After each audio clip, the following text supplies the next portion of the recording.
Look, I wouldn't have picked Vice President Trump to be vice president, but I think she was not qualified to be president. Let's start there. Number one.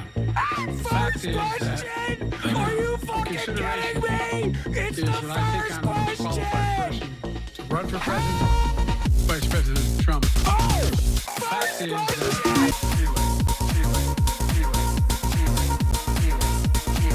Vice President Trump.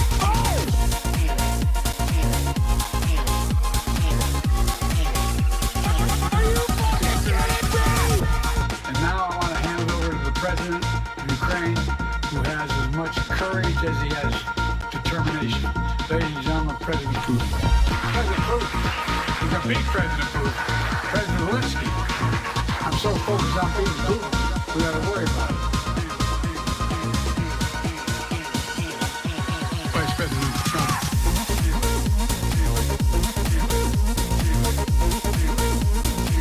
Vice President Trump.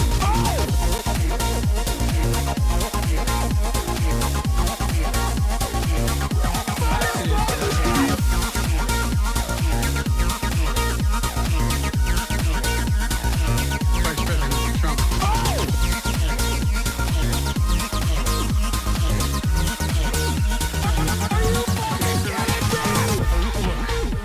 I wouldn't have picked Vice President Trump to be vice president. What's going on, everybody? I think she was not qualified to be president. I hope everyone's having a fantastic evening, fantastic afternoon, fantastic evening, no matter where you are in the world. I'm Hassan Piker, and this is the HasanAbi broadcast coming to you live from That's a Megaphonics W right there. sunny California, Los Angeles, folks. I'm live and alive, and I hope all the boys, girls, and everybody's are having a fantastic one because today's a beautiful day. Today's a wonderful day. That was an introduction from Megaphonics. That's the intro song from our very own professional music guy. Anyway, folks, I'm live and alive. That's right. Vice President Donald Dumpf. Anyway, folks, this is part of the broadcast where I tell you a little bit about my personal news about what's going on in the world of HasanAbi Piker in the time period where I press the stop streaming button and press the start streaming button. And let me tell you, there's a lot that has happened. But before we get to that, this is a very special occasion. It's a very special day. Some of you already know. Maybe there's a lot of new people in here. Maybe a lot of old people in here who remember this. But it's a very special day for one particular reason, because the day of today is 7/26/2024. Now, is it a beautiful and special day because it's one day after my birthday? It's my first day into being 33? No. Is it because I had a phenomenal lift session this morning and I feel pretty good? No. It's because today is Mufasa, you know we finally Friday. there, right? Well, It's Friday then, it's Saturday, Sunday. That's right, ladies and gentlemen. It's Fuck a Fan's Mom Friday. It's Fucked Up Friday. It's the friggin' weekend. I don't know what else to explain. I don't know what else to say about it. It's the time where you get to have a little bit of autonomy, a sense of purpose in your life, a sense of dignity that you can restore without fear of your boss breathing down your goddamn neck. It's the first day of the weekend, and it's a Friday in the middle of the summer, so it's basically a Saturday. Ain't nobody working out here unless you are in the service sector, in which, you know, you are obviously working extra hard on the weekend. But this is for all the wagies out there, the wage cucks. Don't ever forget that our forefathers fought long and hard for this beautiful occasion. They fought long and hard to ensure that the children don't work, no more child labor, and they fought long and hard to ensure that you have a 5-day work week. So we celebrate that every Friday for those of you who are new. That's what we do, baby. Fridays also, especially during the summer, the time period where people just clock in, but they're fucking checked out, if you know what I mean. I remember what it was like when I used to work at a regular 9 to 5. It was awful. Woo! Anyway, folks, before we get to the news, and there's a lot to talk about, you know how it is. You know what it is. There's a lot going on in the world. But before we get to all of that, this is the part of the broadcast where I tell you a little bit about my personal news. For all the parasocialists out there, the Olympic ceremony, I will not be watching because I don't want to get banned. I'm sorry. Like, I will definitely. There's probably no easier way to get banned than, like, watching the Olympics. They have sharks out there. They literally, like, I don't fuck with one group, okay, and that's the Olympics. Like, I will watch any kind of DMCA-able material. You guys know this. Like, I don't care. I will watch and cover anything. I will say anything about any powerful person, but the Olympics, I will never like, I'll disparage them obviously, but I will never actually like steal their content because they will kill me. They will send a drone strike to my house. I will, however, look at the country fits because they're phenomenal this year, except for America. But that's besides the point. Let's get to the parasocialist update for a second. Okay, let's talk about the parasocialist update. This is for everybody who's wondering, what did you do last night? It was your birthday. You turned 33.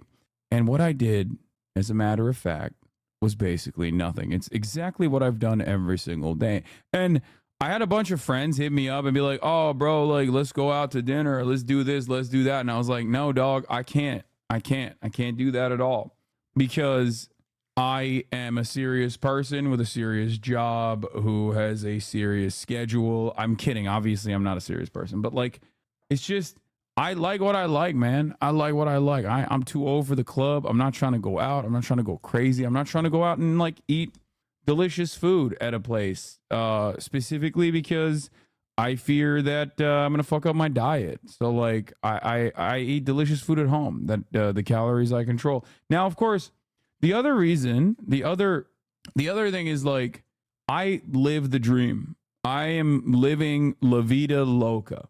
Okay, I am living La Vida Loca every day. As you guys know, I woke up early yesterday, as I do every single day. I played basketball with some friends, took Kai to the park, did some reading, did some research on the topics that I was going to cover later in the day. And then I started my stream, right? I started my stream and I ended my stream. It was a 9-hour banger sesh, you already know. And basically afterwards, I didn't do anything. I watched Kaiju number 8, which is pretty great. I had my respectable adult dinner that I always make myself, a breakfast sandwich at night, because why the fuck not? Because I can get to do that. And I had a little brekkie sando, a little tomago sando for myself. And yeah, there's no rules on that. When you're an adult, you can eat a breakfast sandwich at night and it's fine. Nobody yells at you. But ultimately, that was it. It was a very chill night. I ate 7 cookies. It was not a very chill night. I'm lying. I ate 7 cookies, 7 total cookies. Cutie Cinderella, what the hell are you doing to me? Oh my God, they were so delightful. The cookies are delectable. These are, I desire more cookie. I had so much. Like 7 cookies is crazy, bro. It's just nasty work. I'm a piece of shit. Like there's no other way to put it. I was like, hey man, I can't go out because like, I don't want to, I want to regulate my calories. And then I ended up eating 7 fucking cookies, And it's just, I just can't control my urges, man. I just straight up cannot control my fucking urges. I have a massive sweet tooth. So when I get like, when that sweet tooth is kicking and there's just like delectable delights in front of me, like I'm gonna fucking rip it. I'm gonna rip it all day. It's just, and I ripped it and it was awesome, but it's fine. I mean, I'm still on my weight loss journey. Don't worry. Yeah, we're still staying the course, boys. It's not all that bad. It's not all loss. Ain't nobody had to worry about a thing. Okay. We're still with it. But yeah, that was one thing. I had to rip it a little bit because it's my birthday. I had to cheat a little bit. I had some extra cookies. Bro, you can't talk about 7 cookies and not say what kind of cookies. Give us the details, man. I ate it on stream yesterday. What do you mean? It's Cutie Cinderella's chocolate chip cookies. That's it. Anyway, quitting sweets is harder than quitting hard drugs. Maybe. But yeah, other than that, ladies and gentlemen, yeah, things are pretty great. I went to sleep. I woke up early. I worked out. I did a little bit of leg day, a little bit of pull day because I'm not going to be training tomorrow because I have the tournament tomorrow. And yeah, Majority Report calling you out for what? But in any case, who are the best fitness YouTubers? Jeff Nippard. That's my goat. But yeah, has the wrist fully healed? Oh, the wrist healed like the end of the week. The wrist actually healed by the end of the week. So Yeah, the biggest drug lord Mayo Zambada was caught. Is this a win for the Dems? Yes, I do actually think it's a win for the Dems, and we will talk about that. But yeah, that's it.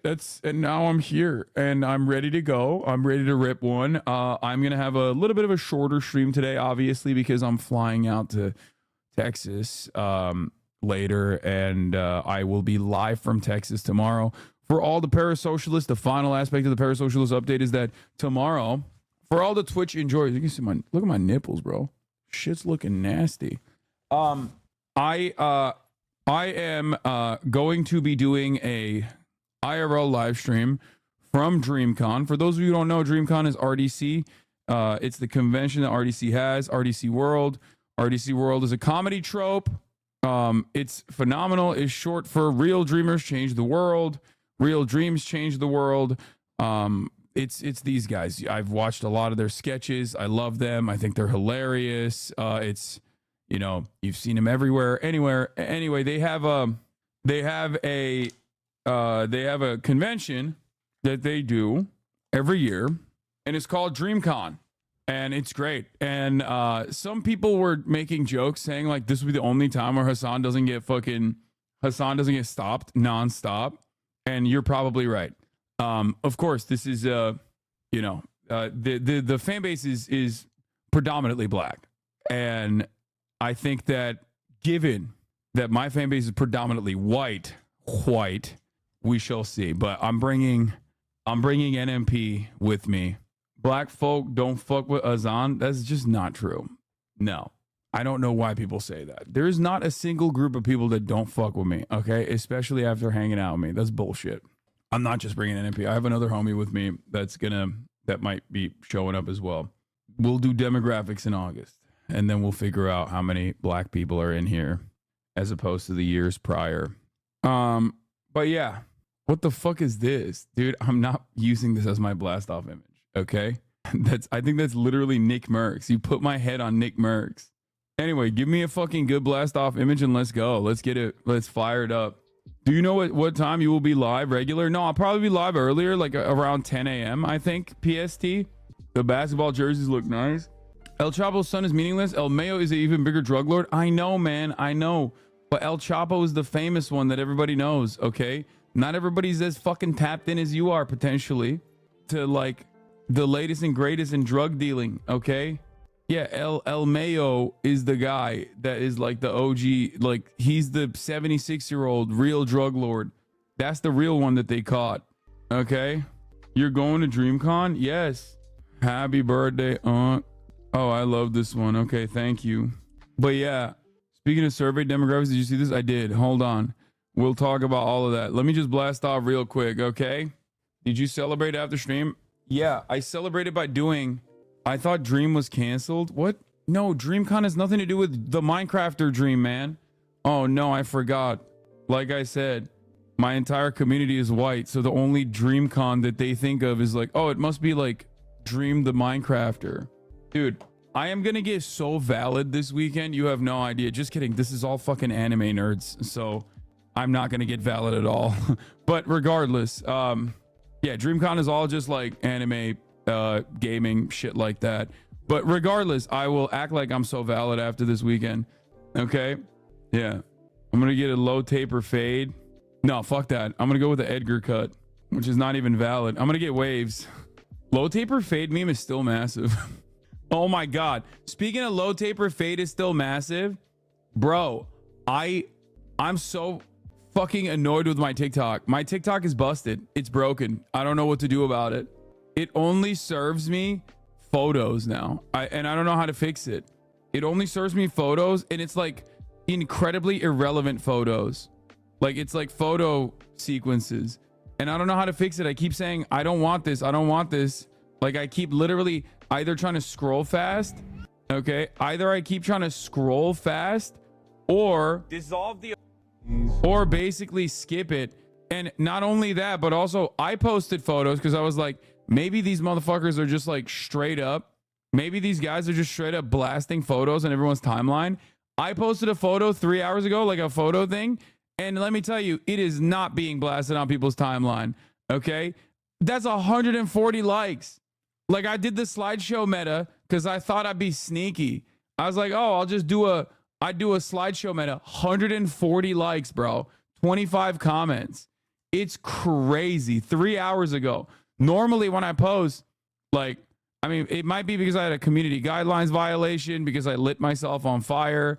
It might be this when I lit myself on fire, or it might be because I was talking about how the Democrats assassinated Joe Biden by giving him COVID. But then like TikTok is just literally in my asshole right now. Like that's crazy. That's disrespect. No, slideshow doesn't get pushed that much. No, slideshows get pushed way more, I think. It's my entire For You page is slideshows on the phone. On the desktop, it won't be slideshows because like desktop doesn't show slideshows. But on my phone, everything is slideshows. And before you say, oh, dude, you should reset your FYP, I did that. I reset my FYP. Also, your Stavi app was taken down by YouTube. Wait, what? I did reset my FYP. And then it was all slideshows and just Trump supporters talking about how Joe Biden has been cloned and Kamala Harris is stupid. It's not even a joke. Like, I don't know what the fuck's going on right now. Anyway, whatever. It's Friday. Let's get to the news. Let's blast off. Let's do the dang thing. You already know what it is. Let's get started. Let's get it popping. Okay. Hogwatch time. JD Vance is insanely unpopular. But did he fuck a couch or a dolphin? We dive in. Kamala on Israel. Does she go left enough? What else? Oh, Paris Olympics drama. JD to Deep Vance. Bashir cryptically tweeting like he got that VP pick. I hope. That'd be so sick. Yeah, we're going to do the JD Vance a lot today because he's unimaginably Rizless. And I fucking told you this shit, dude. I told you he was so shit. He was bad. He was so shit, but he's real. He's real fucking bad, dude. It's awesome. Anyway, do we have a blast off meme or what? Okay, that's a great blast off meme. Okay, I'm going to use the Jesus one and be sacrilegious. Okay, she go left enough. Does she go left enough? Paris Olympics drama. Chapo son arrested and more. DREAMCON in Austin tomorrow for Creator League Ball Supreme. Prayers to the Chapo Trap House family. Wait, what happened? Oh my God, because you said the Chapo son. El Mayo and Chapo son. El Mayo is more dangerous and worth 10 billion, by the way. I know. Okay, you know what? I'm going to put El Mayo in the fucking tweet as well. God damn you. Actually, I'm not because I don't have enough space left. All right. Boom. It's true. JD stands for Jorkin the penis. Yeah, Jorkin the penis inside of a couch. El mayonnaise. Okay, here. We're blasting off. Boys, girls, MBs. Let's go. Let's freaking go, baby. Let's freaking go, baby. All right, here it is. I bet Republicans are regretting that abortion stance, having to take JD to term and not being able to abort. Ooh, that's a funny meme. That's a good line. I like that. Yeah. I was halfway done with the Chapo app. Yeah, I mean, the Stavi app, and now it's gone. Bro, just because we fucked, like YouTube should allow us to fuck. Like, when are you going to see a Turkish man and a Greek god have sex like that on camera? It was for educational purposes. It was for educational purposes. It was for geopolitical purposes. Like, we were uniting the two nations as we united our penis tips with one another. Docking is fairly easy. When, like, obviously the Stavi baby is not circed up and he's got that Greek Orthodox shit. You know what I mean? I'm circed up as a Muslim boy, but he's not. I wonder why. It probably got fucking mass reported. That's so lame. I'm gonna text him right now and see what's up. You know what? I'm gonna call him right now. Actually, fuck it. Let's see if he picks up. Wait, which phone number is it? I don't know which one the new one is. Wait, hold on. Freaking famous people, bro. They get new numbers every week. You know what I mean? It's crazy. I think it's this one. All right, let me call Eldis. I don't have Eldis's number. Eldis is a handsome lad. Hello. I'm live right now and people can hear you, just so you know. So don't say anything crazy. Okay. Okay. Oh, so I shouldn't say the slurs you were texting earlier? Yeah. Like I was texting you the slurs to not say them. I was like, hey, these are your favorite slurs. Please don't say them. So No, they were your favorites. are you aware that the latest video that you and I did for Stavi's World has been removed for violating YouTube's policy on nudity or sexual content? Yes, I'm trying to figure out what happened. Bro, It's insane. it's homophobic. Like the fact that we I think like it was I think it was educational. I think it was educational when like you whipped out your cock, I whipped out mine. Obviously you're not circed up, I'm circed up, and we embraced our tips. Like that was the educational. look in your eyes. Yeah, but I said no homo The look of afterwards. belonging you had. I said Yeah, no. but you can't lie. Those pupils, doesn't matter what the mouth says, the eyes were telling the real truth. Yeah, I know. I mean, dude, it's like this Can was you believe YouTube doesn't want the Greeks and the Turks to align like this. That's what it is. they really don't, dude. What the They fuck? really don't. So you have no idea what happened? So fucked up. No idea. Sorry, I'm having a little snack. Okay. I have no idea what happened, and they sent us like a timestamp, and it's like such an innocuous joke about jacking off, where it's like, my theory is that a lot of people, it's that they're mad that the Turks and Greeks are coming together. And then, dude, a lot of people are just jealous of you because you're a champagne socialist, because you have a house Yeah. that costs too much money. Yeah. And that's frankly part of the reason I even had you on. I was trying to draw negative attention towards you. I just didn't think it was going to affect my channel. I was Yeah. hoping it would hurt you. That's that is wild. So I think you probably got mass reported, but that's crazy that like YouTube, that's crazy that I YouTube know, fucking dude, did that. I really can't believe it. And who knows? We hit up a guy that we know, but YouTube these days, it's like you don't even know who the fuck to talk to. Yeah. I mean, I'll text my YouTube was cool. Yeah, I'll try to see if there's any. I'll talk to my account manager too to see if I can help out. I thought you would have, bro.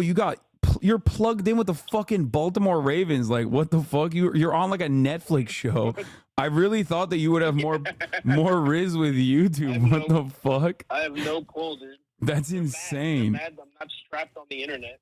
That is Trying to keep me there. that's Like, wild. They're like, that's what you get for trying to get on TV. Yeah. Show you, little piggy. Yeah, you stay where you belong. That's Okay.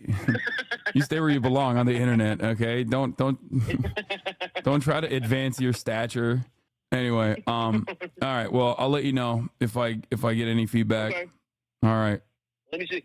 Let's see what kind of pull the Turkish syndicate has, man. Yeah. No, I'm getting Erdogan. I'm getting Erdogan on the line. He's gonna fix it. Dude, every Greek is sipping coffee on a beach from like May 1st to October 15th. There's no way I can get anything done. So to really pull it for us, dude. Yeah. No, I got you. All right. Peace, brother. All right, brother. All I'll right. talk to you. Bye. That's crazy. That was Stavros Halkias for those of you who don't know. And I can't believe that YouTube did that. That's so wild. Anyway, but we'll get it back up. The YouTube rabbit hole of non-sexual content getting blasted for sexual content has been insane the last few months. It's so broken.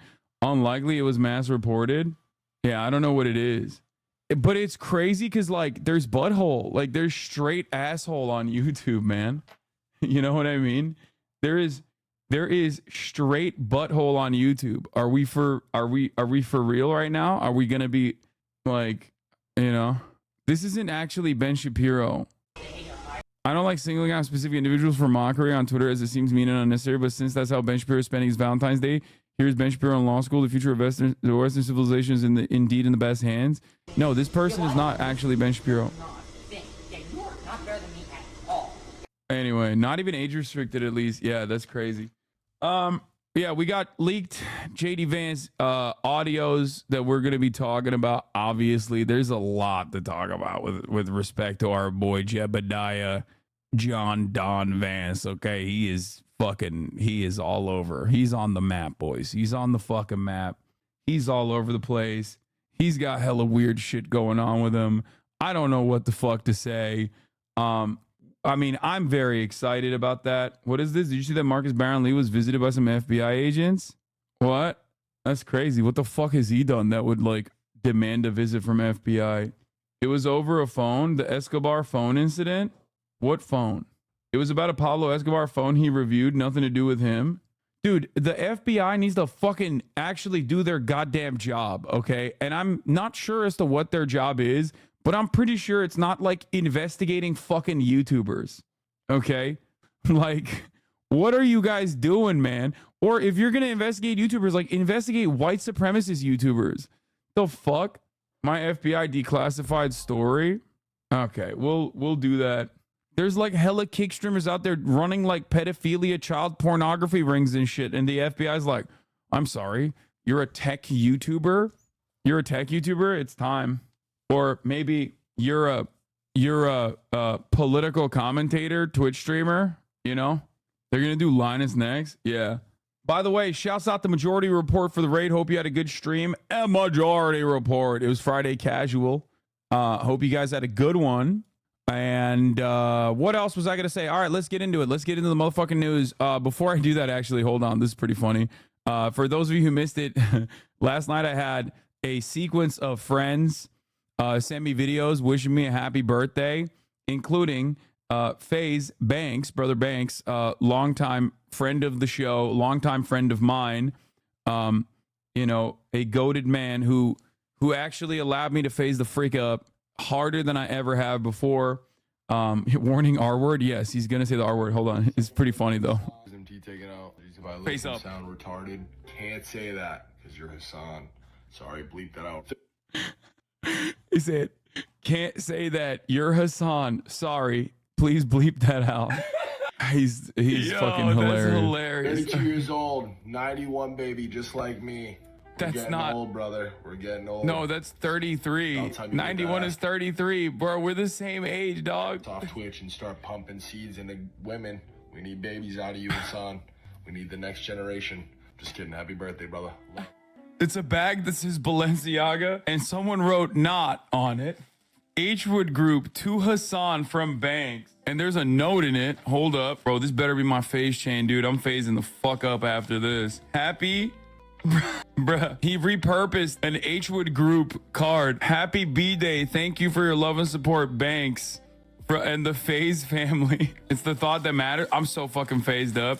Hey, W Recycling. W Banks Recycling. And it is, from what I understand, that back there, a Rick Owens.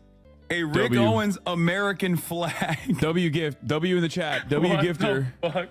W gifter. What? W gifter Banks. Is a Rick Owens American flag by @GrimeyKids, which is fire. I suspect he was like, you know, you like America, politics and such. One nation under Rick. Bro, there's more shit in here. Hold up. I'm so phased up right now. Nissan G Fuel Energy Formula FaZe Clan Big League Pillow. This is a rare item. Bro, what does this go for on eBay? Banks was sleeping in this pillow. He was using this pillow to sleep in. What the fuck? There's still more. What is this? 100 Thieves FaZe Clan and what is the other one? Is it like Optic or something? 100 Thieves FaZe Clan and Optic shirt with the original FaZe Clan tag inside. Does this mean I'm an honorary member of all three? Is that how that works? He was cleaning his garage, man. W FaZe. How dare you say that? How dare you say that? I'm officially a part of FaZe, dude. Okay, I'm officially phased the fuck up, like straight up. Someone said, "Don't promote this socialist."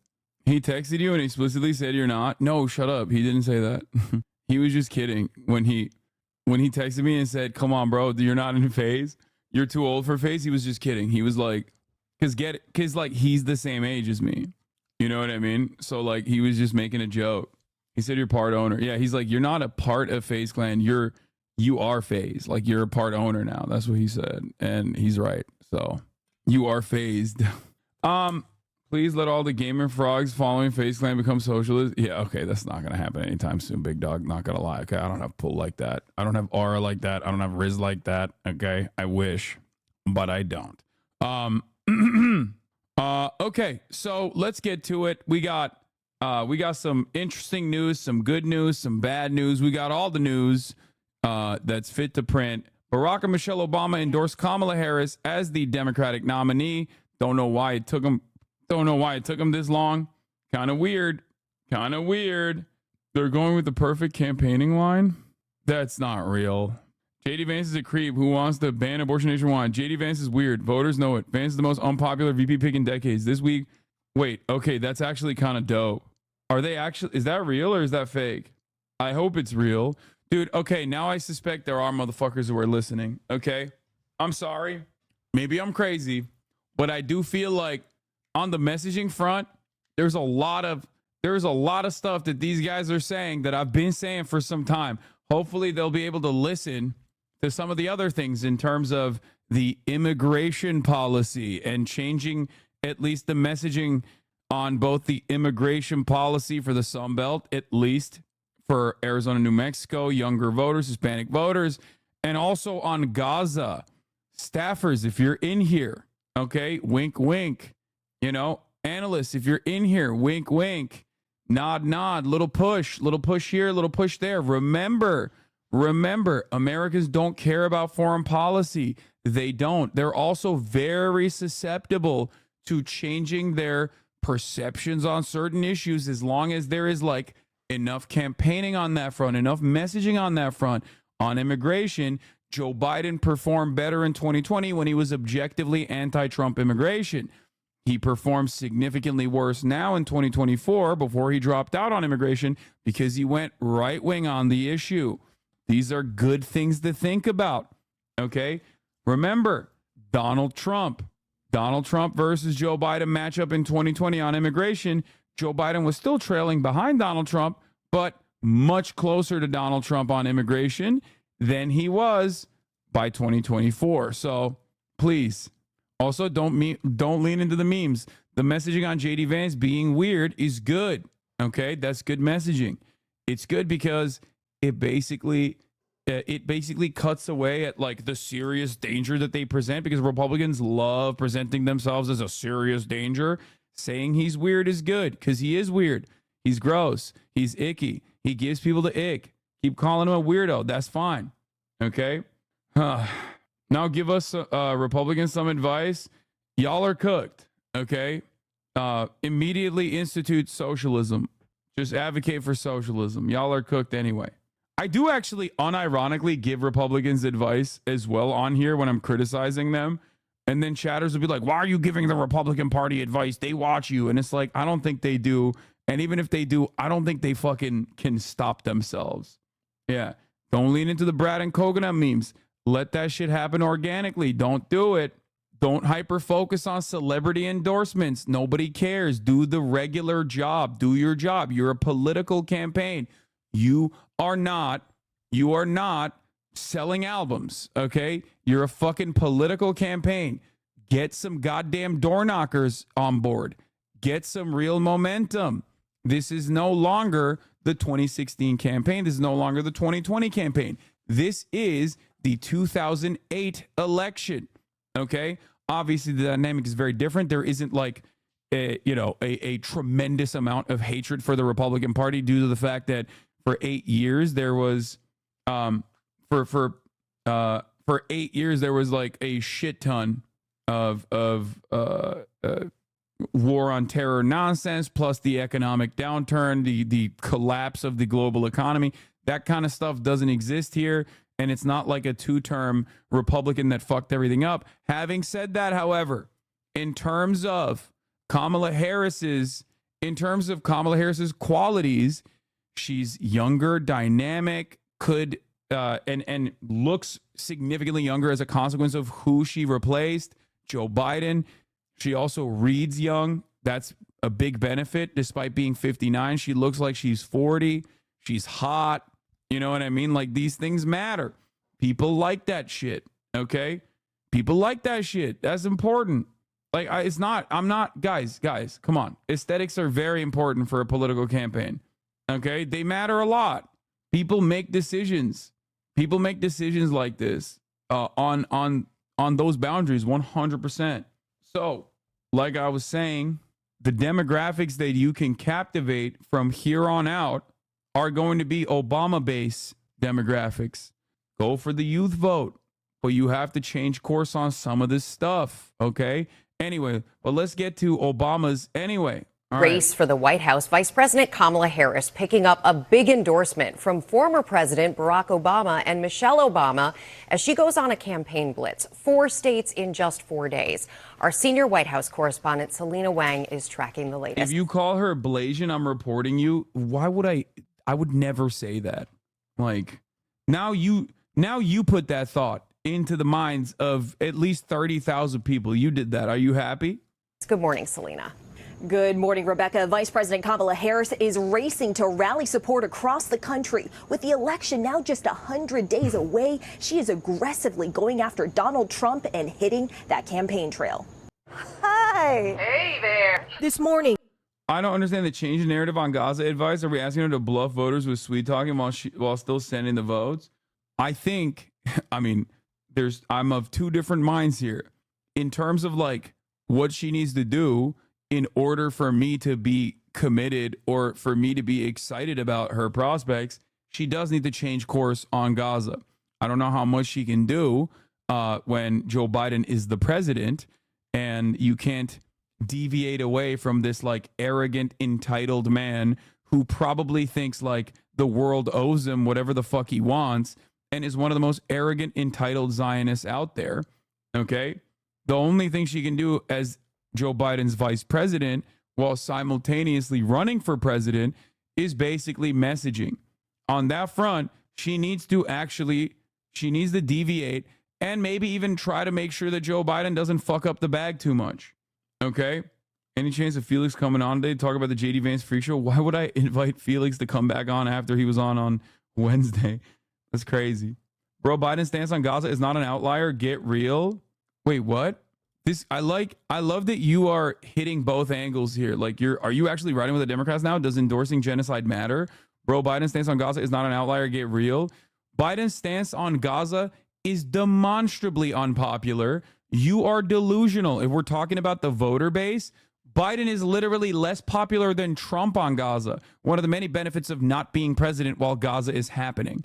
But still, what are you saying right now? The notion that, like, if you were to say people don't have Gaza as their top of mind issue, you would be correct. And I'm not making that argument at all. Okay? I am not making that argument at all. But Biden is an outlier on Gaza. Biden's dick riding of Israel on Gaza is literally an outlier in the Democratic Party, and it's certainly an outlier in the broader electorate. It is not represented by most people. The notion that he just keeps saying like, oh yeah, there's going to be a 2-state, but also like it's Hamas. Hamas is responsible for everything. It's Hamas, blah, blah, blah, blah, blah, blah, blah, blah. Like consistently lying at the behest of Israel. Okay. Consistently lying at the behest of Israel is 100% at this stage, especially 9 months in, 10 months in, is an outlier. Okay. It's a stance for the military industrial complex. Sure, maybe it's not an outlier in the DMV. Nova voters, okay? People that work at Lockheed Martin, Raytheon executives, they love that shit, okay? They're lining their goddamn pockets. They don't have an issue with that take. Obviously, like rabid ultra-Zionists in general, despite not voting for Biden, and they will never vote for Biden, they agree with Biden on this issue. They will never vote for Biden. If you're trying to captivate the Texas mega church voters, okay, then yeah, you're online. You're on board with their insane bloodlust, right? But as far as the broader electorate goes, how many fucking polls do you need to see?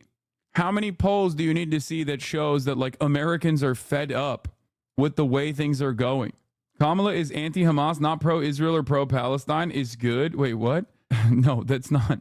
Dude, Hamas should not be a word that comes out of the mouths of any Democrats going forward from this point on. Okay? It's just not it is just totally bad optics. Okay? There's no reason to consistently talk like you are on the side of what Americans consider to be a terror group. Okay? Like, I'm not saying this as my own personal convictions, because Hamas and all matter of Palestinian resistance right now is on a defensive posture against a genocide, and therefore I do believe that they are on the right side, regardless of their domestic affairs, regardless of their overall worldview. They are currently engaging in an internationally lawful act in terms of defending these occupied territories from a belligerent occupier. Okay? That's not just my assessment of the situation. That is backed up by international law. Having said that, however, obviously, if you're running for the American presidency, you're not going to run around and be like, I love Hamas. Hamas is doing that. You're not going to say any of those things. But you shouldn't be talking about Hamas at all. Okay? You shouldn't, because it's a losing position. Don't associate Palestinian death and destruction with Hamas at all. One, because Israel is doing all of the death and destruction. It's not Hamas that's doing the death and destruction. And any invocation of Hamas, any time you mention Hamas, you're just coming at this situation from a losing position when it's objectively unpopular. What Israel's doing is objectively unpopular. There is a partisan battle that you can fight in American domestic politics in terms of unconditional loyalty and support to Israel. Just put this stink on the Republicans. Put the fucking stink directly on Republicans. Be like, I've told you the method, okay? I told you the winning strategy. And even my girl Nancy Pelosi is kind of hitting this, okay? The winning strategy in this circumstance would literally to go, Benjamin Netanyahu seemingly is more popular in the American Republican Party than he is in the international community, where he is a war criminal with a warrant application out for his arrest. He is seemingly more popular in the American Republican Party than he is in Israel, in his own fucking Knesset. Like, there's only one group of people propping this motherfucker up, and it's the Republicans. Just say that, okay? So that's it. And that's true. Benjamin Netanyahu is objectively more popular with American Republicans, American Republican politicians, than he is in his own fucking country. Like, what are we doing here? Yeah, it's also obvious that he wants Trump to win, okay? He wants Trump to win. So, like, any kind of mention as to, like, Bibi Netanyahu on, like, positive terms, or anything that, like, helps Benjamin Netanyahu look good and look like a decent foreign leader is just hurting you. Like, Benjamin Netanyahu literally went to Mar-a-Lago to suck his cock, okay? Come on now. Are we for real? Be for fucking real, dude. He's wearing a total victory hat. He brought up total victory on the fucking congressional speech. Get out of here. Democrats cannot stand idly by and let this shit fly, dude, even on partisan grounds. Also, there's some good news on the Israel front. UK drops opposition to the International Criminal Court warrant for Netanyahu. I apologize to the labor. I apologize to Keir Starmer, more like Keir Stalin. I said a lot of disrespectful things about him. I didn't know what kind of game he was playing out there. Okay. Things are kind of shifting in a decent direction. It is largely a consequence of the unimaginable amounts of pressure that has kept up since October 7. Okay. So never forget, pressure from the public, pressure from international organs of justice. Things are shifting. Okay.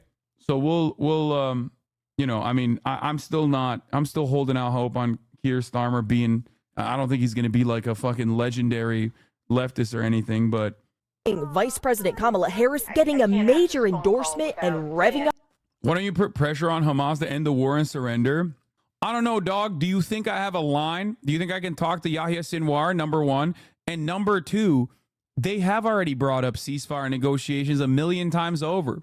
This is such an idiotic question to ask, and it's not a serious question. It's like objectively unserious, considering that there have been 39 instances where Hamas has brought forward multiple different ceasefire proposals, and Israel's the one who's consistently saying no to that. Okay? At this point, the entire global community wants a ceasefire. Kamala Harris reiterated that position as well earlier yesterday.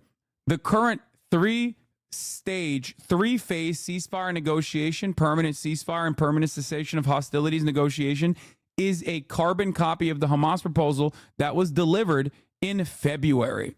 So the reality is that one side is trying to get a ceasefire deal. The other side is saying, no, I want to keep fucking doing this war. Partially because there's a lot of appetite for death and destruction in Israel. Okay. There's broad majority support for that sort of thing. Benjamin Netanyahu also wants to continue the war because he doesn't want to go to jail. Because the moment that the war ends, the war cabinet goes away, new government comes in, Benjamin Netanyahu's position is like not as strong as it used to be. He most likely might not be able to put together a winning coalition. And if he doesn't have a governing coalition, then all of his legal issues come back to the forefront. Considering that he's an unimaginably unpopular singular being, despite the fact that Israelis kept voting for him over and over again for fucking 30 years at this point, you know, he has a personal ambition, a personal motivation for continuing waging war and murdering as many Palestinian children as possible.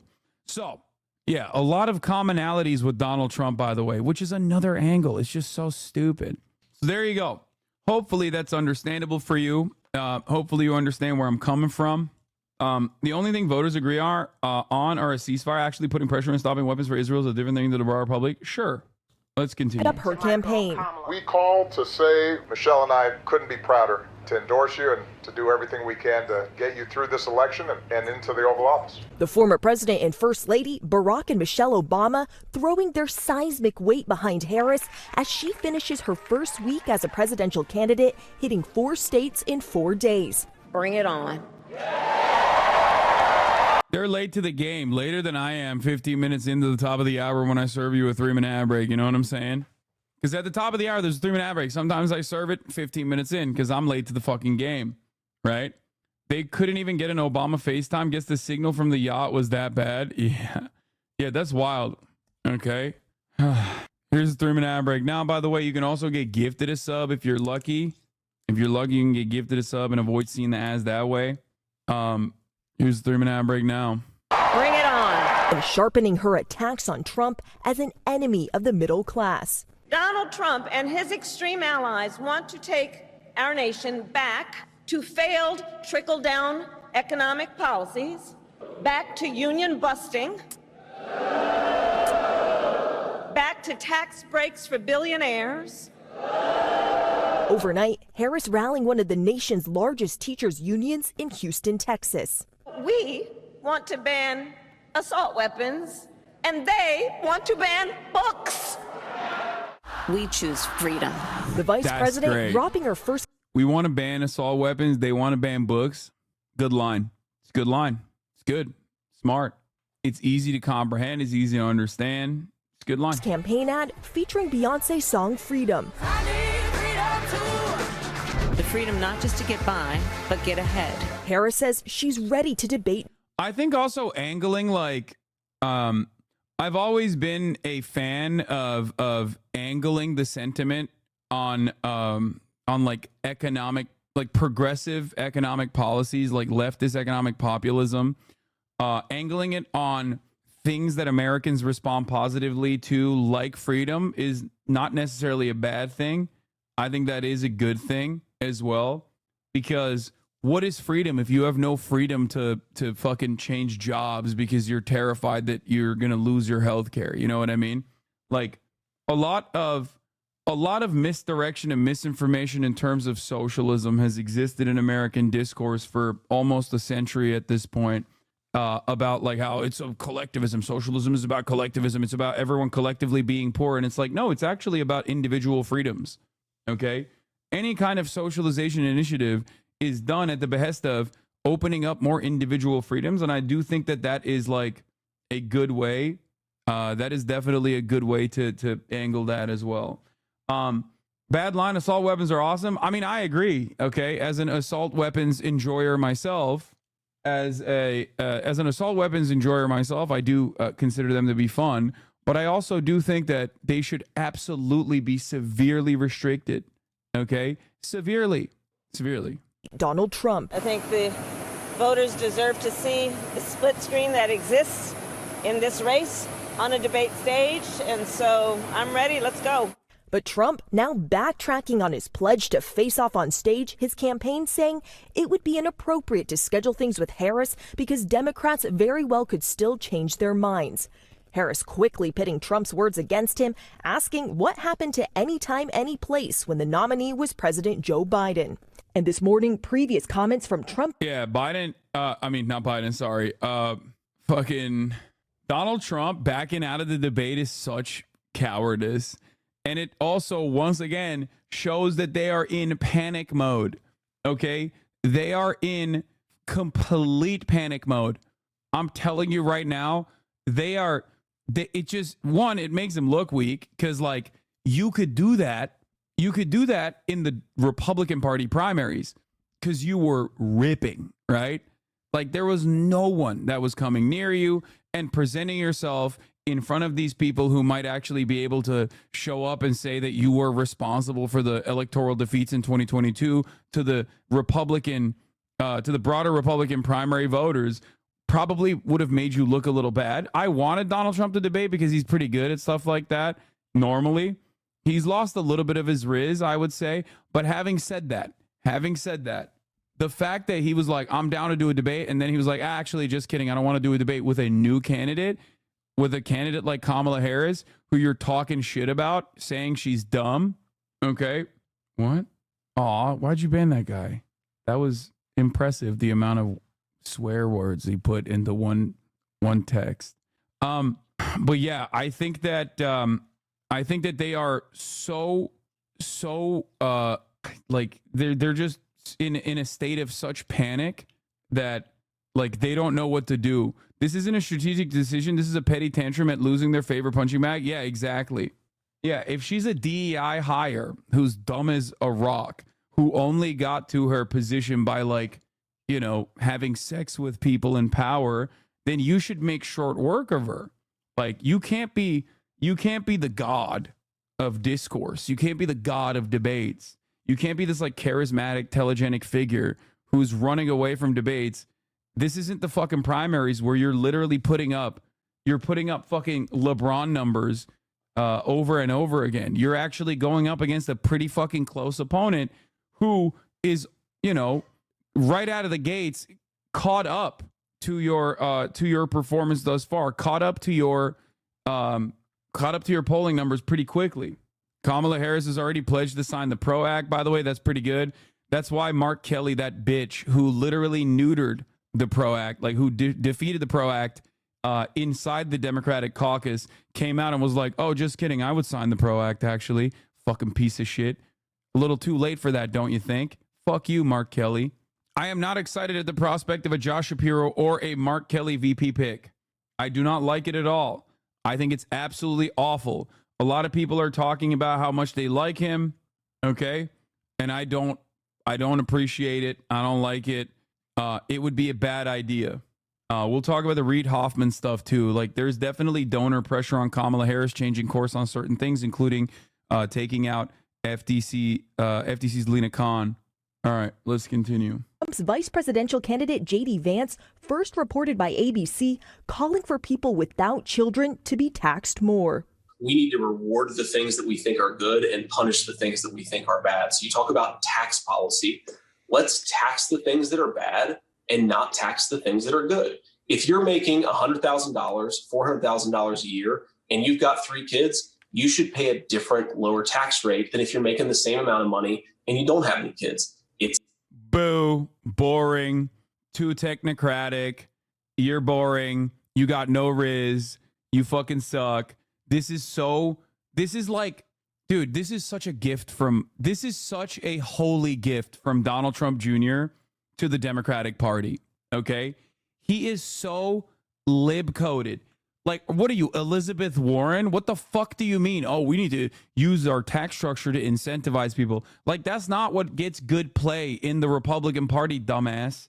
Like, he's trying to advocate for ease for parents in America without actually saying expanding child tax credits, because that will be associated with Biden. That will be associated with Kamala Harris, because that's what Kamala Harris is running on, an objectively popular economic populist agenda.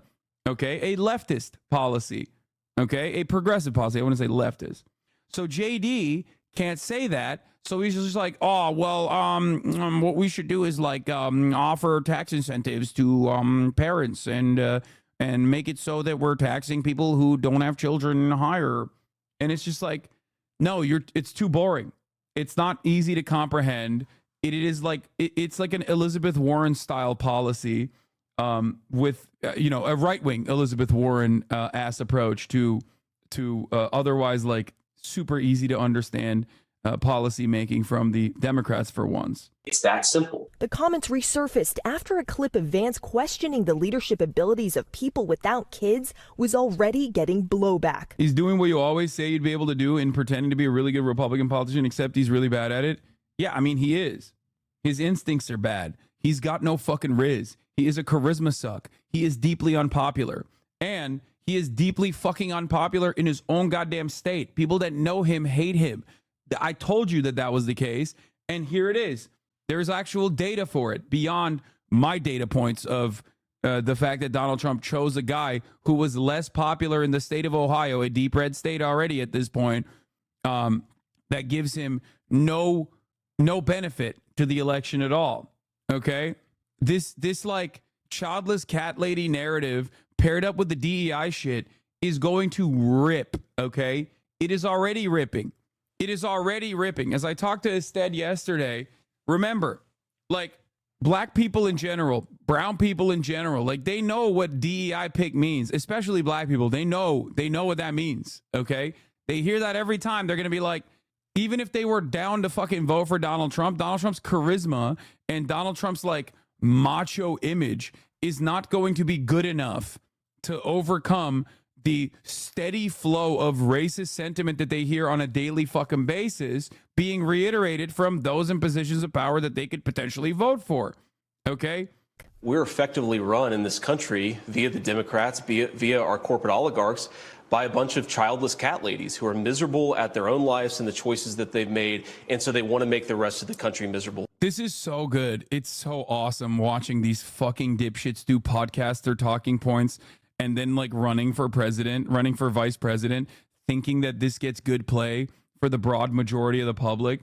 Attacking step and adoptive parents is actually insane.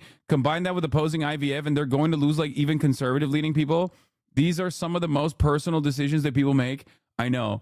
It's so funny that Donald Trump literally recognizes how much of an electoral poison that is, that he immediately was like, whoa, we're not banning IVF. What the fuck are you guys talking about? Whoa, what do you mean? No, we're not touching IVF. Get the fuck out of here. And then like the fucking Southern Congregation of Baptist churches got together and they were like, no, actually, we do want to ban IVF. What are you guys doing? And then he went and listened to his dumbass son, Don Jr., on who to pick for his VP and went with this fucking guy, a guy who has been incredibly much more restrictive than Donald Trump has been on abortion publicly, okay, with the way he communicates, and also a guy who's gone above and beyond further than that, constantly talking about like women should be having babies, they're fucking broodmares, like, come on, what are we doing? They're baby incubators, they're baby incubators, they're baby incubators. If you don't have a baby as a woman, what the fuck are you doing? Americans don't like that shit, okay? Even women that want to have children are going to be like, okay, bro, chill the fuck out. Like, what are you talking about? What do you got, a fucking breeding fetish? What the hell is this shit? To, and it's just a basic fact. You look at Kamala Harris, Pete Buttigieg, AOC, the entire future of the Democrats is controlled by people without children. Actress. Now, when he turns around and apologizes for this, which he will, okay, and I believe he has already like tried to like re-message this point.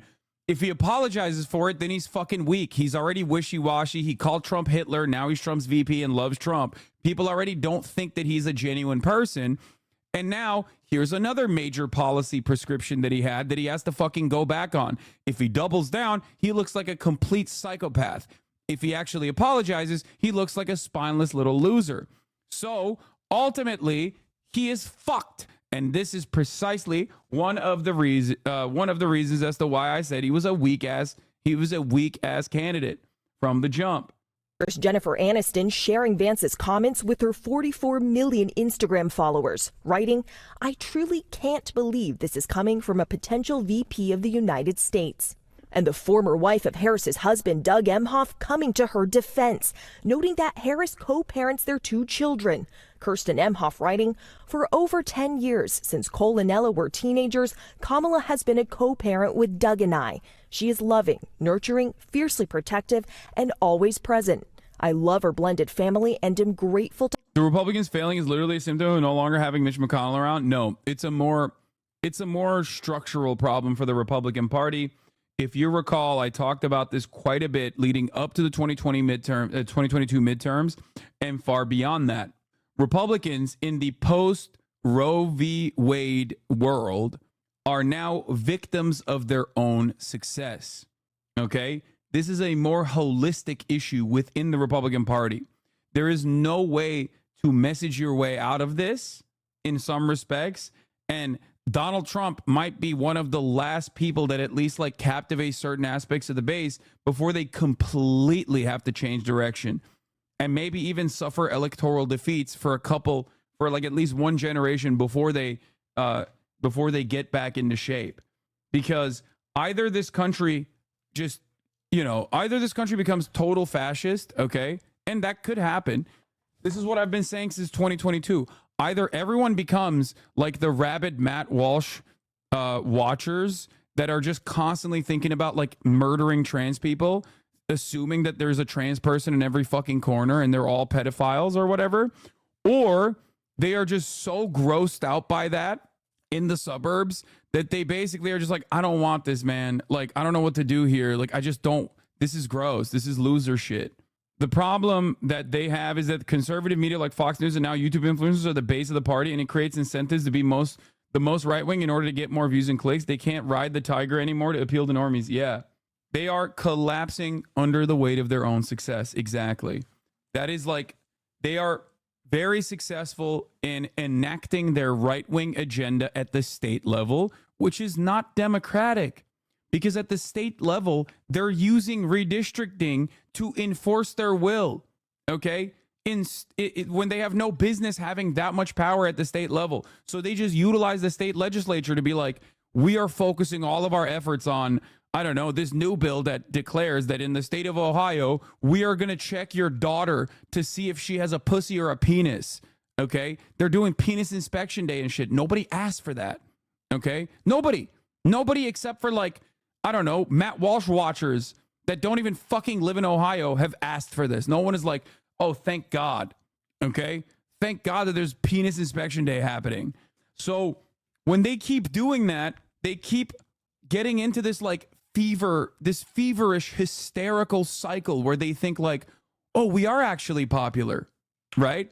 We are actually very popular. See, we're enacting our agenda. So we are very popular. It's like, no, you're not, dumbass. You forgot that you have utilized the least democratic aspects of American governance to your advantage. You've utilized the court system and you've utilized state legislatures. You've completely sidestepped Congress. You are basically getting everything you want to get on these incredibly objectively unpopular or irrelevant policy agendas that are all hyper focused on culture war issues that appeal to like some of the weirdest, sweatiest fucking losers that comes across as like genuinely off-putting, okay, to the broadest parts of the electorate, okay? You never want to be the I'm going to do children's genital inspection day party. You don't want to be that, okay? This isn't to say that like the broadest majority of Americans aren't like somewhat transphobic. They are, okay? It is obviously the normal position is that most people are just like, yeah, I don't really understand this trans shit. It's weird. It feels kind of gross to me. That is like what the average person's opinion is. And everyone knows this. All the trans people in this community know this. There's a reason why even trans people themselves oftentimes are very transphobic before they recognize that they are trans, okay? Because the reality of the matter is that gender, albeit a social construct, has been taught a certain way for generations to people. It's a very deeply personal aspect of our existence, and people think that, you know, there's only two genders, that's it.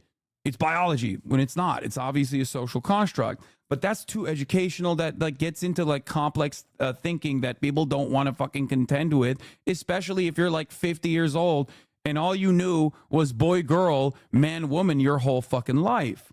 So that paired up with the fact that like trans people are a genuinely tiny margin that is not broadly representative of anything in society makes them an easy fucking target for the Republican Party.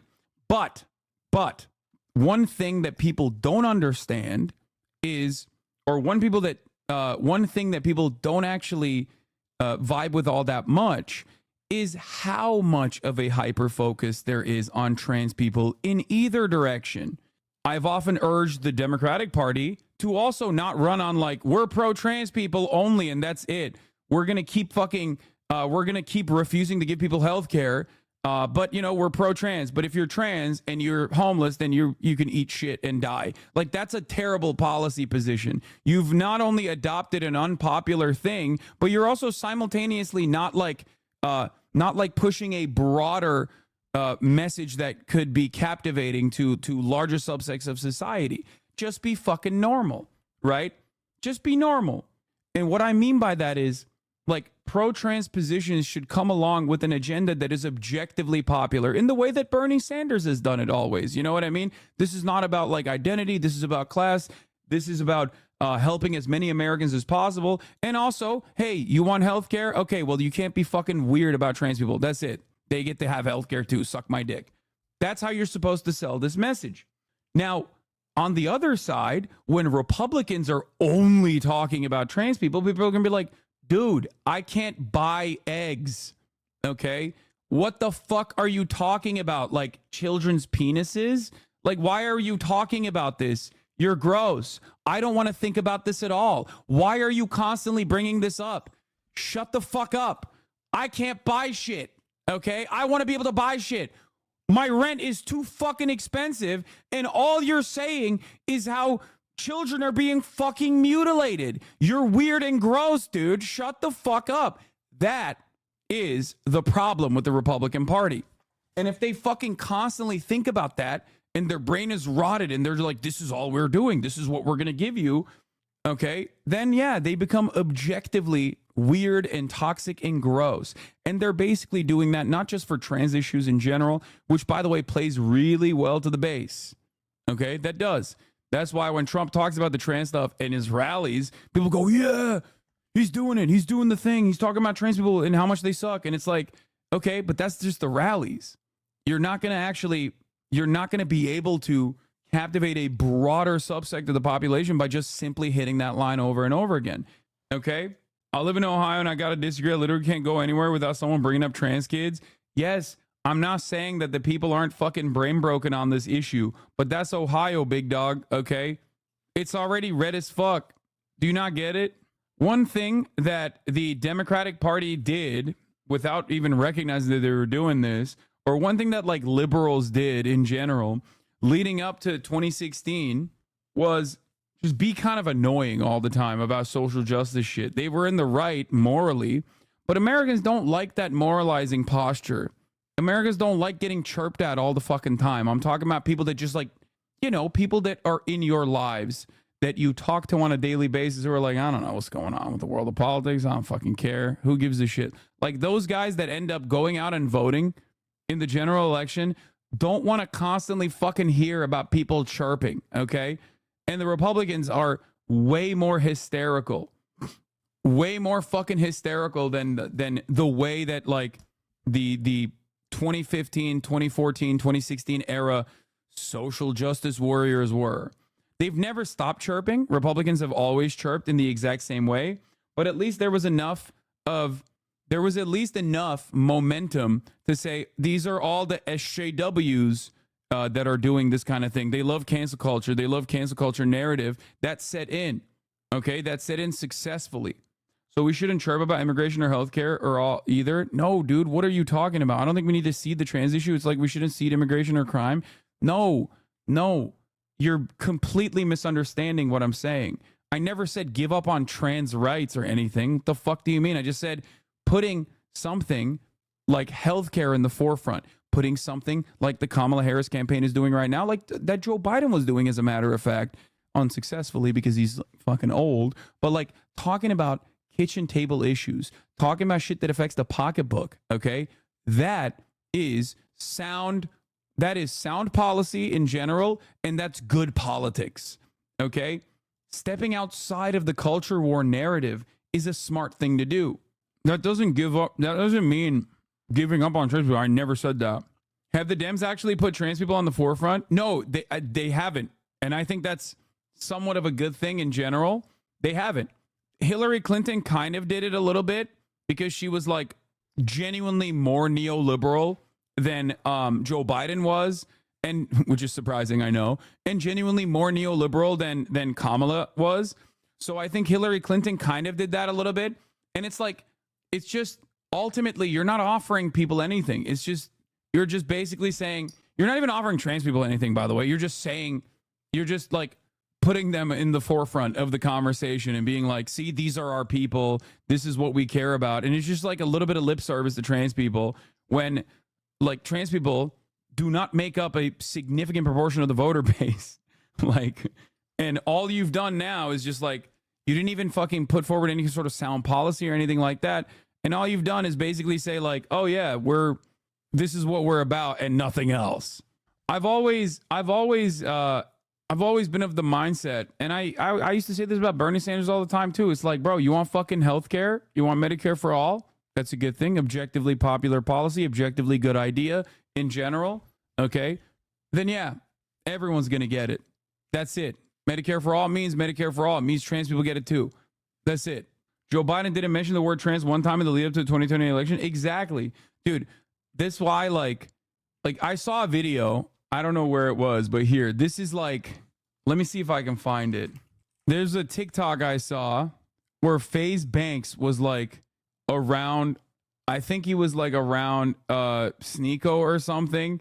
And some guy comes up to him, okay, and he's like, yo, FaZe Banks, how many genders are there? Okay. And he's like, I don't know, dog. I don't give a shit. I'm about my money. Okay. And it's kind of like the Joe Biden moment where Joe Biden was like, at least 3. If you remember in 2019, that's what he said. And it's just that in and of itself is like, that's the best possible way to have this conversation. It's like, who gives a fuck, man? What are you talking about? He's like, I'm about my money. That's it. That's it. And that's like, I mean, come on. That's FaZe Banks. Like, that is the most like Ohio boy you can get in that circumstance. I don't know if I can find it. And then someone is like, oh, well, Sneeko said there's only 2 or whatever. And he's like, yeah, that's just weird stuff that he's always talking about. He literally was like, yeah, that's just, he's on a different planet with that shit. I don't care. Like, that's basically something like I think about quite a bit in terms of like how to deal with this kind of messaging where people are constantly like, dude, well, what about gender? What about gender? What about trans people? What about trans people? He's like, dude, what's wrong with you? You know what I mean? Like, what are you doing? Like, are you okay? Why do you fucking constantly think about this shit? Anyway, I can't find the clip right now, but I think that's like that kind of dismissal and calling Republicans weird is a pretty sound way to deal with a lot of this shit because they are fucking weird. No, this is him responding to it. But here, I think this is the clip. I don't know, man. Who gives a fuck? I talked to Sneeko over there. He told me there was 2. Hey, how many genders are there, by the way? Come on, bro. Yeah. Sneeko's on that time. All I know is how much bread I got in my bank account, and it's a lot. You can put me in a fucking closet with the lights off and a blindfold on. I'm still ripping. Wait, FaZe Banks in the closet? That's funny. Hold up. You're funny. This guy's... There you go. That's it. That's that. But like, all jokes aside, that is like, that is sound.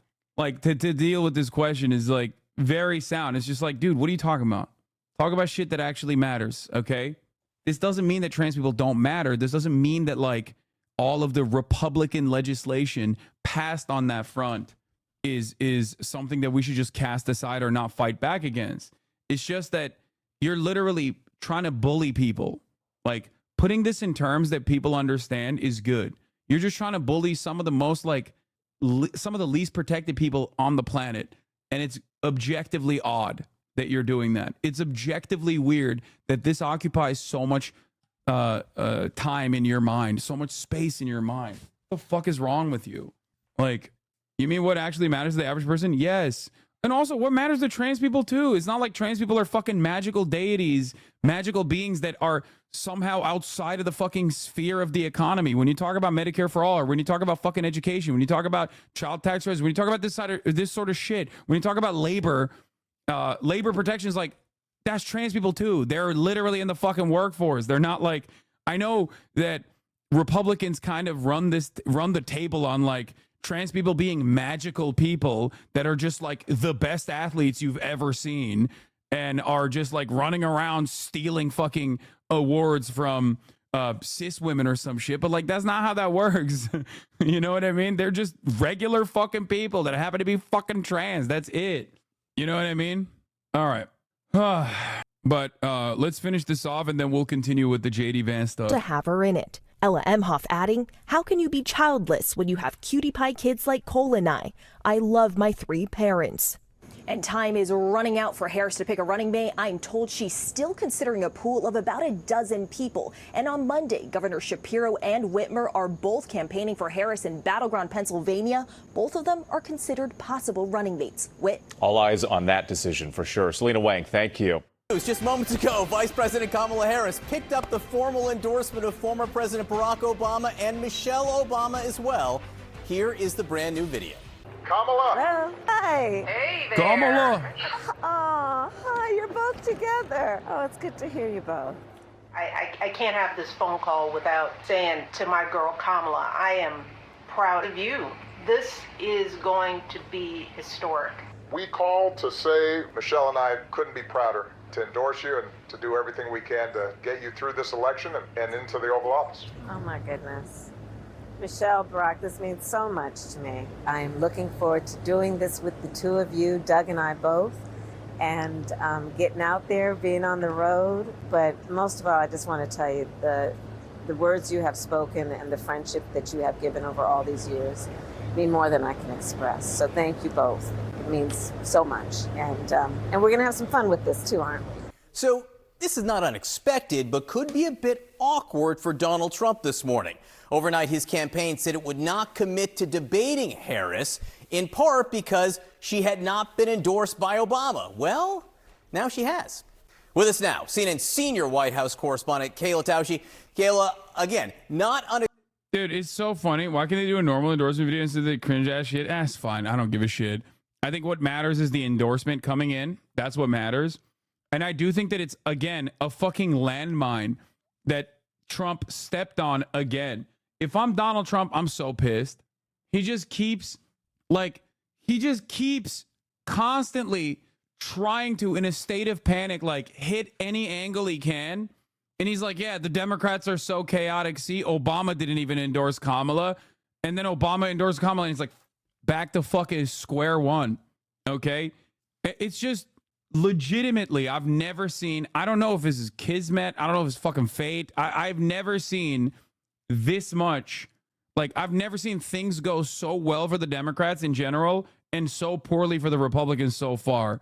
Now, this doesn't mean that they're not going to be able to, like, figure out how to campaign, because remember, Republicans have a history of winning with bad policies all the fucking time, but I don't know where all of that political acumen went. I don't know if they just perished.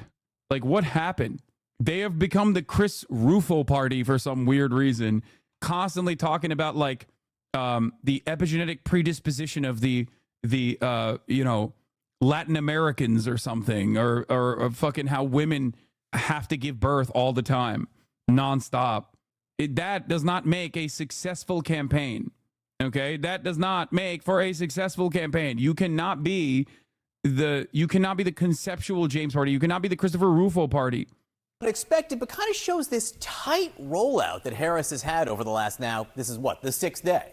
Yes, John, highly choreographed, even though all of this came together in the 11th hour over just the... Yeah, I mean, I guess like part of it is because Trump gutted the RNC and replaced them with loyalists, but they're still advisors. Okay, they're still fucking, the advisors are still supposed to be there. Like, I don't know what's happening in the back office, but like They used to have a fucking deep lineup of genuine vultures. Okay? They used to have a deep lineup of actual vultures, right? I don't know where they're at. Like, what happened? Where are they at? Because right now, they are putting horrible numbers on the board.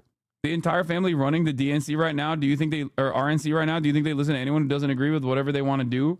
Like, I often talk about how Democrats are too cowardly and too consistently focus testing their narrative. And that shows that they have no backbone, right? But Republicans have too much backbone in the wrong direction at this point. And they're not doing enough focus testing to be like, hey, maybe we shouldn't be doing any of the things that we're doing right now. You know? Has the old Republican money divested from Trump? No. Old Republican money still is very much on. Come on. I mean, Miriam Adelson is like, I will give you billions of dollars if you nuke Gaza and permanently annex West Bank and shit. Like, no, that's old money. That's old Republican money.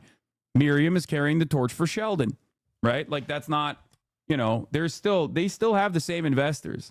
They still have the same donors. They're just picking up more donors from the VC side now. But the thing is, like, I guess you're right. Most of the Republican analysts that like gave them major victories are now considered to be rhinos and were run out of the party, and they just like sit on MSNBC and fucking chirp about Trump all day. So I guess that's what they're doing. They're too predisposed with like shitting on Donald Trump. They're getting involved with more with money than people. Yeah.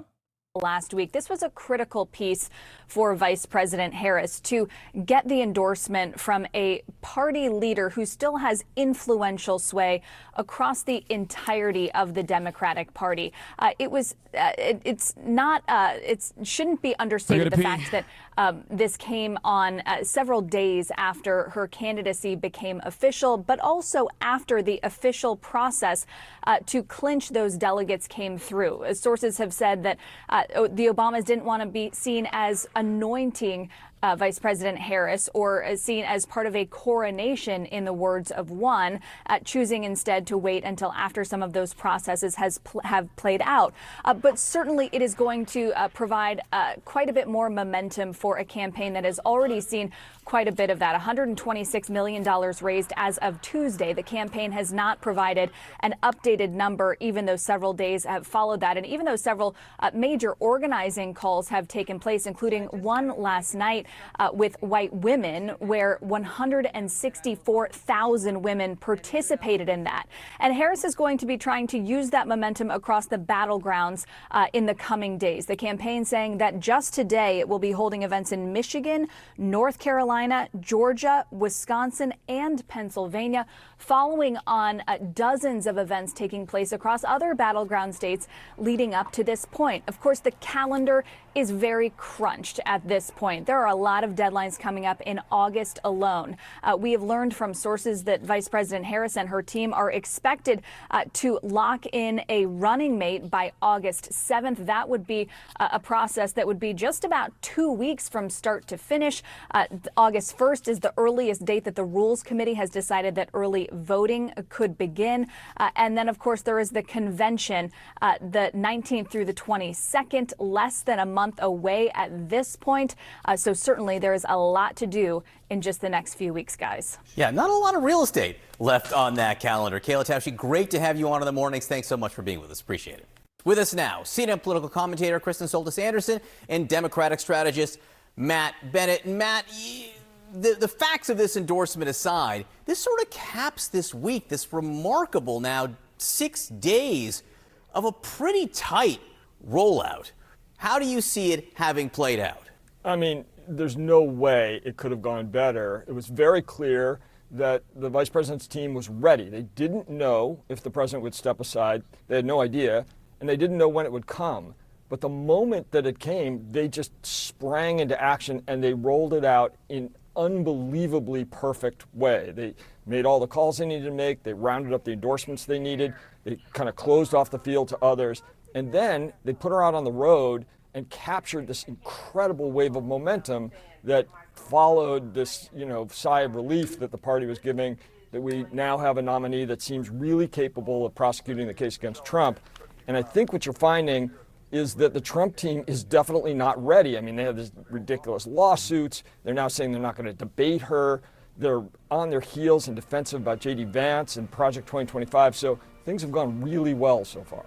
We're going to get to the debate thing in just a moment, but Kristen, first to you, with the Obamas, is there anything unique politically about their endorsement? I don't think this was unexpected, but does this endorsement carry something special that others have not?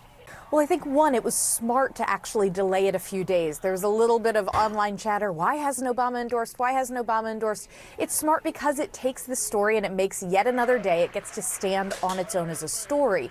However, I do think that if Democrats think that they are going to recreate the Obama coalition this year, that is a bit of a big dream, but seems unlikely to me. Remember, Barack Obama won in part by being able to pull together this incredible coalition that included states like Iowa. Iowa voted for Barack Obama twice. And I'm not encouraging anyone to go bet a bunch of money, but I wouldn't go to Vegas right now and put a bunch of money on Kamala Harris winning Iowa in 2024. So, for some of these politicians like Barack Obama, who's very talented, the question is, how much does his coalition, can it be rebuilt in new, much more polarized times? And count me a little bit skeptical of that. So Matt brought up the debates, and Kristen, I want to give this question to you because this has been such an unprecedented week. I've been surprised by a lot of things, big and small. One of the small things I've been surprised by is how much Republicans have focused on the process in the Democratic Party. And the debate's just one aspect of it. We have this release from the Trump campaign overnight backing off the debates, at least for now, that says, given the continued political chaos surrounding Cricket Joe Biden and the Democratic Party, the debates cannot be finalized until Democrats formally decide on their nominee. They go on to say there's a strong sense by many in the party, namely. I know you constantly say debates don't matter, but isn't this one of the few cases where not debating does matter and can negatively affect Trump? Yes, absolutely. Debates don't matter in a situation where you've already fucking campaigned. It's literally September. Normally, when do debates happen? They happen in the month of September. You've already basically maxed out on your name recognition, right? You have two candidates that are running against one another that everybody has kind of made up their minds on, right? In a situation like that, yeah, you've made up your mind on Hillary Clinton. You've made up your mind on Donald Trump, right? You think he's a outside of the box thinker. You think he's anti-establishment. Hillary Clinton's pro-establishment, yada, yada, yada, right? But in a situation like this, debates do matter. This is a debate that does kind of matter because Kamala Harris is a last-second swap out. People want to see how their candidate, people in the margins want to see, one, she doesn't have, she still has a lot of name recognition to make up for as she was the vice president and was notoriously put on, janitorial staff duty, right, when she was the VP. So she didn't get a lot of play in mainstream media. That is actually kind of beneficial for her in this situation because she didn't get a lot of avenues of attack beyond the fact that she's goofy and laughs a lot, okay? So now that's actually playing a good role for Kamala to reinvent herself when she has a national podium, when she has all of the attention on her, okay? You can deny debates. You can deny debates if you are already if you're in good standing, if you're if you've cleared the table, if you're oh yeah, I'm just going to win regardless. Who gives a fuck? Why would I give my opponent an opportunity to potentially get a couple sound bites off of me that will play well? But in this circumstance, because Kamala Harris is untested, okay? Because Kamala Harris is untested, people will want to see her against Donald Trump. So in this situation, debates do matter a little bit more. Ultimately, door knocking is what matters. Good sound policy is what matters. That's how you win elections. It's not there's no world in which you just knock it out of the park in a fucking debate and then, the tides of history change. The only time where debates have been relevant is when they did it in fucking July or June, I guess, at this point, super early, and 50 million people saw that the current president running for re-election was genuinely a carcass. He doesn't want to debate her because he doesn't want to give her another possible I'm speaking moment like she had with Pence. It's not even that. Not debating also makes Trump look weak. You just opened up a new line of attack Oh, dude, you're panicking. You're scared. You're scared. What happened? I thought Kamala Harris was goofy and stupid and only got to this position because she's dumb and slutty or whatever the fuck the Republican psychos are saying. You know what happened? It just looks bad. And I think part of the calculation here is that like Trump could dagger Hillary Clinton because Hillary Clinton was not like read as a woman, but instead read as like this almost mythical being that was a perfect singular representation of establishment politics and 30 years of conspiracies that were associated with her last name and herself directly. Okay? She was more lizard than woman. So Trump could just fucking dunk on her all day. But Trump doing that to Kamala Harris changes the dynamic a lot, as a matter of fact. Because Kamala Harris is not like Hillary Clinton at all. She does not have any of the baggage that Hillary Clinton has.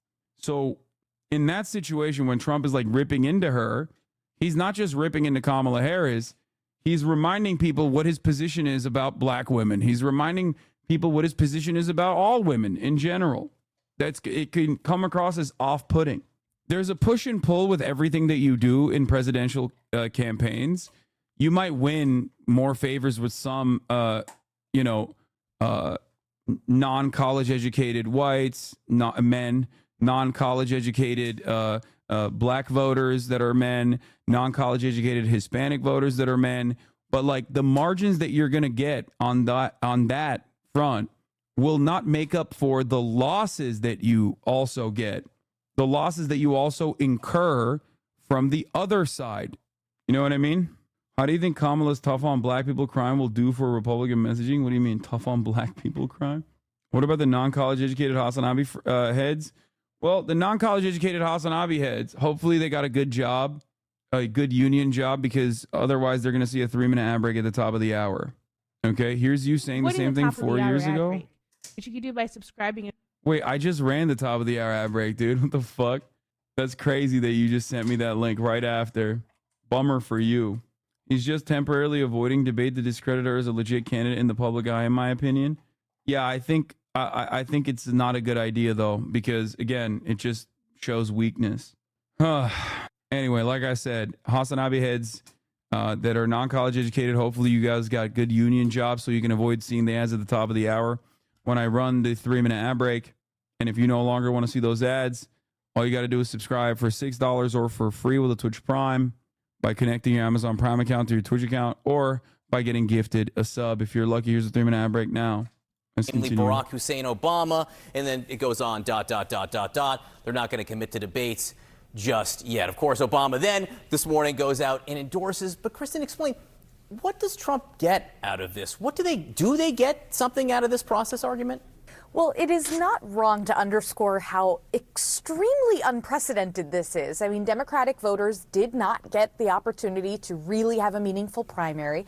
At the same time, though, the politics of this, I assume that what they're trying to do is divide a Democratic coalition that right now does not seem interested in being divided. Yeah. Democrats are pretty united around Harris. This week has been, again, very unprecedented in the extent to which they've closed ranks. I do think that they're just so used to just making up false narratives that they're literally making up a false narrative about something that is like demonstrable and something that is like easily observable.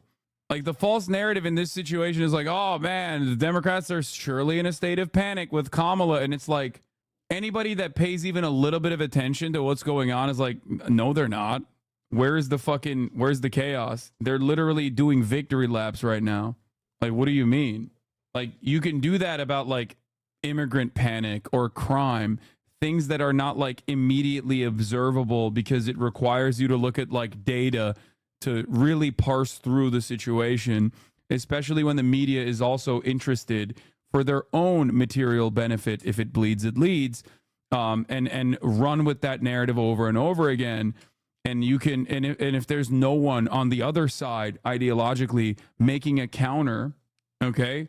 If there's no one on the other side making a counter to that and trying to explain what the reality is, like they can run the table with that line. They have basically fucking 30 years of nonstop immigrant panic that they can rely on in terms of making this hysterical argument. You can't necessarily do that, though, for something as easily observable as, like, the Democratic Party not being in a state of panic and across the table, everyone is united behind this singular force now.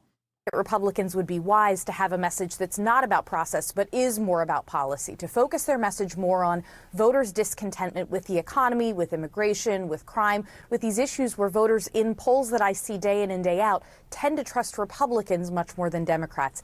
The Trump campaign would be much smarter to keep the focus on that versus trying to fight these process wars. So, Matt, on that front, one of the things that we have begun to hear are these attacks on Vice President Harris as a liberal. Tom Kahn started it here, calling her a San Francisco liberal like 5 times in 7 minutes. And this morning, we are seeing for the first time this super PAC, which is now supporting Harris, saying they're coming out with an ad buy, some $50 million they're putting into this ad. I want to play a little bit. She's the district attorney. For the record, this person is like shitting on this Biden press release. Since last year, the value of her labor has increased by 7.3%, a gain outside of observed margin of error. Trump would roll back this historic win for workers dangerously. Harris press release. Look, these guys are all R-worded. Yeah, it's better. It is objectively a better way to fucking campaign than this, especially when the economy is one of the aspects for the Democrats that is the weakest. Why would you fucking post this as a criticism? Why would you post this as a fucking criticism of Kamala Harris's campaign and what their strategy looks like when all you do with Biden was fucking unpopular. First of all, Biden was already unpopular, and he was especially unpopular when it came to the economy. The truth of this does not change the reality. It's more that they're weird, and it's much better than insulting them with a slur. This is a lack of understanding, to be honest. Hey, exactly. And they are weird. For the record, they are still campaigning on labor gains anyway. It's not like they're not campaigning on that. I can't believe I'm the one saying this because I am the guy who just told you how important it is to talk about kitchen table issues. Okay? But calling the Republican Party weird is basically saying that all they want to talk about is shit that is not kitchen table issues. You're doing that right now. Who protected children from sexual predators. She's the attorney general who stood up to the big banks to protect homeowners. Yeah, so those two things, I wanted to highlight that, Matt, because again, and you spent your career trying to kind of nudge the Democrats or keep them in the center here. How much does Harris have to worry about that, and does this ad get to it? Well, look, the entire ballgame here is winning the center, and the Harris team absolutely knows that. This is going to be a sprint to the general election where most voters have made up their minds already. The undecided voters tend to be centrists and moderates and independents. Those are the people that are up for grabs, and those are the people she's got to get.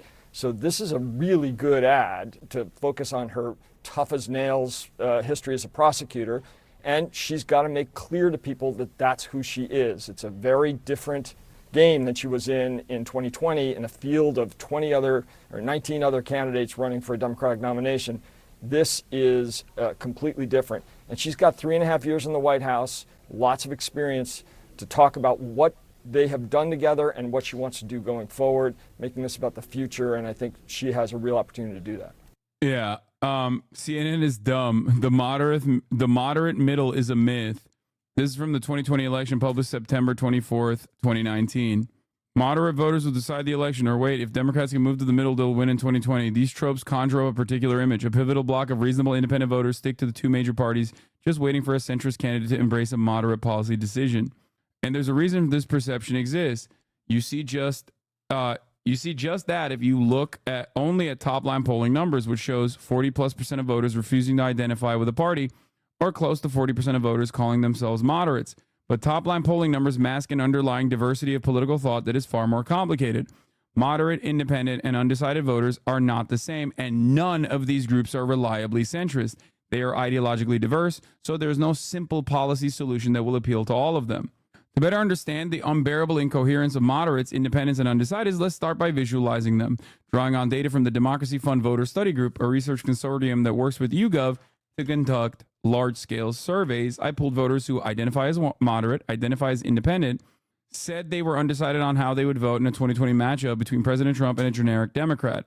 Here's how big each group is in the electorate overall and how much they overlap. The murky middle of the electorate that identify, despite some overlap among independents, moderates, and undecided voters, each group is relatively distinct. However, this doesn't necessarily mean there are cohesive ideological benefits within each group. Okay? To test this, I used policy questions from the same voter study group survey, make two indexes measuring attitudes on economic policy and immigration. People say they're moderate, but when it comes to individual policies, they are not moderate at all. Okay? They have very obvious opinions on those matters. No, she didn't pick up anything from the shelf. She's eating the ram horn that I gave her earlier.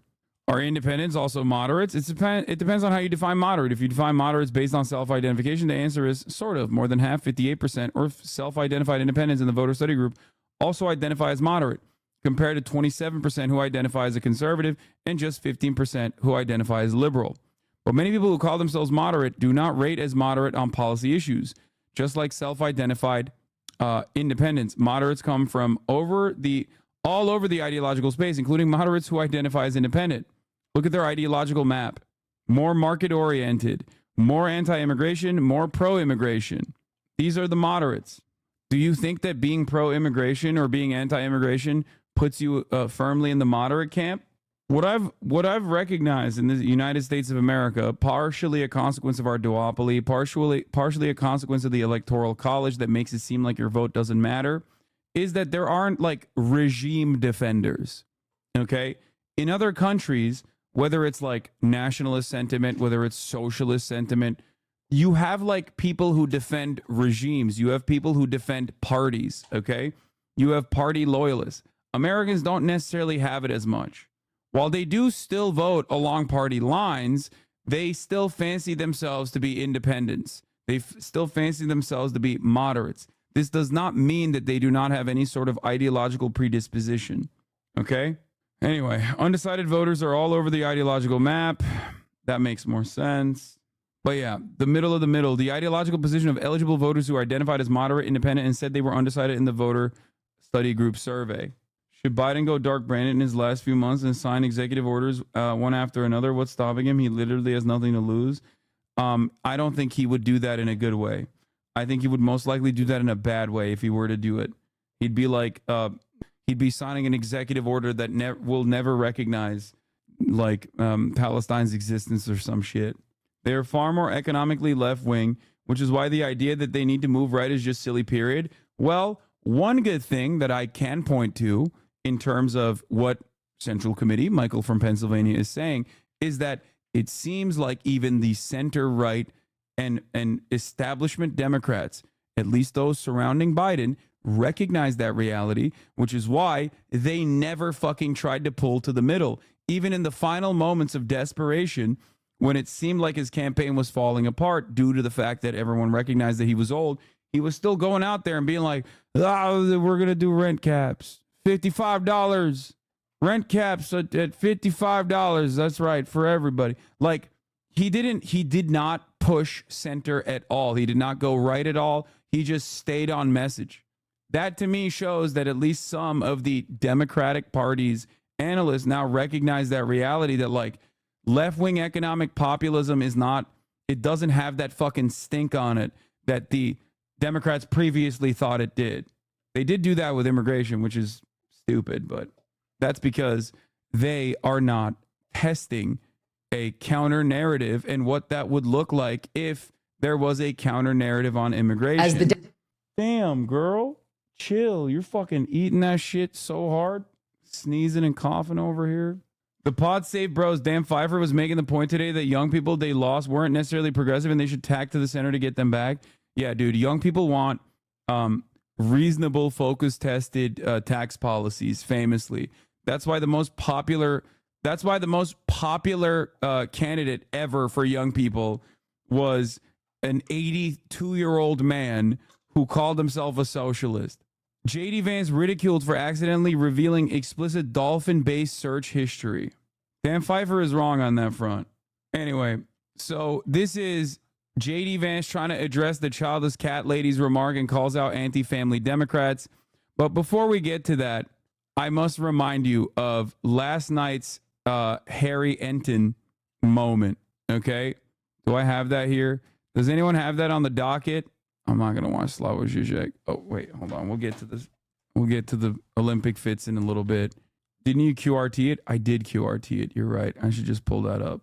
So here, let's talk about Jedediah John Don Vance. Okay, a historically bad pick, like genuinely generational talent in just like sucking. Okay, sucking fucking couches, maybe dolphins, it seems, but also just absolutely being a pathetic figure that even people that know him best despise.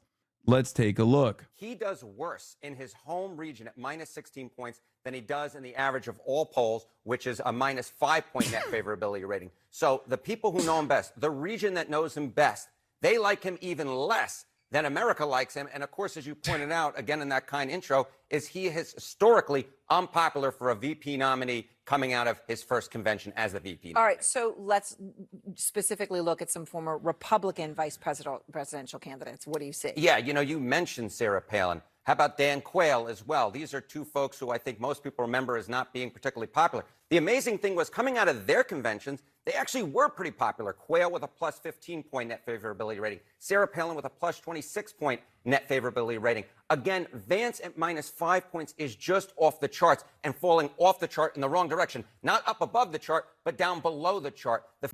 I mean, that's like, once again, vindication for the Bergamaniacs. That's number one. Number two, Bergamaniacs, we could have had it all. Okay, we could have had it all.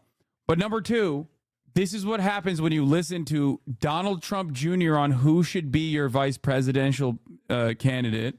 And last but not least, this is what happens when you go for a guy who is a, so far, one-term senator in Ohio, a state that you already won by 8 points, who literally won his senatorial seat with a smaller margin than you did, as in he's less popular than you in this already red state. And there was another Republican, the governor of Ohio, on that very same ballot that JD Vance was on, that outperformed JD Vance by like 20 fucking points. That is insane.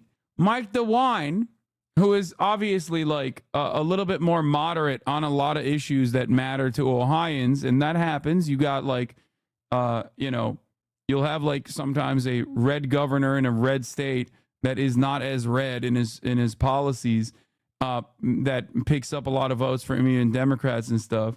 But like Mike DeWine was outperforming Jedediah Vance by fucking 20 points, dude. That is insane that you did this. Like, it just makes no sense. Are you a racist? How could you not want this guy as your VP? This is what he ran on. Are you a racist? Do you hate Mexicans? The media calls us racist for wanting to build Trump's wall. They censor us, but it doesn't change the truth. Joe Biden's open border is killing Ohioans, with more illegal drugs and more Democrat voters pouring into this country. This issue is personal. I nearly lost my mother to the poison coming across our border. No child should grow up an orphan. I'm JD Vance, and I approve this message because whatever they call us, we will put America. I love this on so many fronts, because like he wasn't even orphaned. He's acting like his mother died. Like, no, she didn't die actually. And also, she didn't get the fentanyl from undocumented migrants. Undocumented migrants play no role whatsoever on the trafficking of fentanyl, according to the Department of Homeland Security numbers. 90% of the drugs apprehended over the border are coming in through regular points of entry, and 91% of those apprehensions are conducted on American citizens. That's right. Not like actual card-carrying American citizens, not undocumented migrants at all. JD Vance's mother also was a nurse who was stealing prescription opioids from her own patients. So she had nothing to do with undocumented migrants whatsoever. Anyway, now having said that, great campaign ad. I don't know how that guy underperformed the fucking Republican governor by 20 goddamn points. But also, as you guys know, it was partially because Donald Trump, the fucking dumbass, too comfortable thinking he's going to bully an old man who was already like deeply unpopular, listened to his dumbass son, Don Jr. Here is Don Jr. trying to defend the JD Vance situation. Like, there's some of them are like, we don't even want white women. Like, it doesn't, like, we need to check like 3 or 4 boxes so you can end up in, like, if you're like, you know, a trans communist, this, that, and the other, like, you too can be the CEO of a Fortune 500 company with no experience whatsoever. He's actually spent real time with them. Like, and he's sort of, I would say he's the blue collar billionaire. And 15 years ago when I said it, people used to. Dude, just show this over and over again. Show this in Ohio and Trump will turn Ohio fucking blue, okay? Like, ain't nobody is looking at this and going, yeah, no, this is a winning ticket. Like, no riz. When I say they're weird, this is what I mean, bro. They are fucking gross. They are so gross that it's getting to a point where even other equally gross voters are like, oh, God, I don't want to be associated with that. Shit all over me. Like, what are you talking about? I'm like, you don't understand. And now they understand. What the borders are, wrote the article. It wasn't even like it was the same publication. It was the same journalist. I'm like, this you? Like, to literally save democracy, because it's literally at risk, JD. That's why I keep notion that, you know, democracy is all things, but if the elite, meaning, you know, Barack Obama, the Clintons, a couple billionaire donors be like, okay, this isn't working. We're going to take everything we gave you. We didn't give you any other options. We threw, you know, RFK off the ticket. Yep. We basically tried to push anyone else from happening. So we gave you your only choice. You actually then chose that person. And now America is not there. Now they're pretending, no, she's a moderate. They did the same thing with Joe Biden. He's going to be so moderate. He's so moderate. Look, he's moderate. Yeah. The policies were not. I hate to say it, but like literally, no, like, but it's like me, a couple other people that we're friends with that are like, hey guys, here are the facts, but you're not going to get that. Honestly, you may not get that on. Yeah, they're besties. They love each other. You could tell, bro. Look at them. They're having so much fun together. Not a care in the world. You know what I mean? I don't know. Seems like it should be illegal. I'm reasonably fast. If you see me on Twitter, like I'll get out a mean tweet in seconds. Right. No, I'll get out a meme tweet in seconds, dude. Sick. Yeah. No, that's what like a guy with an HVAC business is thinking about. Is like, I know I make jokes a lot, but like, dude, think about it. Think about like an average American Republican, okay? Like maybe a lot of you are probably living in blue states, so you see exactly this type of Republican because deep blue districts, Republicans are exactly like this, the Groyper Republicans. But just like try to imagine, I don't know, try to imagine like your friend's dad or some shit who maybe owns like a catering business, right? Like living in Oklahoma, or a guy who owns a ranch or some shit living in Texas. Like, I don't think that guy looks at this and goes, yeah, this is a winning message. Oh, this guy tweets really fast. I love that. Okay. I love how fast he tweets. Glenn Youngkin, dude, he was right there. He was right there. Fuck it. Burgum was right there. Like, it's just so dumb. I don't think I'm going through a checkout process 7,000 times or whatever the statistic, and it's over and over again. I mean, even if they're, you know, journeyman, very average at best at what they're doing, of course, they thought of themselves as the elites, and yet none of these guys are exactly. They all copy everyone. The Marines thing, I'll sit behind a desk for a year or two, you know, after I do all the other things because I want to get into politics. You did it first. Yeah, dude, like just this coked out rant about fucking tweeting really fast. Sick, man. Yeah, these guys are that's the guy that Trump is listening to. Democratic Party ousts President. Here's John Don talking to fucking Megyn Kelly about the childless cat ladies remark. I got to pee Joe again. Biden and elevates Vice President Kamala Harris to the top of its ticket without a single vote having been cast for her in that role. In just a matter of hours, the media suddenly turning all of its focus seemingly to Senator J.D. Vance, Trump's running mate. Donald Trump's number 2 coming under intense criticism for comments he made 3 years ago about, quote, childless cat ladies. because this is what Americans who can't pay their mortgages care about. Senator Vance is here to respond to this controversy, but first we want to start by walking you through how it all began. Going back now to July 2021, Mr. Vance had just launched his campaign for senator in the great state of Ohio, and he gave a speech to a conservative organization called the Intercollegiate Studies Institute. This was a speech essentially about declining birth rates, and they're bad, by the way, in the United States. They're at a 17-year low, and they continue to go in the wrong direction, and what it means for the future of this country. Mr. Vance talked about how he wanted to see the Republican Party as a pro-family party. He discussed the importance of children and brought up the fact that many top Democratic leaders don't have any kids, questioning what kind of a message the party as a whole is sending to young Americans. Take a listen. I want to take aim at the left, specifically the childless left, because I think the rejection of the American family is perhaps the most pernicious and most evil thing that the left has done in this country. Consider all of the next gen of the Democrat Party. See, they're doing it again, by the way. It's like you're supposed to just say they don't respect family values and then let people make inferences off of that, which can mean anything. It can mean that they don't like gay people. It's like, oh, they want to trans the children. That's all you need to say. They don't care about family values. That is a message that resonates with normal Americans to a certain degree. When you dive into it and get real fucking nerdy with it, and you start talking about like, yeah, they don't care about family values, which when I say that, I mean like you need to strap up every woman that is capable of carrying a pregnancy to term to a baby incubation machine. All of a sudden, you're losing all those people who are like, whoa, whoa, whoa, I just meant like family values. I thought we were talking about like fuck gay people, or I thought we were talking about, you know, making sure that America had strong traditional values. Like you literally give the fucking game away. It is the exact opposite of the Lee Atwater strategy, the famous Lee Atwater strategy of like, you know, post-civil rights movement, you can't say the N-word anymore, so you say welfare queens, right? Like they forgot that you need the dog whistle. And that's partially on Trump, because Trump literally took the dog whistles and just turned them into bullhorns. So these guys think they can get away with it, but their instinct is so nerdy that they have to turn this into like some kind of scientific racism, right? That's the problem. They forgot that you just say they don't care about family values, and then Democrats try to interrogate that.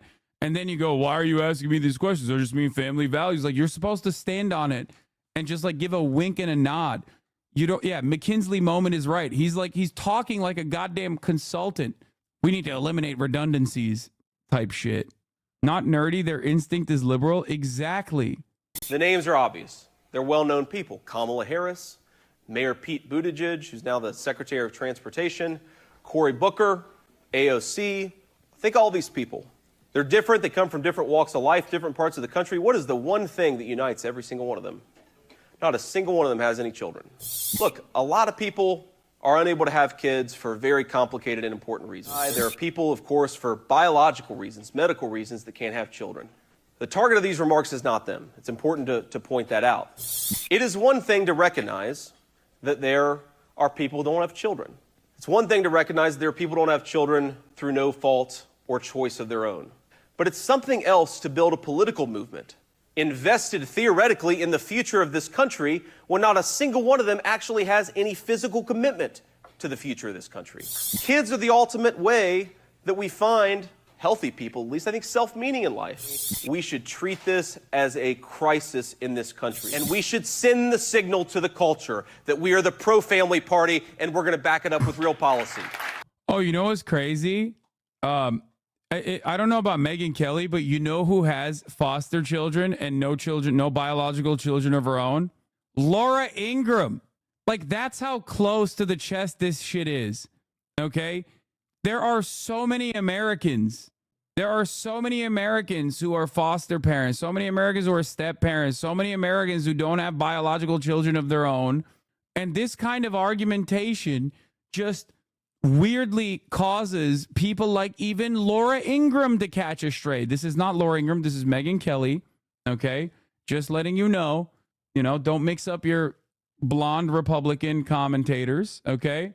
Now, because Mr. Vance named names in his speech, it caused some headlines at the time, mainly because Vice President Harris is not a mother of her own biological children, but she's a stepmother.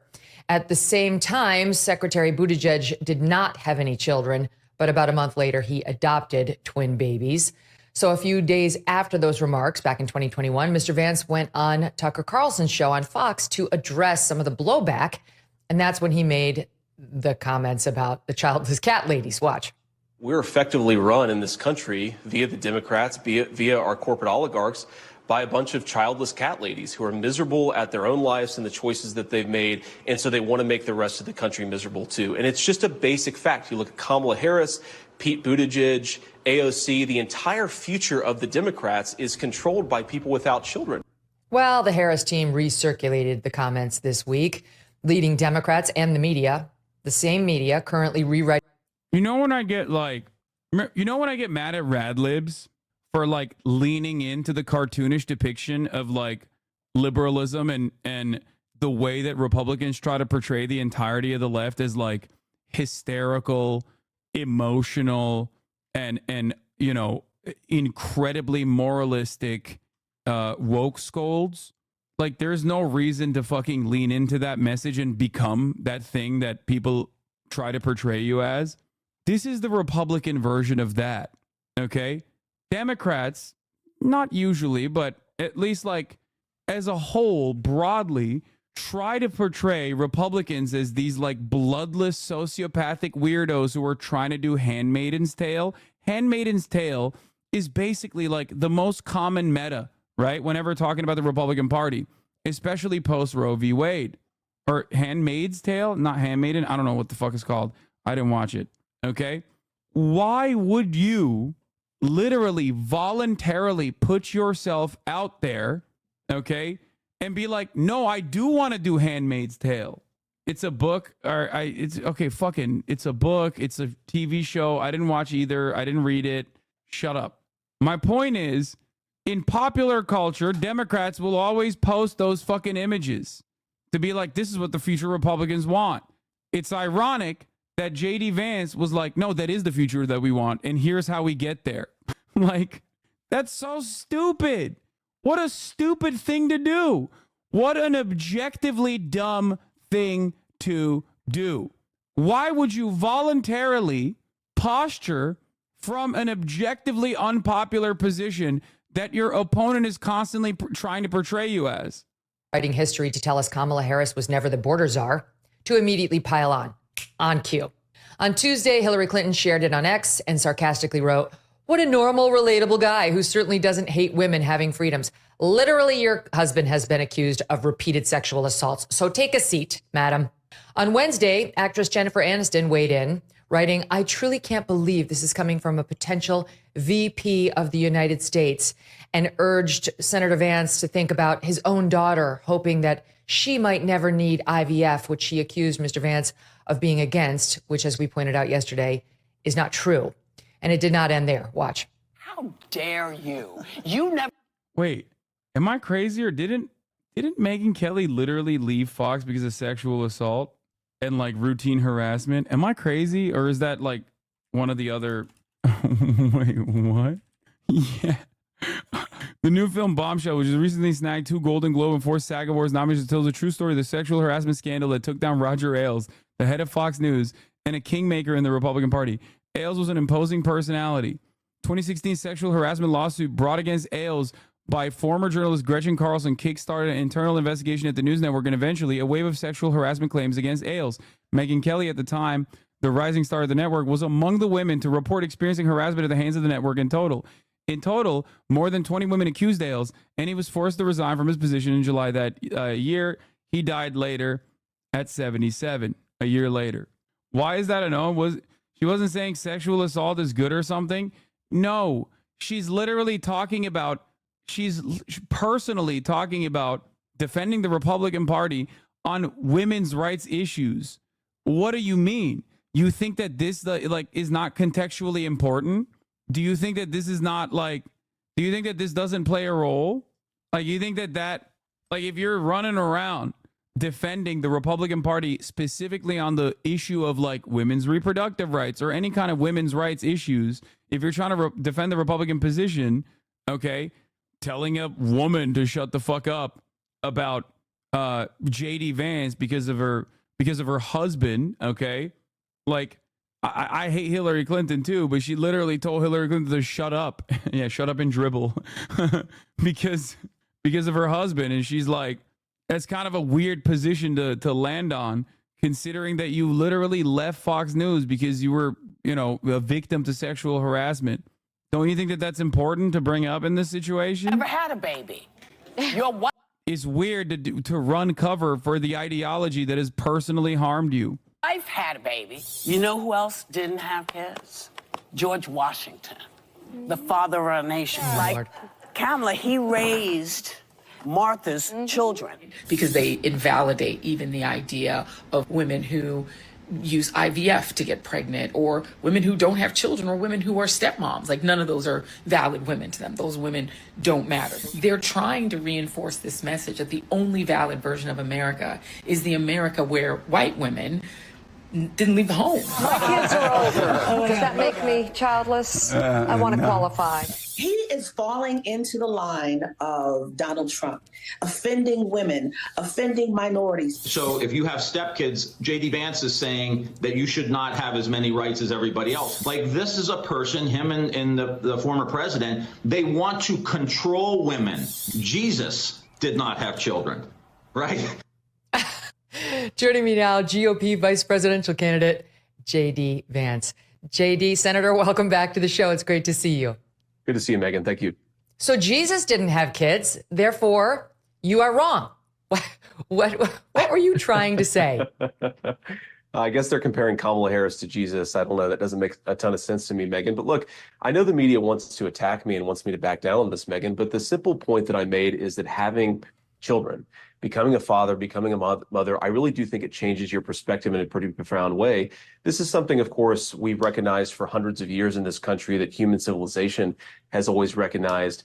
But there's a deeper point here, Megan. It's not a criticism of people who don't have children. I explicitly said in my remarks, despite the fact the media has lied about this, that this is not about criticizing people who, for various reasons, didn't have kids.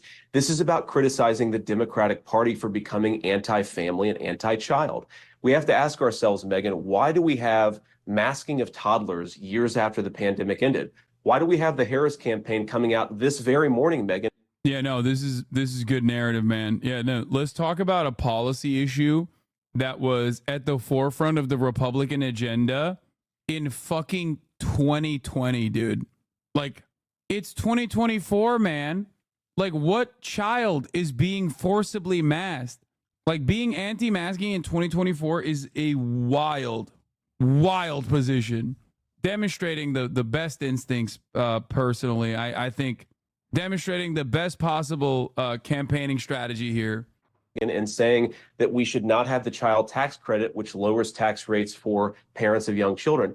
It's because they have become anti-family and anti-kid. And I'm proud to stand up for parents, and I hope that parents out there recognize that I'm a guy who wants to fight for you. I want to fight for your interests. Yeah, no, that's definitely how you came across as. Also, wait, is he saying he's pro-child tax credits? Wait, what? Has lied about this, that this is not about criticizing people who, for various reasons, didn't have kids.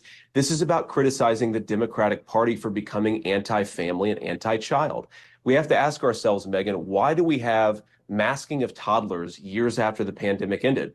Why do we have the Harris campaign coming out this very morning, Megan, and saying that we should not have the child tax credit, which...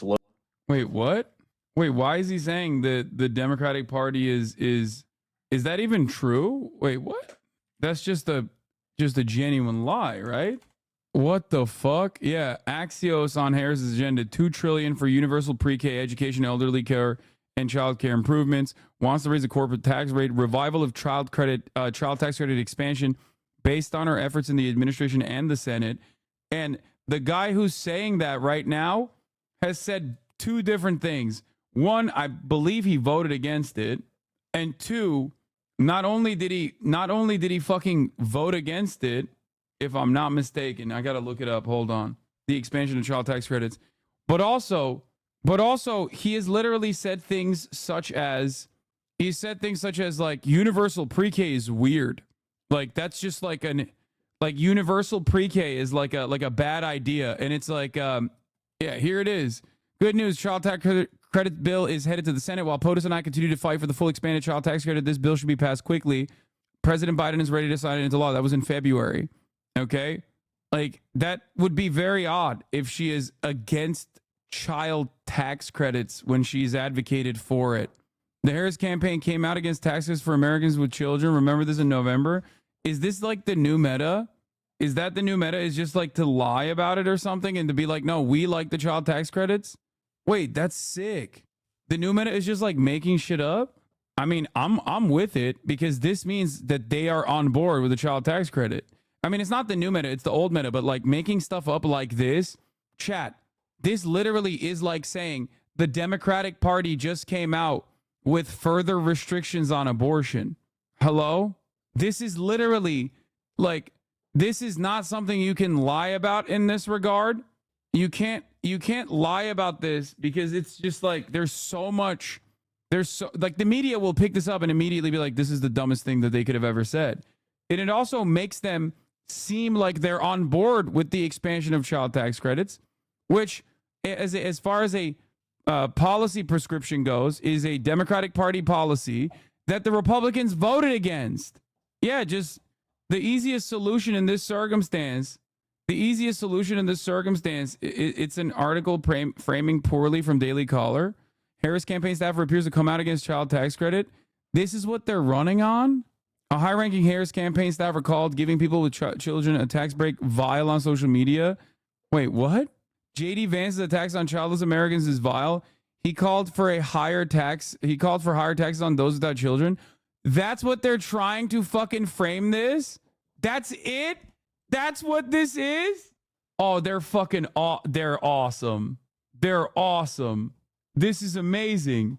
Hey guys, on life support, Senate Republicans are prepared to sink the child tax credit bill. A $78 billion package of tax breaks for families and businesses passed in the House with an overwhelming bipartisan vote. But key GOP senators demand big changes or else. And if I'm not mistaken, one of those senators was Vance. No? Wasn't J.D. Vance one of the people? Or maybe he was. He supports it per roll call. Okay, never mind. GOP vice presidential pick has diverse record on tax spending according to roll call. Mass mandate, diversity initiatives, campus protests, tax bills. Okay, 3 tax bills, impose higher taxes on college, university endowments, tax legislation. Vance also co-sponsored a bill introduced would disqualify auto manufacturers. Co-sponsored a measure with White House that would eliminate the ability for shareholders to delay. Vance also supported traditional business-friendly Maggie Hassan, restore full upfront deductions and fine in investments and R&D. Where's the child tax credit? Further ado, joining us now, Marine. Vance among the growing group of Republicans who support expanding the child tax credit, which provides money to low and middle. Okay, I was wrong. He didn't do that poison pill shit. After Trump expanded the child tax credit, the passage of Tax Cuts and Jobs Act 2017, families are now eligible for up to $2,000. In 2021, he tweeted his support for a proposal that would give $12,000 tax credit to married parents who have children under the age of 13. Married parents. A lot of good ideas out there on how to directly help parents. Instead of giving them only one option, this is a good one he wrote. The Maggie Hassan part at the bottom of the article. Hassan's bill incorporated $79 billion tax package negotiated by Ron Wyden. House Ways and Means Chairman Jason Smith, who grew up in a poor family receiving government assistance, spoken positively about the elements of the Wyden-Smith bill, which includes an expansion of child tax credits for low-income households. The bill faces opposition from Senate Republican leaders who believe it would reduce incentives to work. Yeah. This is such a wild fucking way to swing. And it's such a dumb way because it's literally on the Republican Party that this didn't pass. So for him to turn around and be like, oh, it's the Democrats that don't actually want this is so funny. I don't think it'll work. Like, there's no way the media would let, especially because the blood is in the water and there's a feeding frenzy going on with respect to J.D. Vance's unimaginably unpopular positions.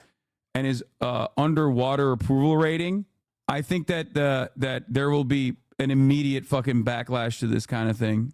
I don't think that they let this go. Underwater, like his position on fucking dolphins, yes. I think it's only right the mainstream media start heavily reporting on the factual fucking of couches. Are these CTC being a reduction in taxes for those with children versus increasing taxes on those without children are two different things? He's only supported the latter. Yeah, I don't think that JD Vance wants an expansion of child tax credits.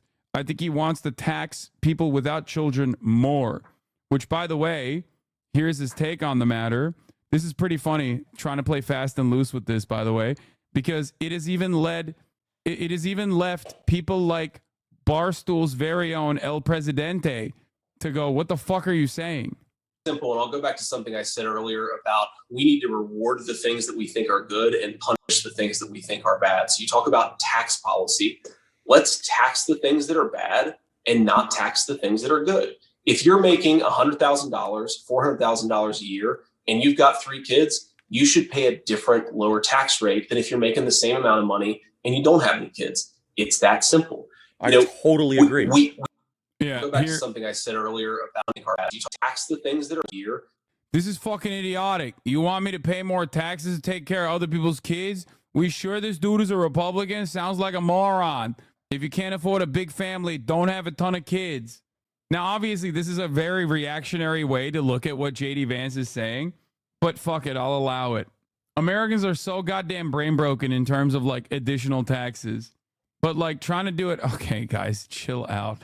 Trying to advocate JD Vance's attacks on childless Americans is even vile. He called for higher taxes on those without children. This is exactly like the child tax rate of JD Vance. Actually, you get less money if you're a single parent. Also, Vance opposed the American Rescue Plan, which expanded the child tax credit. Yeah. He voiced support for the Missouri Senator Josh Hawley's 2021 plan to expand the child tax credit, which included a marriage bonus and catered to 2-parent single-income households. Millions of working people want to start a family and would like to care for their children at home, but current policies do not respect these preferences, Hawley said when the bill was introduced. Also, I don't know if you guys know this, but childless Americans already pay higher taxes than Americans with children.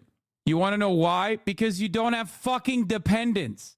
So what he's talking about is like literally trying to just simply fucking tax people without children even more than that, exclusively to, I guess, like in his mind, he thinks that this will create a structure where people literally people will get married more. Yeah. The child tax credit without any sort of additional qualifiers simply just cuts child poverty in America by half, which it did, by the way. Harris said at a political event in North Carolina last week, this was real. This was a real thing. It was ridiculous that it didn't fucking, they didn't expand on it or didn't continue it or couldn't continue on it, partially because of the Republican Party. Biden's fiscal year 2025 budget aimed to restore the 2021 child tax credit increase, and House lawmakers in January passed a bipartisan tax package, which included a child tax credit expansion. However, the bill's been stuck in Senate. The enhanced tax break is a huge priority for Democrats, said Garrett Watson, senior policy analyst and modeling manager at Tax Foundation. Do you think tax credits for children are bad? No. What? No. There's only one way to offer money to Americans, and that's by functionally cutting taxes or offering tax credits. It just sucks that that is the reality. But I never said that. I said the exact opposite. Oh, I thought this guy was going to try to do a 3-minute ad break debate by being like, well, you never said that there will be a 3-minute ad break at the top of the hour, but there is one unless you subscribe for $5 or for free. That would have been a better opportunity for you, sir, even though you didn't take that opportunity. You know, here's a 3-minute ad break now, by the way, everybody. Now, if you want to break from that, you can use a Twitch Prime. It's kind of like a tax credit, okay? As long as you have an Amazon Prime account that you haven't used on your favorite broadcaster, and you can use it here, or you can get gifted a sub. It's kind of like socialism that way. Here's the 3-minute ad break now. What? Missing the biggest moment of your wife's career because you're busy queening out with WeHo gays, LaMafael. Emhoff also told a story about being caught by surprise. Oh my God. Oh my God. When he said he happened to be in Los Angeles with a gay couple, friends of his, after taking a 1-hour Soul Cycle class with them in West Hollywood. We're out there having coffee, messing around and talking. Messing around. Douglas Emhoff is gay. But that's, you know, that's neither here nor there, okay? So now it's like after the announcement has gone out, my friend's partner said, you need to look at this. And I said, what? What the friend was holding up was Biden's letter to the country announcing he was dropping out. Of course, I didn't have my phone, so I ran and got into our car. And of course, my phone is just on fire. And it's basically call Kamala from everyone. Emhoff said. And of course, the first thing she said was, where the were you? I need you. Where the fuck were you? I need you. Once again, Haas with the buy erasure. True. How aggressive is the sex Paulo, Pelosi, and Doug have? You mean David the Pee-Pee? Why are we pretending like he didn't speak to Kamala to tell her he was dropping out beforehand? Hello? Have you seen Biden? I don't think he told Kamala Harris beforehand that he was dropping out. Like maybe moments before. Maybe literally moments before the tweet was dropped on the timeline. Brother, there was like 8 people in total in the country that knew he was dropping out. He told his staffers the night before that they're full steam ahead, Captain. Okay? New York Times reported he told Kamala that morning. Yeah, see? No, after the letter was released, he was pissed. Yeah. I thought I heard a PSA guy say Biden informed his staff 1 minute prior to posting the tweet. That's what they want you to think? No, I believe that. I 100% believe that. Half of his re-election campaign staff found out from the tweet, brother. You're crazy. Morning, Rebecca. Vice President Kamala Harris is racing to rally support across the country. With the election now just 100 days away, she is aggressively going after Donald Trump and hitting that campaign trail. Hey there. This morning, Vice President Kamala Harris getting a major endorsement and revving up her campaign. We called to say Michelle and I couldn't be prouder. Okay, we saw all this stuff. Rallying one of the nation's largest teachers' unions in Houston, Texas. Bro, you can't be rallying one of the largest teachers' unions in the nation and then simultaneously go with Josh Shapiro. That's all I'm going to say, okay? You can't do both. You can't be pro teachers' unions, which is phenomenally important, while simultaneously having your VP be a guy who is seeking to abolish teachers' unions by pushing for a right-wing bill, a Republican-backed bill. What? Oh, this makes sense. Donald walked out on the family when JD was a toddler. When JD was 6, his parents officially divorced after his father left the family a few years prior. He reflected in Hillbilly Elegy how his mother informed him of the divorce by telling him he'd never see his biological father again. It was the saddest I had ever felt, he wrote in his memoir. Of all the things I hated about my childhood, nothing compared to the revolving door of father figures. One of the funniest moments about this is that his dad's name is Donald. That's crazy. Oh my God, his entire worldview is okay. I'm not a firm believer on the idea that like he got panned by critics when the Netflix show came out and that's why he became a Republican. I don't believe that. Okay, that's when he became like a Trump guy. I don't believe that, but I do believe that this is the reason why he's constantly talking about like no fault divorce. Now we fucking know daddy issues is like motivating him to come out and look like an unhinged sociopath every time he talks about women having bodily autonomy as it pertains to both reproductive rights, but also as it pertains to divorce. Maybe life would be different. Maybe life would be different if the government forced his father not to leave. Because like, here's the thing, right? For him, like, this is like his Israel. You know how like Biden is just like weirdly so pro-Israel out of nowhere, and people constantly tell him like, dude, like dial it back. What the fuck are you doing? Like you're coming across really fucking unhinged on this issue. And he's just like, I'm a Zionist. And I've always been a Zionist. JD Vance's Israel is this. What Israel is to Biden, denying women bodily autonomy is to JD Vance. He just has this like unimaginable commitment, despite the fact that it plays really poorly with the broader electorate because of his own personal convictions. I love that. And no, I don't mean like Israel is Joe Biden's daddy, chat. Bro, go look up the name of Kamala's dad right now. Yeah, I know. It's Donald J. Harris. Or Donald J. Sterling Harris? No, Donald J. Harris. I don't know why I always say Donald Sterling. I know Kamala's dad is is a Stanford professor, and he is a Marxist economist, as a matter of fact. I always got Donald Sterling in the mind. I don't know why. We want to ban assault weapons, and they want to ban books. We choose freedom. The vice president dropping her first campaign ad featuring Beyonce's song Freedom. Okay, get to the tax credits, man. Quickly pitting Trump's words. We saw this shit already. If you're making 100. Wait, oh, we watched this coverage already. Okay, never mind. It just like briefly touches on it in the coverage. I thought there was more. I thought there was a further. I thought there was like further coverage on it. Okay. Oh, Lindsey Graham, that's a really funny one. All right, let's continue. Lowers tax rates for parents of young children. It's because they have become anti-family and anti-kid. And I'm proud to stand up for parents. And I hope that parents out there recognize that I'm a guy who wants to fight for you. I want to fight for your interests. I want to fight for your stake in the country. And that is what this is fundamentally about. The Democrats in the past 5-10 years, Megan, they have become anti-family. It's built into their policy. It's built into the way they talk about parents and children. And it's time that we called that out. I don't think we should back down from it, Megan. I think we should be honest about the problem. Here's what's crazy. It's not just Senator J.D. Vance, Republican and running mate to Donald Trump, saying that. That's awesome. He's doubling down on it. That's great, man. He's doubling. He's like, every time I say family values, understand that I think women should be cows that are bred. I need you guys to associate what is like a commonplace Republican position with a policy position that you definitely think is weird and gross. Let's be honest, though. A good policy would be to offer tax incentives to people with kids. Just don't penalize people for not having kids. Wow. If only there was that exact same policy. Maybe like I'm thinking like a child tax credit, like that. I feel like that would gut childhood poverty by half.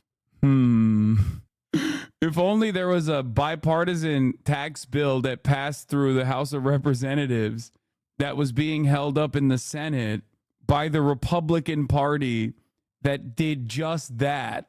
That's kind of what we've been talking about. Chatter, you might have came in late, but that is what the Democratic Party is actively running on. And JD Vance here is just being like, Kamala Harris doesn't want this thing that she keeps putting at the forefront of her campaign message for the past fucking 70 hours that she's been campaigning. Just recently, there was a long piece, June 10th, 2024, in the New York Times, and another one in the New Yorker, highlighting a book that's called What Are Children For? On Ambivalence and Choice, in which the authors, leftists, liberals, got deep into this very problem and chastised their own side for the reluctance to have children and the messaging to young women about priorities. It's not just a Republican thing. The honest liberals will admit themselves that somehow the Democrats are running away from family as one of their previous old core values. I'll just give you a couple of excerpts from the New York Times piece by these two authors, Anastasia Berg and Rachel Wiseman. Again, this was a month ago. They write, for progressives, waiting to have children has become a kind of ethical imperative. They go on to say, the success narratives of modern liberal life leave little room for having a family. They say this is not just a recipe for unhappiness. It also reflects a deep confusion. And they go on to write as follows. The question of children ultimately transcends politics. In deciding whether to have them, we confront a philosophical challenge. Is life, however imperfect and however challenging, however fraught with political disagreement and disaster, worth living? So this is not, and I could go on. I mean, the New Yorker piece had the similar point. We've seen it from AOC. We've seen it from the hardcore environmentalists on the left in particular, urging people not to have children because they don't see a future for the country or the world. Yeah, Megan, and I think it's profoundly weird and dangerous rhetoric. As you know, I think most parents would say professional achievements, whether you're a mom or a dad, all that stuff eventually fades away. The thing that you're most proud of is having kids, what your kids do, the relationship that you have with your family. That is what I think brings the most meaning to life is family, not all these weird little accomplishments and degrees and everything else, right? It's family that really brings the most meaning to our lives.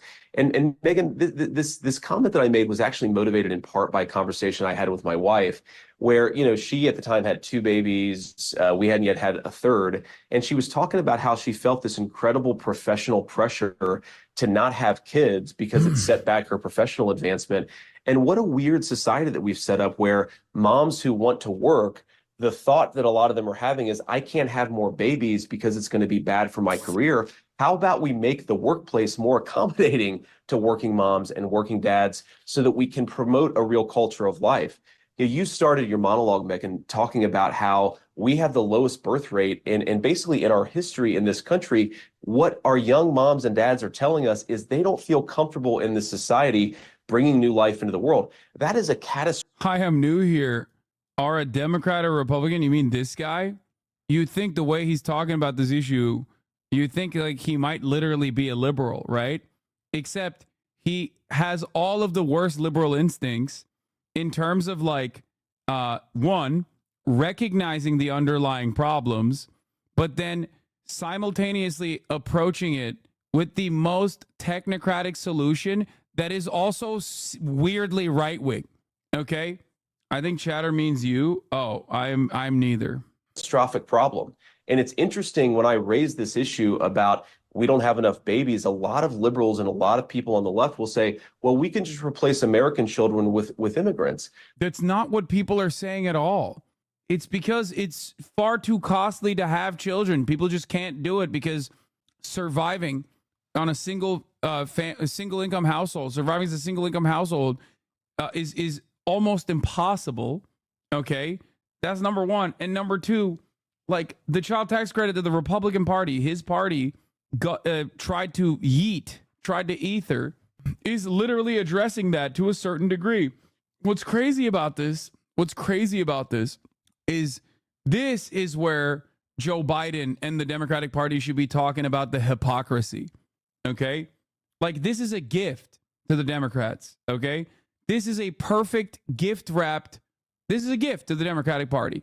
Just run this over and over again and be like, this dumbass keeps fucking saying that it's the liberals that want to stop child tax credits. We're running on child tax credits. We have a bill that the Democratic president wants to sign into law that expands child tax credits. We know it's unaffordable to be a parent in this country. We want to fix that fucking problem. And the Republican Party seemingly keeps saying, oh, this will disincentivize workers.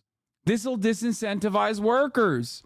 That's what the Republicans in the Senate are saying. That's his caucus. Go take it up with them, dumbass. What do you mean? That's what's so crazy about this.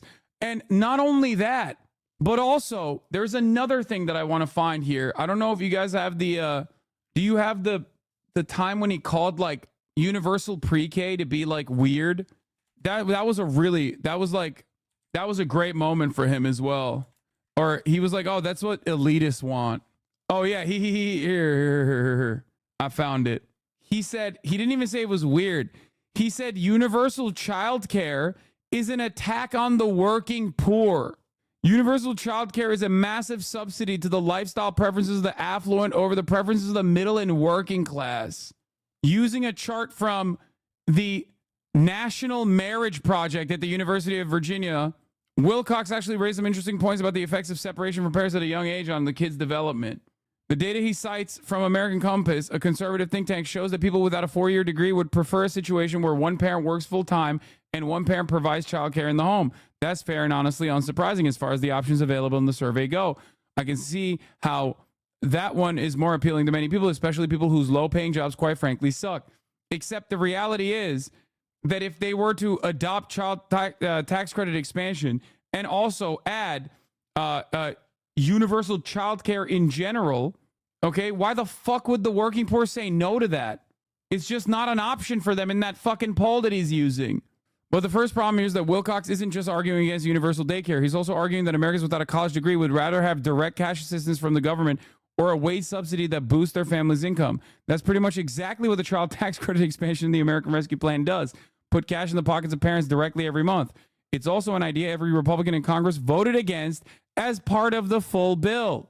President Joe Biden said in his joint address to Congress on Wednesday that he wants to make that expansion permanent. Vance would prefer a plan like the one from Senator Josh Hawley, offers smaller payments under more constrained conditions as far as policies go as a start, but wouldn't aid nearly as many families on a regular basis as Biden's proposed permanent expansion. So if that's off the table, then how about a wage increase for Americans without a college degree? They make up 78% of minimum wage workers, according to the Bureau of Labor Statistics. And yet, nope, that's off the table too. Biden's proposal to raise the federal minimum wage to $15 an hour, which he touted again Wednesday night, is a non-starter for most Republicans. This is before the Democrats tanked that, by the way, by saying the Senate parliamentarian, when they tried to attach it to a different bill, the Senate parliamentarian declared it to be a non-starter. And they basically turned around and said, okay, oops, we can't do that.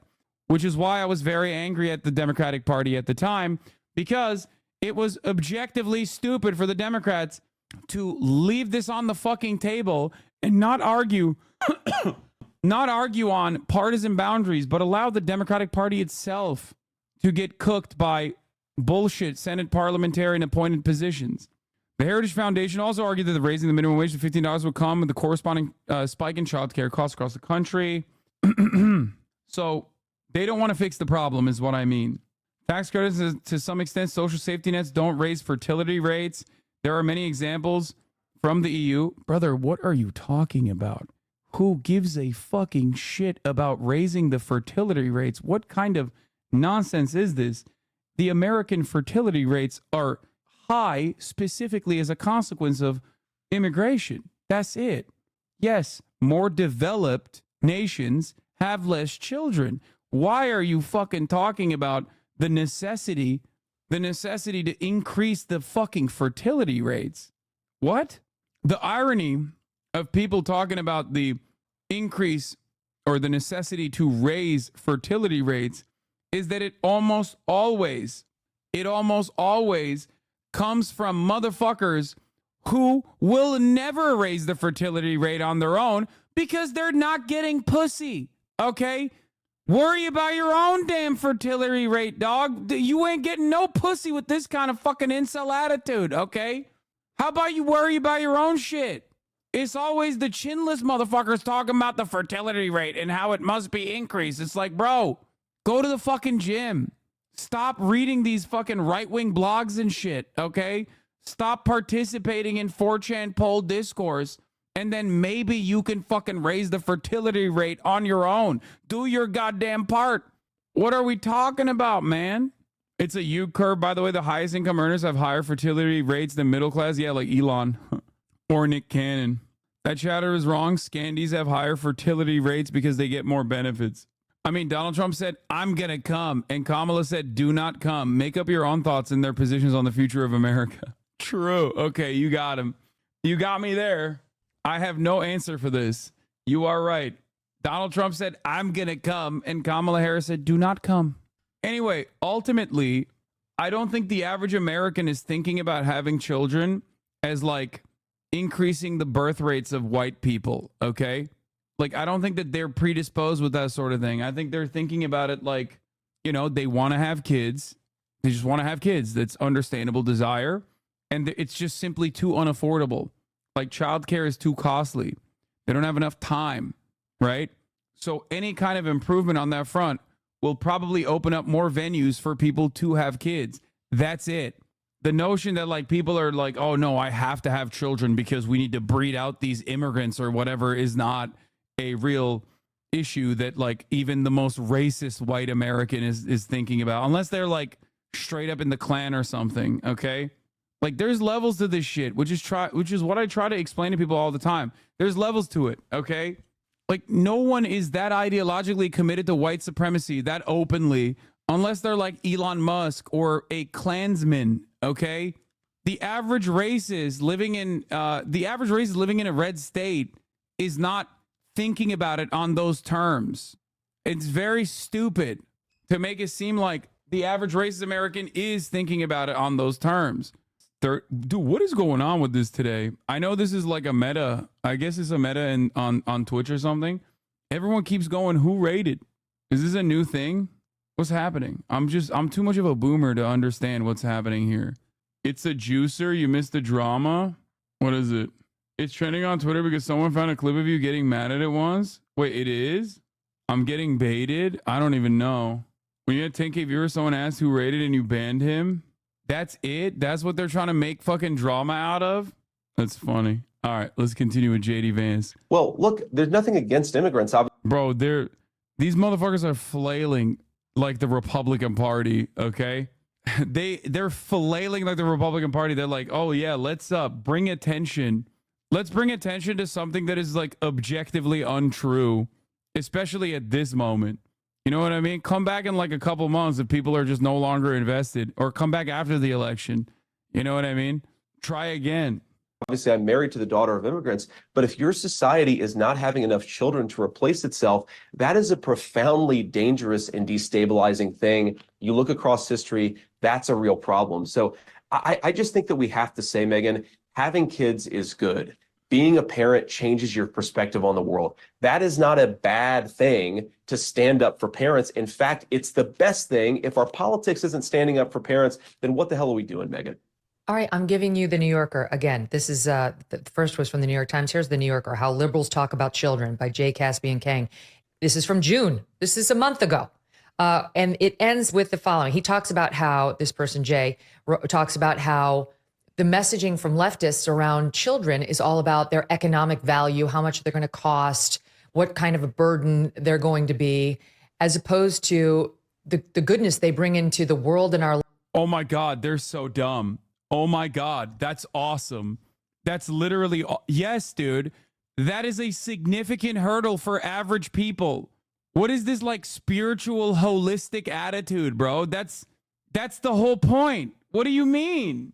Wow, I can't believe leftists are talking about the material realities that basically make it impossible to have children if you want to have children, even if you want to have children. Wow. I can't believe that leftists are talking about the economy instead of how sick it would be to nut inside of your wife and just leave it at that. Lives. And the piece ends as follows. We should talk about them as a universal and immutable good. So that's exactly what you did in those remarks, JD. And I understood it completely. And I think even the left, if they're honest, understand. Motherfuckers are perma renters with like 8 roommates, okay? Trying to make ends meet and still barely making a bag. When the weekend comes around, maybe you're using like the little bit of disposable income you have to go out and like feel like a human being again. And these guys are out here being like, why don't you just raise your children on good vibes? How does that work? Does everyone have a Sirius XM contract? How the fuck are Americans gonna make that work? Like, this makes no damn sense. Hey, what's up? I'm going to have a child and I'm going to feed that child with good vibes and good vibes only, because it fills my heart with joy to have children, which is precisely why you should you should have a child and then fucking become homeless and then figure it out afterwards. That's probably good. Understands that piece of it. Do you think America? Anyway, that's fire. Now the Vice President Kamala Harris. That's fire. But yeah, JD Vance also, I feel like I missed this part, but didn't JD Vance in that interview tell Megyn Kelly? I guess I like didn't hear that part. Megyn Kelly on childless cat ladies. Obviously, it was a sarcastic comment. I've got nothing against cats. People are focusing so much on the sarcasm and not on the substance. And the substance of what I said, Megyn, I'm sorry, it is true. Doubling down on this theory that childless women are ruining the country while also looking like a gutless flip-flopper by semi-apologizing and also driving more attention to the entire controversy by addressing it. You are watching a master at work, says Ed Indramentum. Okay. There's more I want to mention on this front. Hold on. Where is it? There was another thing that I wanted to talk about, which was, I believe this, like the JD Vance take on like taxing those who don't have children more, which they already do get taxed more because they don't have dependents, is so unimaginably stupid. Okay. So unimaginably stupid. Why? Because it's like 30% of the fucking eligible voter base that you are saying you want to tax more as a Republican. Like, that's why obviously motherfuckers like Dave Portnoy are gonna be like, what are you saying, dude? Like, as a Republican, you're saying 30% of the voter eligible public could suck shit and get taxed even more than they already do when they already get taxed higher as a consequence of not having dependents. What a stupid idea. How is this man not vetted at all? Anyway, this is also some interesting news. The results are significant coming out of Detroit News, a new poll. In January, the same pollster had Trump leading Biden by 8 points in Michigan, 47 to 39%. The new Michigan poll shows Trump at 41, Harris at 41, and Kennedy at 10. Entirely new race. Trump lost a decent amount. Harris gained a marginal amount, but still an amount nonetheless. And of course, RFK coming in hot with that 10%. Wall Street Journal poll has Harris up in the full field. Trump up 49 to 47 in a two-way, but Harris up 45 to 44 in the full field. Their last poll had Trump up 48 over 42. That's wild. How do I convince my mom not to vote for RFK Jr.? I mean, it's pretty simple. If you're voting for RFK Jr. over regular run-of-the-mill Democrat, insert whoever the Democratic ticket is, you probably are doing so because you just have like kind of kooky ideas about medication. And no, I don't mean just vaccines. I mean like in general medication, right? Medicine, modern medicine to be exact. Because like that's the major difference that RFK Jr. has from the regular run-of-the-mill Democrat. I mean, he's also like an objectively weird dude, but that's the most significant difference is that like he's a conspiracy guy with brainworms. Literally, I mean that literally. I don't mean that as a figurative term of speech. I mean literally he had brainworms and also is anti-modern medicine. So like everything beyond that, he is a regular run-of-the-mill Democrat, down to like the unconditional support for Israel. Like he just basically hits he basically gets the conspiracy crank vote while simultaneously being a Democrat, which is part of the reason why I think he takes away a lot more votes than Donald Trump than he does from the Democratic Party. So I don't know. I feel like it's going to be difficult to move your parents away from voting for RFK because like those are just the cranks. And when there is like a crank meter, when there's a crank magnet like RFK on a ticket as an independent, cranks love that shit. They think that they're making like a brave anti-establishment choice. Anyway, let's finish off this JD Vance thing with a couple different notes that I wanted to hit. The fact is, he is historically unpopular, like even more so than VP nominees, who of course went on to infamy, at least in well, I terms mean, right. of So you look at what happened to those two, and they plunged. Some may say, well, maybe there's nowhere to go but up for Vance, but in margins, that's not true. It can get worse. It can get I definitely just don't know worse. which way it will go. All right. So when this comes to the broader country, you talked about how the area that knows him best right now in the favorability likes him least, but undecided voters. That's what this is about. There are more of them than a lot of people care to admit. Yeah. And prior to the seismic shift in the race, many of them may have gone for Trump. Could have. Now, who knows what they're going to do? How does Vance play there? He doesn't play well with them at all. His favorable rating is just 5%. Just 5% hold a favorable rating. 29% hold an unfavorable rating. That makes a net favorability rating of minus 24 points. That's worse than his net favorability ratings overall. The fact is, if undecided voters are going to make up their mind based upon J.D. Vance, they're going to make it and make the choice for Kamala Harris. 5% favorable? 5% favorable. Ever heard of anything like that? I really haven't. There's still a lot of folks who are undetermined on him, but that 5% is not something I think is going to go on his wall of fame. All right. Harry. Feeling abandoned? That's exactly how J.D. Vance felt when his dad Donald left when he was 6 years old and his mother told him that he would never see his biological father ever again. That's right. I hope you now understand why he's such a staunch advocate for making sure that women cannot ever have a no-fault divorce. That's all I'm going to say. That's also part of the reason why he looked for a new Donald, a new father figure. Okay? Givers, the gun violence prevention organization founded by Representative Gabrielle Givers, just announced $50 million investment to elect and uplift allies to end gun violence, including Vice President Harris. That's obviously a signal for Mark Kelly. Mark Kelly is Gabby Gifford's husband. J.D. Vance ain't making it. Maybe until right after Democrats announced their VP. New VP Harris told top advisors she's looking for a running mate who can balance the ticket, someone who's more of a governing partner, and effectively someone with executive experience at the highest level. which eliminates Mark Kelly and puts the equation on Shapiro, Bashar, or Waltz, the top of the line governor candidates on there. Or she means Joseph Robinette Brandon. Oh, it means Cooper too. That's true. Harris developed a strong relationship with Biden while in office, and she already has a multi-year friendship with some of the people she's considering for her own running mate. Multiple sources said that her relationship with Cooper was very real after years of being attorneys general together in different states. He brings an electoral boost, but also knows how to govern, one of his advocates told Notice. Cooper troopers stand ready to turn North Carolina a bright, bold North Carolina blue. Doesn't that mean Doug Burgum also? You know what? You're not wrong. Doesn't that also mean Jimmy Carter? You know what? You're not wrong on that either. Fuck it, we go older. It does eliminate this. Look, there is going to be a lot of palace intrigue, okay, on issues like this.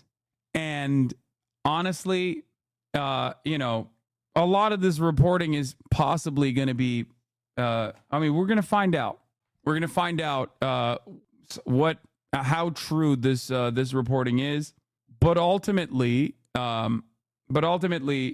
as it stands, if this is correct, if this reporting is correct, cryptic Bashar tweet, oh no, no matter what the future holds, Kentucky is my home. That will never change because I'm one proud Kentuckian. Wait, oh not oh no, oh yes, oh no, oh yes.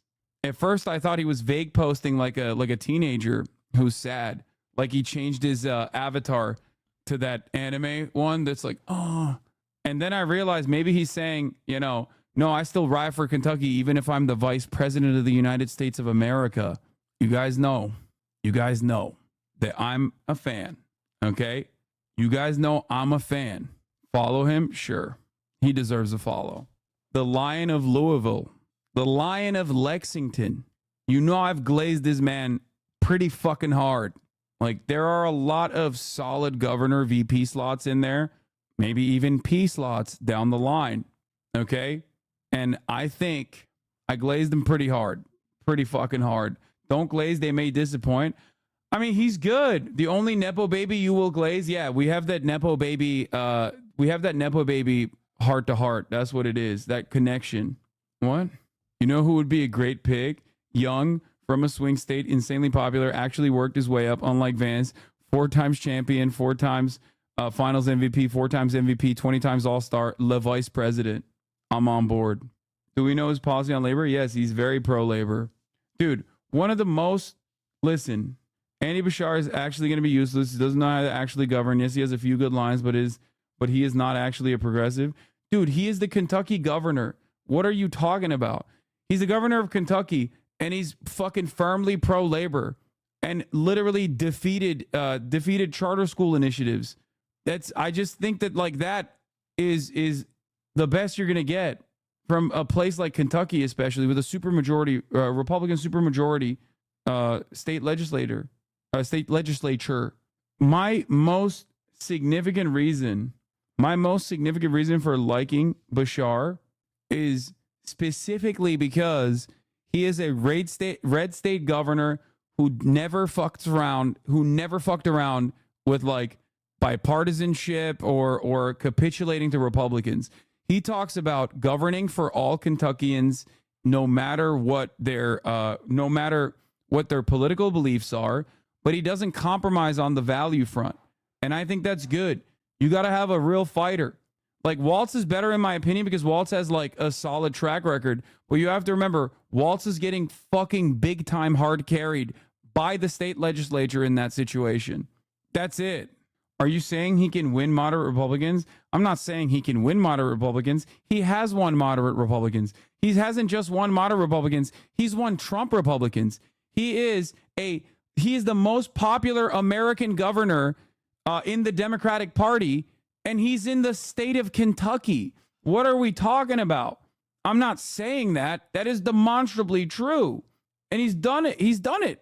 Yeah, he won his second term by an even bigger margin. Yeah, he won his second term by 1 point more, or 2 points more, I think. Are you aware that you are a leftist? Can you try advocating for anything above bare minimum? Wait, what? Like what? Dude, we're talking about the realm of possibility, okay? This is what is really annoying about fucking leftists that come into like election discourse and they think like, well, what are we doing here? Like, why are you not advocating for fucking, I don't know, Sean Fain as president? You know what I mean? Like, it's not for you, man. This ain't for you. You're going on Bashar straight vibes. You have listened to me talk about, listened to me talk about Andy Bashar, not off straight vibes, but specifically off of policy and specifically off of what he's chosen to fight against. I don't know why you're saying it's just simply vibes. Some leftists don't get the concept of stalling, giving us someone to organize under instead of a straight fascist will make it incredibly harder to do so. Yeah. Oh, anyway. But yeah, there was no moment where I just like, simply thought about it on vibes alone. I don't know why you're saying that. Anyway, so there was one more thing I wanted to show you on JD Vance before we move on from that. Where the fuck is it? Oh, here it is. Two things. This is not, people are focused. Obviously, it was a sarcastic comment. I've got nothing against cats. I've got nothing against dogs. I've got one dog at home, and I love him, Megan. But look, this is not, people are focusing so much on the sarcasm and not on the substance of what I actually said. And the substance of what I said, Megan, I'm sorry, it's true. That was ridiculous. We already covered that. But nothing, dude, nothing is as Rizless and as oralist as this fucking video. Hey guys, JD Vance here in Radford, Virginia. I thought I'd take you behind the scenes a little bit. When you get to an event, they've got a ton of crap for you to drink and eat. What do you mean ton of crap? Like, why are you saying that? Why are you shitting on what? It's just normal food, brother. Why are you saying it's crap? You got 3 bottles of Diet Mountain Dew, about a dozen Snickers, a bag of chips. If I ate even half this stuff, of course, I'd balloon up like crazy. This is, Oh my God, this is exactly what Ron DeSantis was doing. Oh my God. Donald Trump defeated Ron DeSantis without ever even talking to him, only to have Ron DeSantis as his vice president. Oh my God. Oh my God. It's Sugar Man. He's doing it. He's doing it's Sugar Man. Yeah, the ghost of Sugar Man returns. The ghost of Tsushima. Look at all this shit that makes you fat. Fuck you. Spend money. Send money. Yeah, look at all this shit that makes you fat, fat Americans. I will never have that. This is the energy that powers the presidential and vice presidential campaign. Of course, I'm honored to be supporting President Trump. I'm honored to be his running mate. If you want to help us, chip in $5, chip in $15 to get the message out and to get people to the polls. This election is so important. Your resources help us do the things we need to win it. Even the 5 is shitting on him? Well, Kennedy, it seems like the Republicans are getting a big JD Vance, should I say couch-sized wake-up call. Okay, but that's not the Republican. That's the liberal on the panel, chat. Come on. She's the liberal on the panel, but they shouldn't be laughing at that joke. Uh-oh. Wake-up call. You could, you pervert. You got smut on the brain. Did he or didn't he? Greg says that Axe is so great now, and I think JD Vance. Wow, Buttfelt did not like that. Look at Buttfelt. Buttfelt's like, excuse me. What's the joke? The joke is that JD Vance fucked the couch. Or now, I know the story is fake, but come on. Have a little fun, guys. Have a little fucking fun. Oh my God. The joke was that JD Vance fucked the couch. Then people were like, oh no, that's fake. That wasn't in his book. And then the joke turned into the Associated Press writing an article. Hold on, Cutie's calling me. Hello. Hello. What's up? I'm live. I'm on stream, and you're on stream as well. That's why I called you, because I was going to ask a favor, and I know you can't say no when you're live. Wait, yes, I can. Test me. You can't. Test me. Test me right now. Okay. Next week, August 3rd, I am doing an IRL. I'm just kidding. Okay, go on. Wow. Go on. Invited to a Victoria's Secret runway, and I needed someone to sit in the front row, and I just, thought you would like that, but I'll find someone else to do that. Okay. No, what is it? What is it actually? Sorry, my dog started barking. That's my goat. I'm doing an IRL Overcooked stream, and it's going to be me and Slime and Ludwig and Fan running a burger shop, and we're going to be actually running a burger shop, and customers can come and buy, not buy burgers, but get burgers or whatever. And I need my final chef. So I was saying if you're interested, and you get to stream your POV. So you stream. Yeah, no, I'm down. That sounds awesome. Wahoo! That sounds that sounds amazing. Wait, what day is that supposed to be? August 3rd is a Saturday. Oh, that's so perfect. Holy shit. It's at night time though. I don't care. That's even more perfect. I stream whatever and then I fucking stream some more. Yeah. Okay. Okay, I love that. All right. Thank you. Knew you couldn't say no if I asked on stream. No, I would have I always say yes. I always say yes. You couldn't say no. I love doing content for my friends. You know this already. Knew we couldn't say no. All right. I'll bye. In before more unhinged election stuff happens when you're offline next Saturday. No, it won't be like that. It won't be like that. You can't cook, man. That's what you think, bitch. That's what you think. I'm ready for this. I can do it. Now we can do the just put the fries in the bag, bro commentary, but like make it real. You know what I mean? People that say just put the fries in the bag, bro, have a 100% chance of seeing the top of the hour ad break because they're definitely not subscribed, by the way, which is ironic because perhaps they should be worrying about putting the fries in the bag so they can pay for a subscription for $6 or one in the form of a Twitch Prime so they no longer see those ads at the top of the hour. Or maybe if they're lucky, they can get gifted a sub. I don't know. Spitting Nichols, thank you for the 5 gifted subs.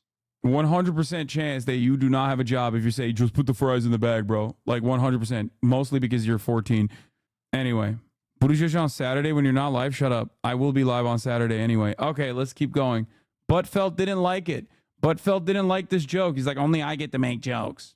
I think JD Vance wishes that there was some more policing of content. Probably not. I don't think he liked part of the discussion. Oh, shall we? Get on to. Let's move to the next section. Damn, she's still going off with that. Even Benny Boy is disagreeing with JD Jedediah Vance. Oh my Lord, look at this. I have to avoid. So, JD Vance is the vice presidential nominee for President Trump. Now, if you had a time machine, if you go back 2 weeks, would he have picked JD Vance again? I doubt it. I think he probably would have picked somebody like Glenn Youngkin from Virginia in an attempt to broaden out his base. Instead, he went with JD Vance, feeling, because he was right, that at the time he had a very solid advantage in the race against Joe Biden. Well, again, JD is super smart. He also has a long history of public commentary.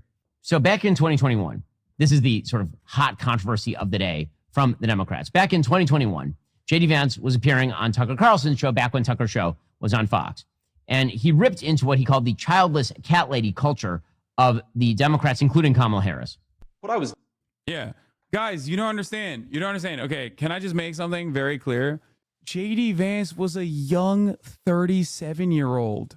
Okay? Let his opinions form. Okay? He is grown. Just like he was a young 35-year-old when he said Donald Trump is Hitler. Okay? He was a young 35-year-old who was duped by the media when he said Donald Trump is Hitler, and his opinions changed. They evolved. Okay? Oh, wait. I'm hearing that JD Vance doubled down on the childless cat lady remark. Okay, well, he's a young 39-year-old now, and his opinion will inevitably change tomorrow. Okay? Guys, liberals, they're so annoying.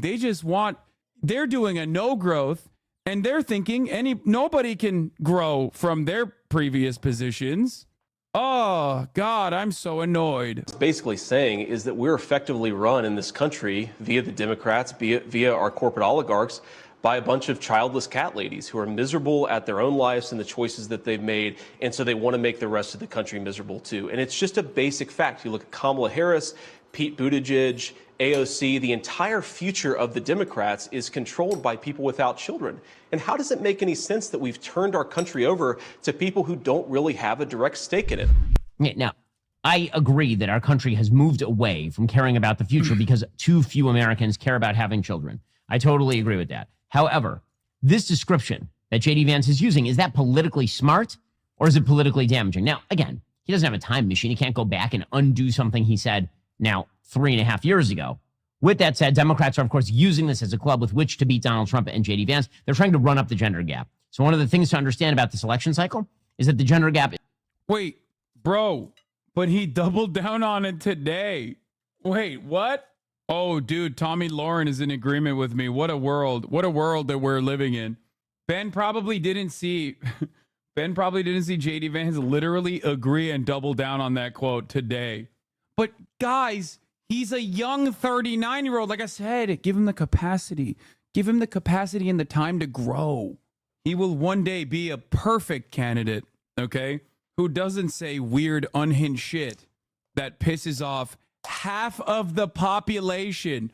More than half? No, it's half the population because there's plenty of women who would agree with that dumb shit too. That's why I said half. I'm giving a conservative estimate. Is larger than it has ever been in the history of American politics in all likelihood. Males overwhelmingly vote for Trump. Females, particularly single females, overwhelmingly vote for Biden.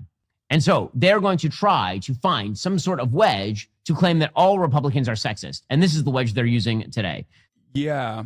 The wedge that they're using to claim all Republicans are sexist is only the vice presidential nominee being sexist by your own estimation.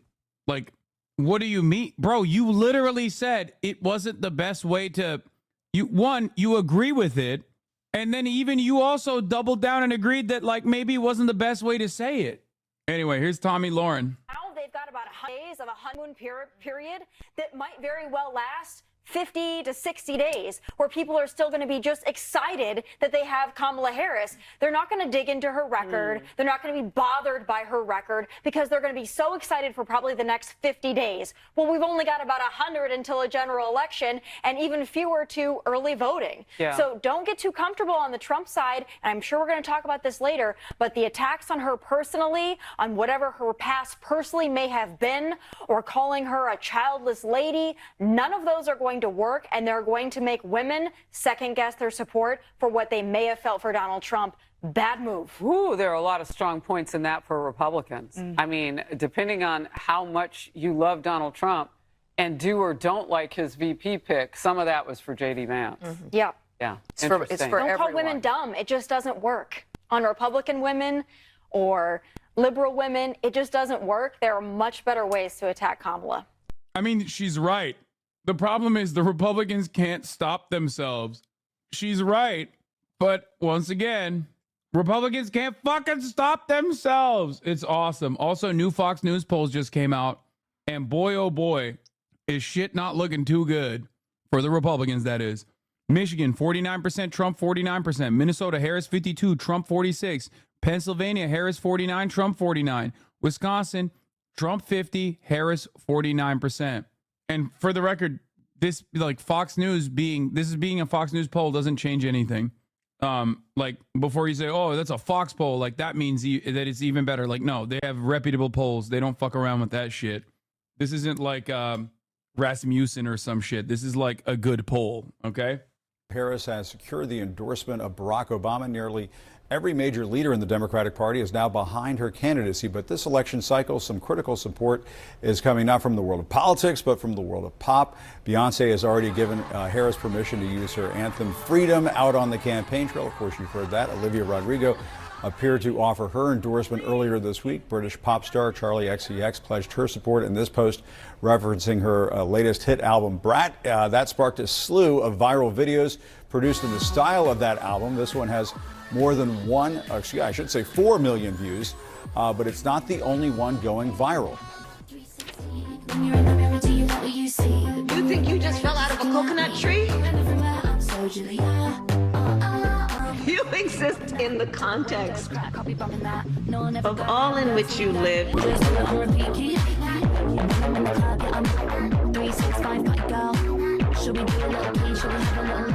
think you just fell out of a coconut tree?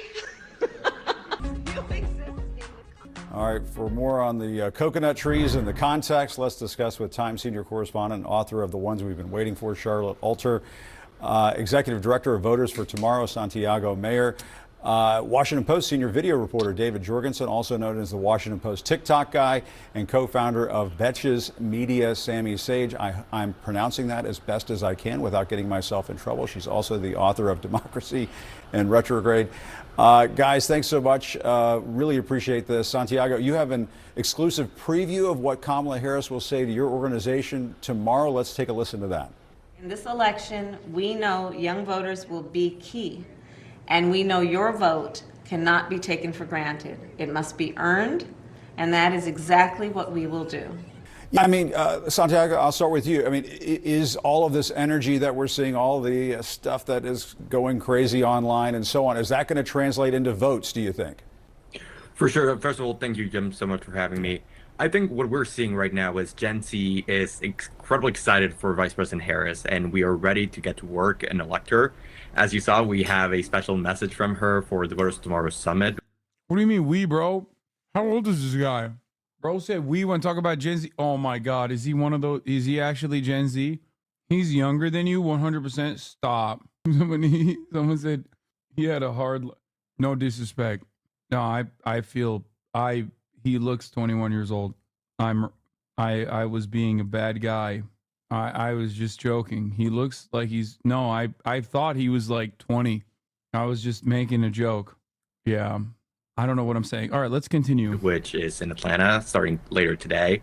And we're gathering 300 young leaders from across the country to come together, strategize, and figure out how we are going to break the 2020 record with youth voter turnout. And we're turning young voters out to elect Vice President Harris and to defeat Donald Trump. And Charlotte, a new poll shows Harris pretty much just vastly outperforming Biden right now with young voters by 16 percentage points. That's according to this latest New York Times Siena College poll. What is stirring this? Bro, I'm sorry. I am 12 years older than this man. 12. I am 12 years older than that. Not even boy at this point. Like barely a teenager, not a teenager any longer. What are people putting in the fucking water, dude? Nah, this is actually how every 21-year-old looks. You just don't realize 33-year-olds look way older. Bro, do we bring back the coal mines? Like, yo, Gen Z actually is out here looking like those like old photos of the chimney sweeps. You know what I mean? Like smoking a fucking bogue after a long day of work, and the kid's like 12, but they actually look like they got like years and years of labor. Did we do that? Did we abolish child labor? What the fuck's going on?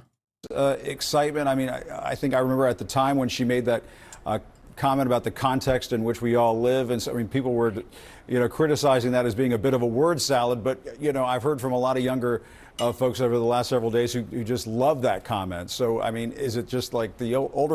Dog, the reason why people liked it, and I can say that here because we were one of the first fucking communities online way before Kamala Harris ever was like even thought about as like potentially the presidential candidate, was because it was objectively a Marxian analysis of history. It's not incorrect. You're rich and can afford Botox treatments and other surgeries to look younger. I don't know why everybody always does this. Like, no matter what I talk about, people always be like, well, you're rich. It's like, yeah, but I haven't done any of that. Well, so what are we talking about? Unless you think I'm literally doing Botox treatments and other surgeries to make myself look younger. Like, what kind of... Bro, I can literally... Yo, motherfuckers be like, you do Botox? Look at my forehead, bro. Does this look like I'm doing Botox? I can move my fucking ears, dude. I can move too much shit. You crazy? I don't just only move my eyebrows. I can literally move my ears and shit. Anyway, why are we talking about this? Okay, let's get back to folks not getting what the younger folks are thinking these days. What do you think? So I don't, it's a great question. And I don't actually think it has very much to do with that comment at all. I think we've seen since 2016 in the 2018 midterms, in the 2020 election, and then in the 2022 midterms as well, young voters do not like Trumpism. Millennials and Gen Z are not very attracted to MAGA at all. Instead, the problem... That's literally not true, by the way. That is just not even remote. What? No, they definitely are attracted to MAGA and like Trumpism. What? No, there's hella young people that fuck with MAGA shit. They love it. What? That's just not true. That is objectively untrue. Gen Z, not Gen A. No, Gen Z as well.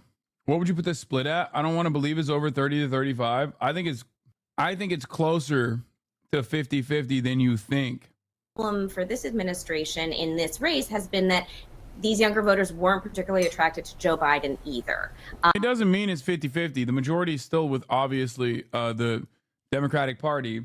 And that number was actually far worse. Like that split was most likely far worse before the swap out. But with Kamala Harris coming into the race instead of Joe Biden, that split will heavily favor the Democratic Party. But to say that especially with Biden, I mean, someone send me the under 35, which is Gen Z and millennials, but under 35 voting block, young men and women are diverging politically. That could shape the 2024 election. Yeah, young men especially. Okay, where the fuck? I just want to see the numbers, man. Donald Trump pulls level with Joe Biden among Gen Z voters. This was July 4th, 2024. 48% of Gen Z voters will vote for Biden, while 45% will vote for Trump.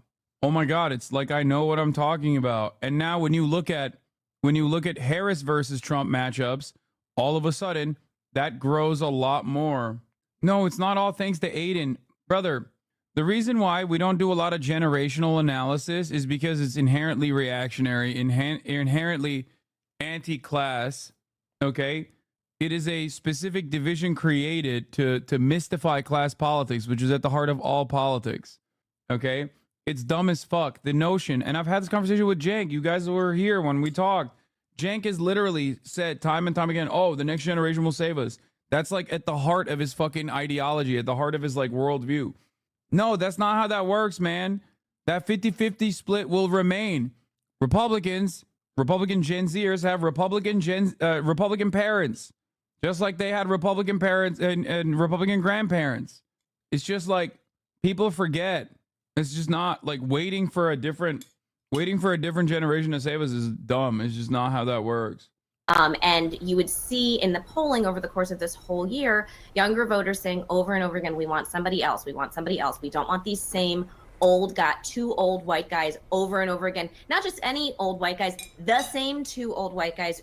The funniest problem here is that like I'm speaking to an entire community of like liberal and socially progressive, leftist Gen Zers and millennials, many of which have conservative parents. So they're, instead of looking at the data, they're going, what are you talking about? This doesn't reflect my lived experience at all. And it's like, yeah, brother, that's why we looked at the data. You understand? Because unfortunately for this country, we as the HasanAbi community do not reflect the broader political opinions of the rest of the nation. Okay? If you think you are in any way, shape, or form as terminally online leftists are similar with your lived experiences with the rest of the fucking country, it's the most delusional thing you can think, okay? That's the reason why I spend a great deal of time, specifically talking about how extremely online people operate in an effort to make sure that you just snap out of it from time to time. Who ran last time. You'd see that over and over in the polling. And I think that what this polling shift signifies is that these young voters just wanted somebody else. They wanted somebody new, somebody fresh, somebody who could credibly claim to help to be speaking to some of their issues. And I think the Harris campaign is attempting to provide that to these voters. Yeah, I mean, they're really exploiting this moment, no question about it. And Sammy, after seeing all of these videos, Kamala Harris herself just joined TikTok. Here's her first post. Madam Vice President, are you on TikTok? Well, I've heard that recently I've been on the For You page, so I thought I'd get on here myself. All right, Sammy, how big of a deal is that? Oh, God, it's awful. It's a huge deal. I think there's this misconception that... Bro, I don't want Kamala to like lean into the memes and try to make a mockery of herself, but like Donald Trump is so fucking good at that shit, dude. He's so goddamn good. Like compared to Donald Trump's first TikTok and his second TikTok, which literally featured my friend Mike Malek in it, but like... that TikTok is only for young people, but there are all age demographics that are represented on TikTok. And I think what people who are not really users of the app might miss about it is that it does have its own specific language and vibe. And Kamala Harris has a very authentic way of presenting herself that really makes sense with the way that TikTok users connect with things that go viral on the app. I think that we're really seeing the effects of, like Charlotte said, young people and, I think really any demographic that is not up to, the boomers. They really want a younger, fresher vibe to be in the election. And she has brought it to us. Yeah, and Dave, I mean, Trump is on TikTok. He's had about... Bro, she is 60 years old. I know she doesn't look like it, but she's 60 years old. There is no way that she can appeal to the youth by being, TikTok aware. Just let it ride. Just be yourself. Be yourself. Be kind of goofy, and people will meme for you. Let the fan accounts do the work. 6 posts. They have millions of views. I mean, that is one thing that has been happening on TikTok. I think it's one of the reasons why the Trump people don't want to ban TikTok now, because, I mean, MAGA is out there in full force on TikTok. Can you talk about that and what Kamala Harris is up against in terms of social media? And she's certainly making a lot of strides over the last week. There's no question about it. Right. And, the majority of Gen Z and millennials on TikTok tend to be, liberal leaning. But there has been a huge influx of, Trump supporters on the app that we've seen. We've been on the app as a Washington Post since 2019. And definitely there's been, a movement that way a little bit, but it is coming back a little bit. And I think part of that is in the last year or so, what happened with Biden is it really became this whole thing where the way he handled the war in Gaza. I think the reason why Republicans migrated to TikTok is because people left Twitter and they looked for other platforms, liberals specifically, and the platform that they went to was TikTok. Many were already on TikTok. They just started using it more. And Republicans were like, oh, Twitter kind of sucks because I can no longer fight with libtards. I can't own them. So they, followed the liberals to TikTok. A lot of people on TikTok did not like that. And while the tone of our coverage stayed the same, I noticed in the comment sections, there was a lot more people that were, not as excited about Biden as they used to be for a lot of the reasons that, Charlotte just gave. And the other part of this is that, he signed off on the TikTok ban. So I think for Harris, being on TikTok is really big, and also just sort of as much as she can or is able to, distancing herself from, how Biden has handled Gaza, as well as, the ban on TikTok. And her just posting there alone is a really big deal. I've also seen a lot of people talk about how is she going to embrace these memes. I think there's sort of two schools of thoughts. You can, do all the memes that people are doing and try to replicate them, but you also want to come across as authentic. And I think the first video she posted does that because it's just her talking to the camera, and that can be really successful. As long as people feel like she's coming across as herself on TikTok, it makes a big difference. Yeah, and Santiago, how can Kamala Harris lean? I'm not gonna lie, that's correct. Like, the only successful politician on TikTok is literally that one Democratic Party guy. I forget his name. He's like an irrelevant dude otherwise, but he was popping on TikTok because he would like explain what happens behind closed doors and whatnot. Jeff Jackson, yeah, another white guy who you would not expect is white, which is the Democratic Party lineup is filled to the brim. It's one of my favorite weird political autism things, is just like Sherrod Brown. Anyway, before we continue with this, why did you put air quotes around it again? Explain. I will. Hold on. So he was popping on TikTok, and then he fucking voted for the TikTok ban, and then everybody ended his ass on the platform pretty much. I don't even know if he still posts on there. He might, but he lost all of his riz. But up until that moment, up until that unique moment, isn't you saying you have insert thing autism kind of ableist? Yes, brother, I'm ableist. Okay. I'm able to serve you this 1 minute ad break in the middle of the hour. Yeah. This ability to get this bread. You know what I'm saying? Chat, come on. You thought Sherrod Brown was a white man before you saw a picture of him? Yeah. There's a couple. There's a bunch of politicians like that. Jeff Jackson, Sherrod Brown. Anyway. But the point I was going to make is that guy actually did a decent job in terms of like communicating to a much broader audience. And if Kamala Harris carries that energy, if she can do similar things, obviously without voting to fucking ban TikTok, because that's what cooked that guy, because he tried to explain to a very angry audience of Zoomers and Generation Alpha people that were watching him why he voted to ban TikTok, a platform that he explains all of these things on that a lot of these people use. Jeff Jackson's the only lib I'll ride for, dead ass. Yeah, he sucks, brother. But that's yet another testament to how you can cultivate a parasocial relationship with anyone, even if you are a fucking bloodless middle of the road, shitty, soon to be forgotten Democrat. Okay. And now everybody fucking yells at him all the time about a guy who, about being the guy who voted to ban TikTok while still being the TikTok guy. So anyway, that's what Kamala Harris should do. Into these viral moments Dave was just talking about a few moments ago, and avoid the trap of what the young people call cringe, which, you know, even somebody of advanced age like myself, I know what that means. I'm also capable of cringe moments myself, but how does the candidate not fall into that trap? Well, I think that Dave hit the nail on the head. I think that as long as she remains true to who she is, she will be just fine.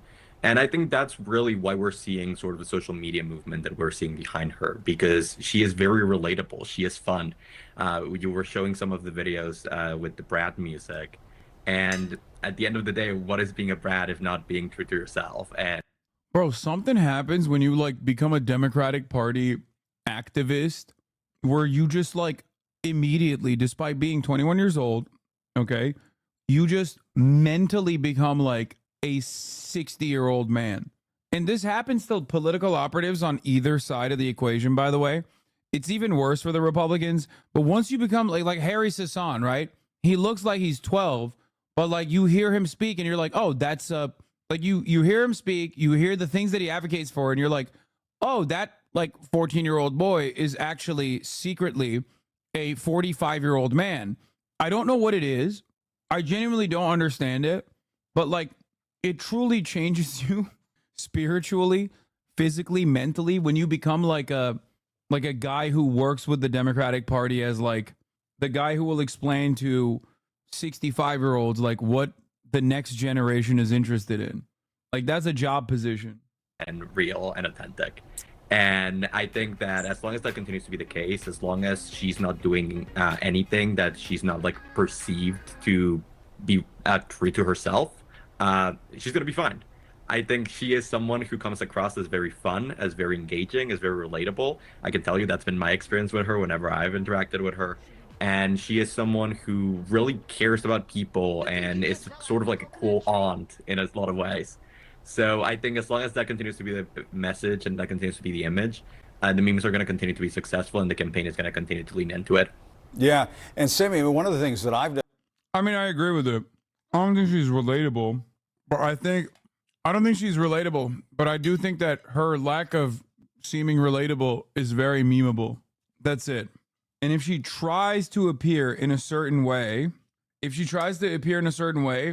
I think Zoomers are very good at sniffing that shit out. Like they'll immediately go, oh, this is inauthentic. It's done. It's over. You know what I mean? Noticed is, you know, Trump has been going after Kamala Harris, saying she's laughing Kamala and so on. But, you know, a lot of these viral videos, these mashups that you see out there at the coconut tree and the context and so on, there are a lot of clips of her laughing. And I mean, it seems like a lot of young people find that to be kind of a fun thing. I feel like we've lost sight of like what started this meme. It's because she's goofy, bro. Like that's it. It's not because she's relatable. It's because she like laughs in weird positions, or rather laughs and gets excited about dumb shit like Venn diagrams or wheels on the bus. Like that's what this started off with. This is turning into a real Dark Brandon moment. Bro, you're such a hater, LMAO. No, that as one of the most active communities that participated in the memification of Kamala Harris, I can't believe I'm so gross enough to say these words in succession. No, I'm right. It's literally the Dark Brandon shit.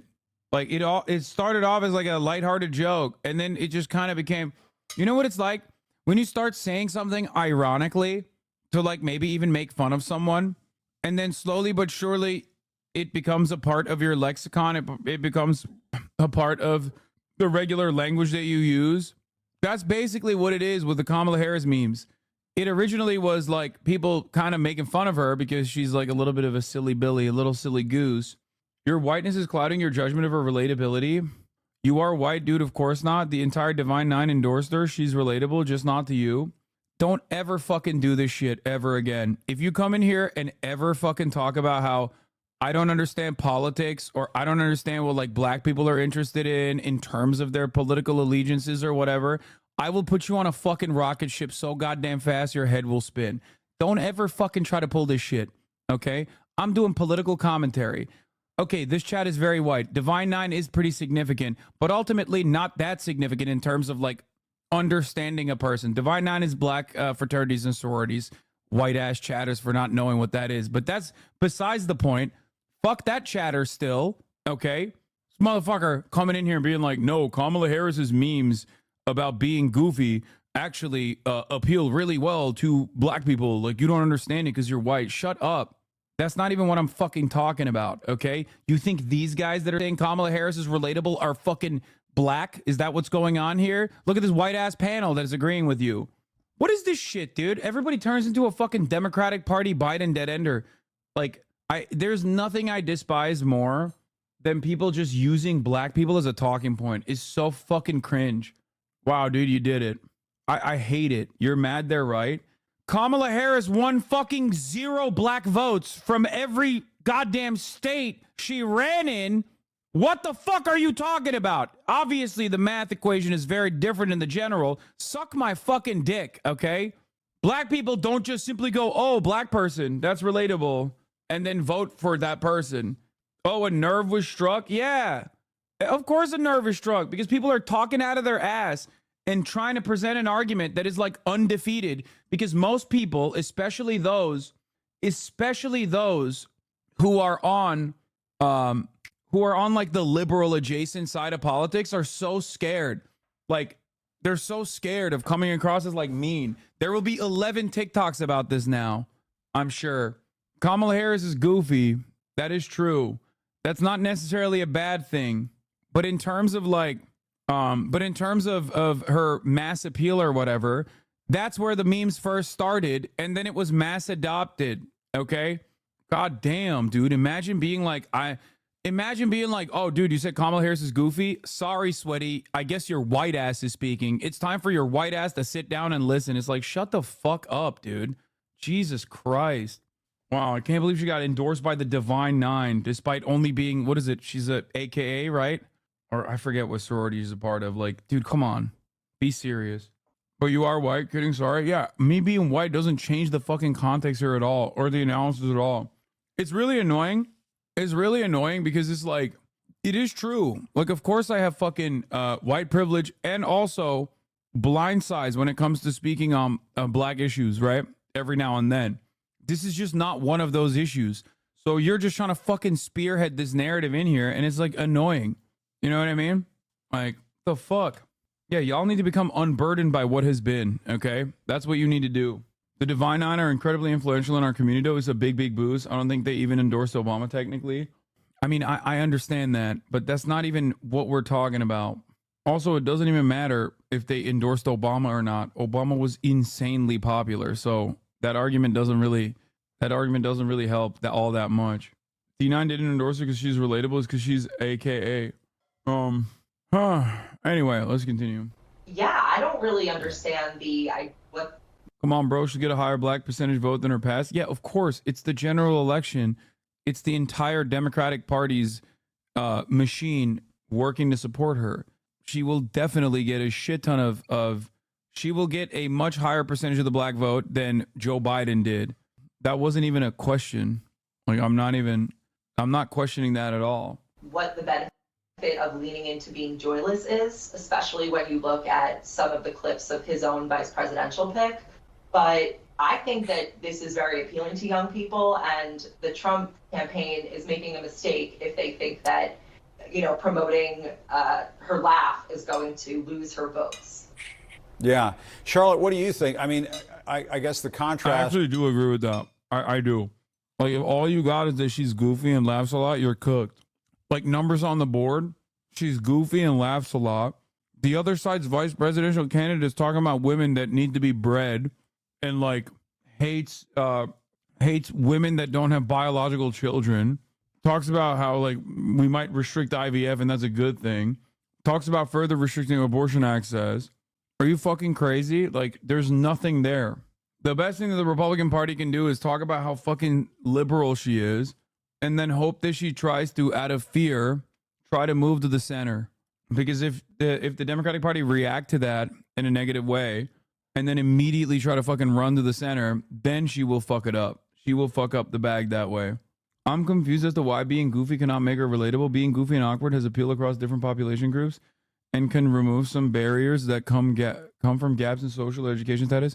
Dude, she's not like, guys, what are we talking about? She's like a career prosecutor who was the attorney general of one of the largest countries. Okay, even though it's a state, it's basically by size, it's like a massive country on this planet. Okay, and then she was a senator. And then she was the vice president. Like, this is a 59-year-old woman who is very well educated, who is, you know, not exactly the everyman, not exactly the average Joe. I'm not dodging the question at all.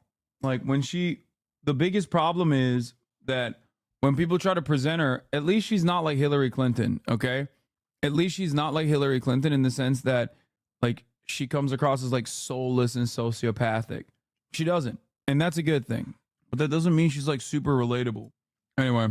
With Kamala Harris, and Sammy mentioned this, is J.D. Vance's rollout on social media perhaps not going quite as well as maybe younger Republicans would have liked.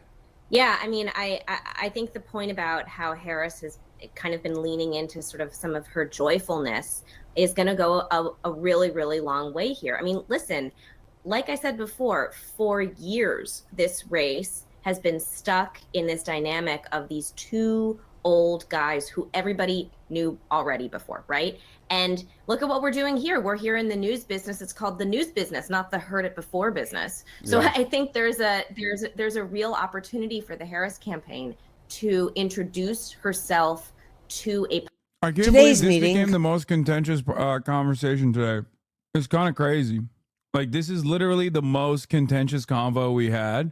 And it actually ties into what I wanted to talk about with respect to, like, the Kamala drama going on TikTok. I think some TikTokers are like, she sucks. And then a couple, like, liberal black TikTokers were talking about how, like, sit your white ass down and listen. But then the white TikTokers that were saying she sucks are also, like, notorious for making, like, out-of-pocket takes that get dunked on by everybody. And I wanted to lean on it a little bit, and I wanted to see it. But yeah, in terms of like Kamala Harris, LMAO, they organized a whites-only Zoom call. Yeah, I love this shit. But I guess Hank Green has a take on Kamala's TikTok. She needs to lean into this coconut business. She needs to come onto this fucking... Wrong. Leaning into these fucking memes is going to come across as inauthentic. She's a 59-year-old woman. Let her be herself. And let the people organically make memes. If she leans into it, then everyone's going to know she's trying to market it. It's free marketing. Let the free marketing work. There's no reason to do that. app and calls her damn opposite of that. Look at how you're holding your camera right now. The aesthetics of TikTok are so bizarre and so specific and so like implicitly understood by people who use it and entirely foreign to people who do not. I think if Kamala Harris came on here and called you her little coconuts and she split the apple down symmetrical lines, we would turn on her so fast. It would be so hard. Like, you cannot, as a non-authentic user of a platform, come in and have somebody instruct you on how to correctly embody the tropes of the platform. It never works. Donald Trump was good at Twitter because Donald Trump spent his entire life on Twitter. I am only, as a 44-year-old man, I'm only able to use this platform because I freaking use it. Like, I'm embarrassed by my TikTok screen time. We do not want Kamala Harris to spend time getting good at TikTok. She needs to be campaigning. Now, are there ways for them to like nod to the cultural creation without quite acknowledging the culture? I think the best possible thing she'd do is if she's gonna come on TikTok, she should do the thing that the other fucking the Jim Jeffries did, or not Jim Jeffries. The fuck's the name of the guy? I forgot again. God damn it, Jeff Jackson. If she's gonna do that, she should do that. I don't think she should be like trying to fucking make memes and shit. What is this? The Working Families Party endorsed Kamala Harris, and I love how they explain their reasoning. It's not about loving her or the Dems. It's about how difficult it'd be to organize against Trump and the Republicans.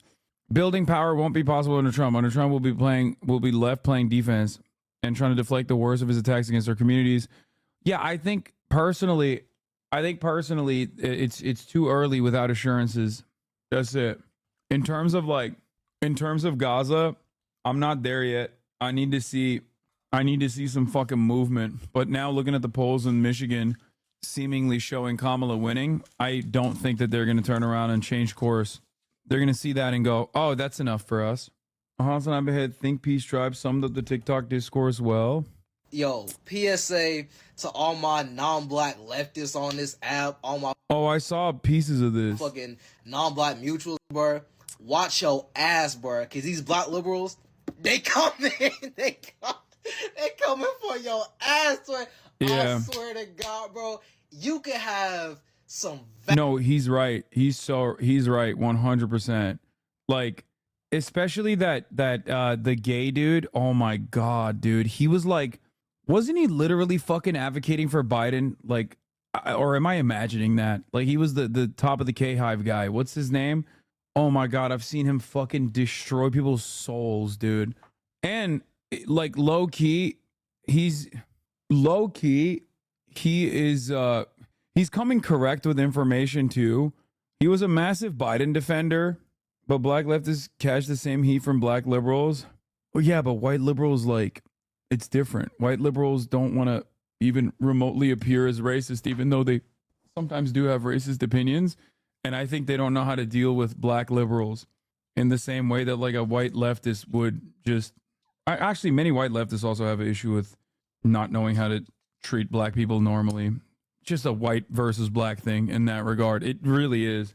valid critiques and criticism about Kamala, bro. You could say some actual factual shit. It don't fucking matter. You gonna be beating racism allegations for the next few months. I swear to, and I saw this in real time. I saw a video where this girl said something that I would say. She's not black, but she said some shit I would say. She said, you was on top of a cop car saying ACAB, but now you're just so willing to vote for a cop in 2024. Rightful criticism. That's the shit I would say, but it's coming out of her non-black mouth. So guess what? She getting whacked in the comments. I'm seeing stitches to her video. She getting whacked off rip. It's just like, oh my God. This is the one that caused big drama. People 5 seconds after watching police body cam footage of them murdering someone in their own home. You need to vote for a cop. And if you don't vote for the cop, you're not voting for the cop. You need to vote for the cop because it's the cop. Bro, it has 18,000 comments. Have you seen all the heat Moschino Doritos been getting for a TikTok he posted? This is the TikTok he posted. I think it's wild to, like, I don't think this is a good time to say that. What is this? Yeah, that's the guy. The fucking White House. He's like doxed people. Yeah. I love him. Fuck that special count. The reason why is you keep bringing up Biden's age as if that's the problem. We knew he was old when we voted for him the first time.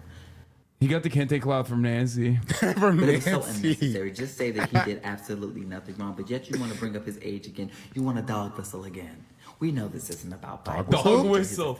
Dog whistle about a fucking 80-year-old man who once famously said that, like, he doesn't want his kids growing up in a racial jungle. True. Okay, that's crazy.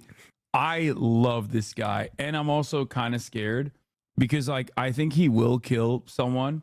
Like, if it came down to it, especially now that Kamala is the presidential candidate, if you come after Kamala, he's back on the Kamala train because, like, he was Mr. K-Hive, but then he was like Mr. Biden during the Mr. K-Hive. He will pack you up, dude. You're done. Look, my thing with Kamala is if I'm gonna talk about my ideological predisposition and my opinion and why I'm upset with why I would be critical of Kamala Harris. Yes, I think that she is a middle of the road progressive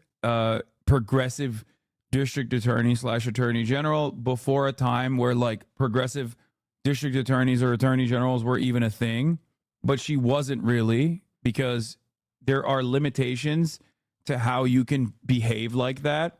And as far as like being a cop, she literally fucking has on the record talked against spending money on initiatives such as education from a return on investment standpoint, but she's also done the exact opposite.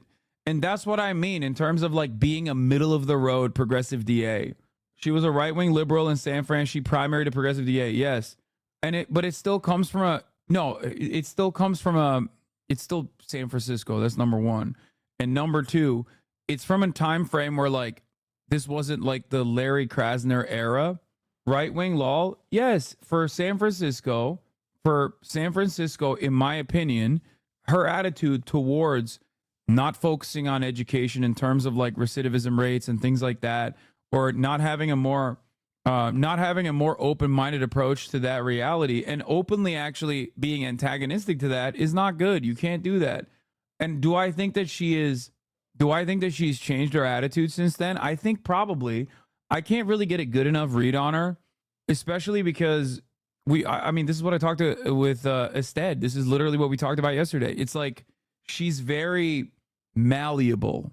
She's very malleable, and that makes it hard to pin down. Like with Pete, I can tell. I know where the fuck that motherfucker's coming from. I know what his background is. I know what he truly believes. With Kamala Harris, I can't really tell. And she doesn't have like a long enough track record, a consistent enough track record for me to actually associate her with any sort of tangible politics. I know her instincts are that she wanted to present herself as progressive when she was in office, but that was under the Trump administration. Every Democrat was running around talking about how they're fucking going to do a Maoist peasant revolution or some shit. So like, it's hard. It's hard to pin her down. And I genuinely don't know. That's why I keep saying like, I need to wait. We got to wait on the issue of policing. On the issue of policing, she has been middle of the road, which means in the country like America, center right on policing. Okay. That's just what it is, because America is a very draconian country when it comes to criminal justice, right? Like, it's so right-wing and it's so reactionary, like our attitude, I mean, that we consider people to be progressive DAs because they prosecute police.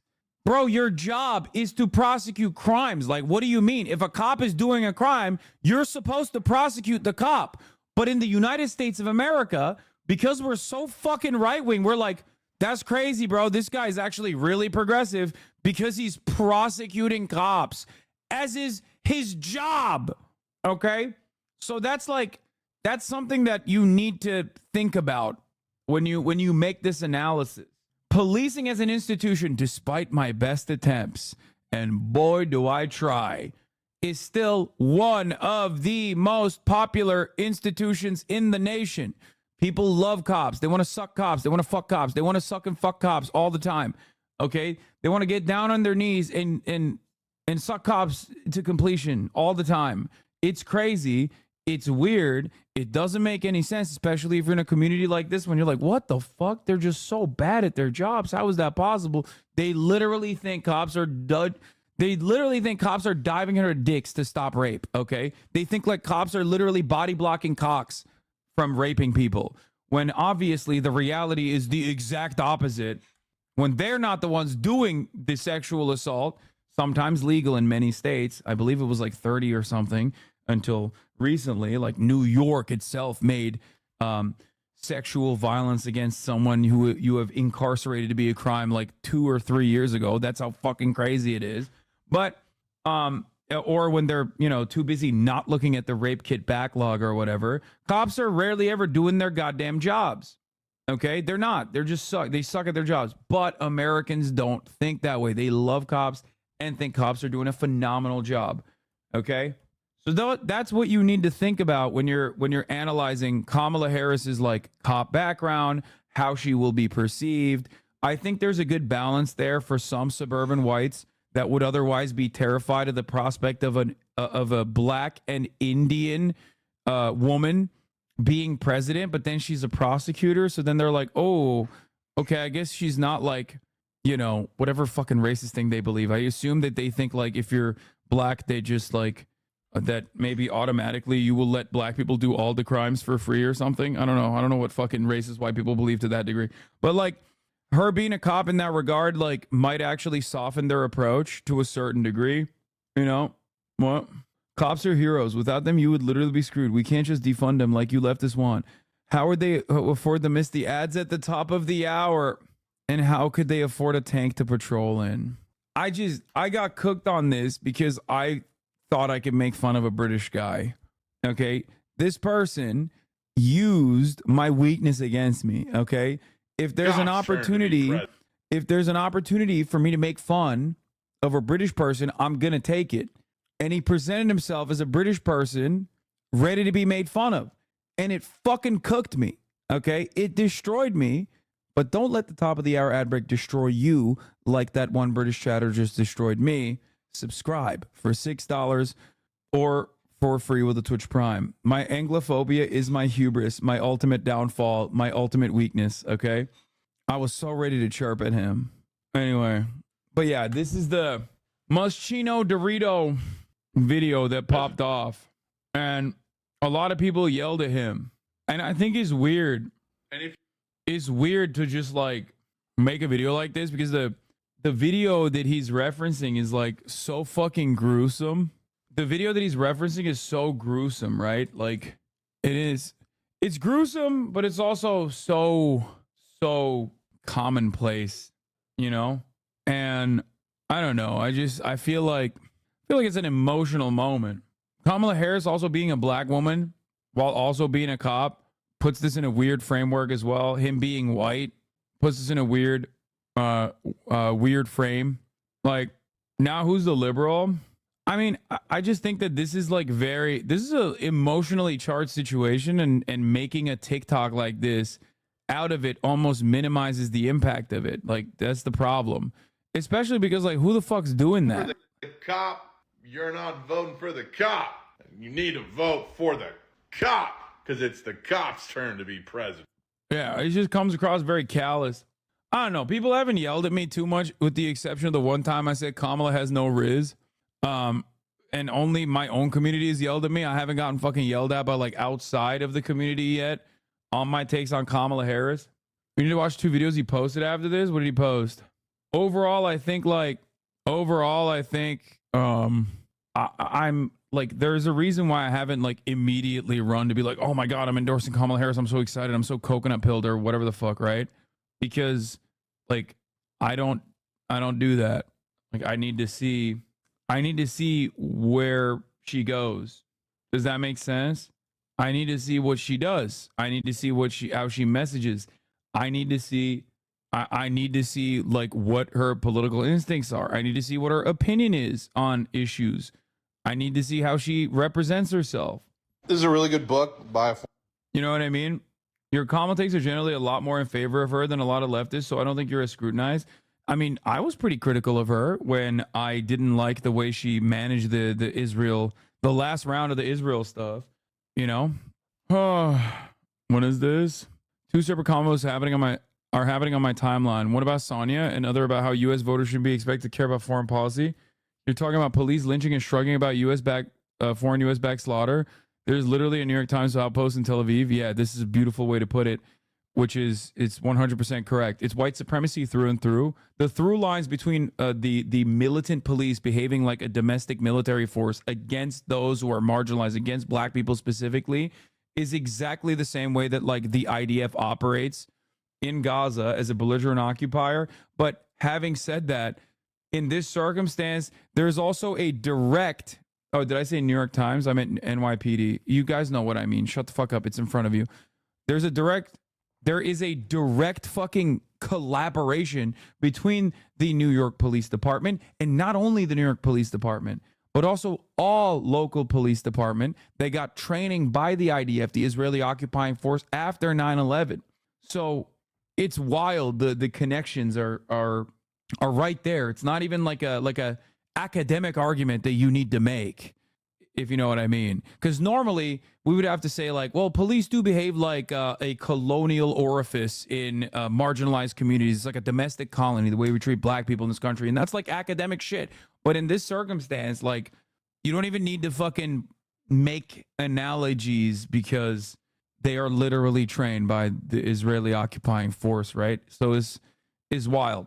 You brought this a lot while covering the BLM protest. I did. And Ben Shapiro once famously called it blood libel, as a matter of fact. I was talking about the kettling and corral techniques demonstrated during the Black Lives Matter rally, way back in the fucking, way back when that was happening. And I pointed to the IDF training American police forces in crowd apprehension. And Ben Shapiro said it was blood libel to say that, which is weird because that's objectively a thing that is real. So that was weird. But Ben Shapiro's been doing that blood libel shit in terms of like launching a defense for quite some time. You know what I mean? Former Black Panther, anarchism and the Black Revolution. I just think this first sentence or two. There was one thing that should have been learned by Black revolutionary organizers in the 1960s is that you don't organize a mass movement or a social revolution just by creating one central organization with one leader, such as a vanguard political party or a radical labor union. It is a target for government repression, and such leaders can be killed or imprisoned, thus breaking up the organization, setting back the movement. A little bit more background on Lorenzo. Following an attempt to frame him on weapons charges and for threatening the life of a Ku Klux Klan member, Irvin hijacked a plane to Cuba in February 1969. Captured by the CIA in Eastern Europe, he was extradited to the United States, put on trial, and sentenced to life in prison in 1970. I mean, this ain't going to change anything. Like, people are not going to be like, you're base, white boy. Thank you for reading this guy. Like, yeah, no, it's just like, it comes across as very callous. Machino's being a very callous anarchist. He literally had a podcast called Jaded Forum where he sat around and talked about Graeber for 3 hours and how electoralism is for dorks. The delivery and timing is pretty insensitive. Yeah, I mean, I think it's just like you're making a joke about, like, I get the point he's trying to make. It's just that it's not going to be well received by any side ultimately because, one, you're a white guy saying it. And in a situation like this, especially when there's like a really, really obviously gruesome fucking image of a black woman being executed in their own home, it's probably not the best time to be like, and yeah, you got to vote for a cop who's running for president, who also happens to be a black woman that people are very stoked on in this very moment. It almost cuts across the severity of the action of that murder. It almost feels like it's a talking point that you're using.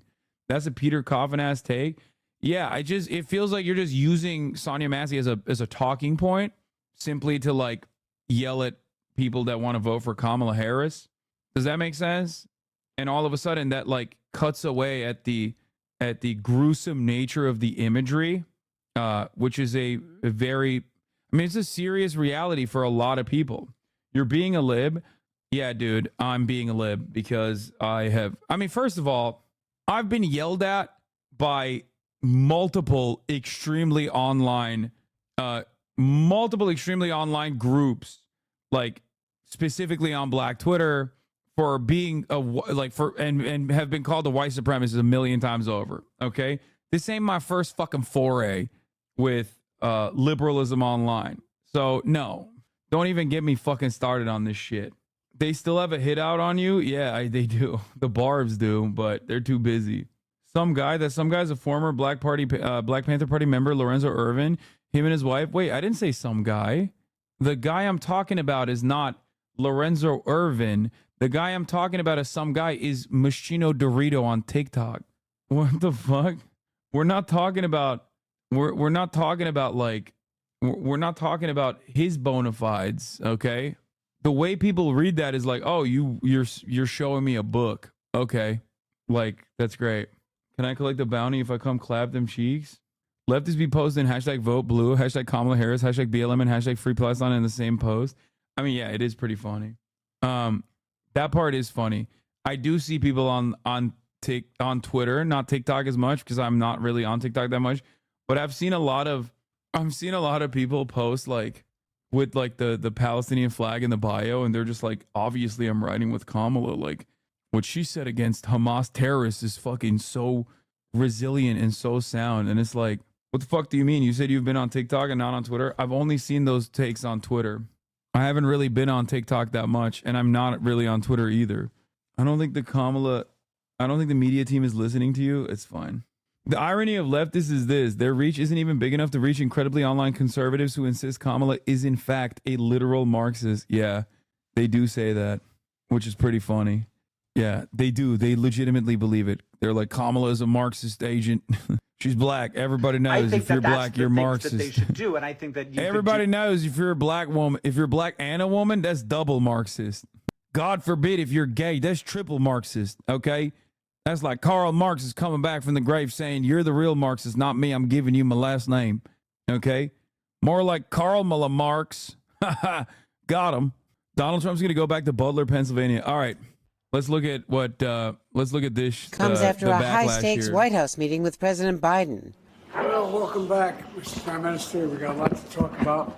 I want to thank you for 50 years of public service. And But with the president now out of the 2024 race, time is running out for him to get a ceasefire and bring the hostages home. Almost 10 months since they were kidnapped on October 7th. The vice president then one-on-one with the Israeli leader, telling him she's concerned about the scale of human suffering in Gaza. It is time to get this deal done, and let's provide much-needed relief to the Palestinian people. We cannot look away in the face of these tragedies.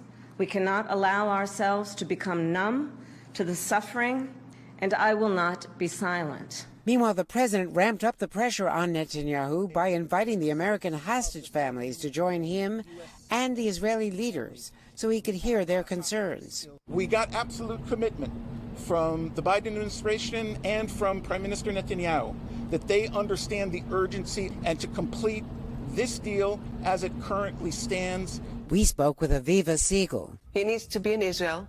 There's a deal just to be signed, and he needs to sign the deal. Aviva was taken hostage on October 7th and released after 51 days, leaving behind her husband, Keith, who remains a hostage in Gaza. I don't understand how Keith is still there for 293 days, thrown on a mattress, because it's so cruel. And near the White House, another day of pro-Palestinian protests, after hundreds demonstrated Wednesday outside the Capitol, painting anti-Semitic graffiti, burning an American flag, and raising Palestinian flags, while the Israeli leader was addressing a joint meeting of Congress.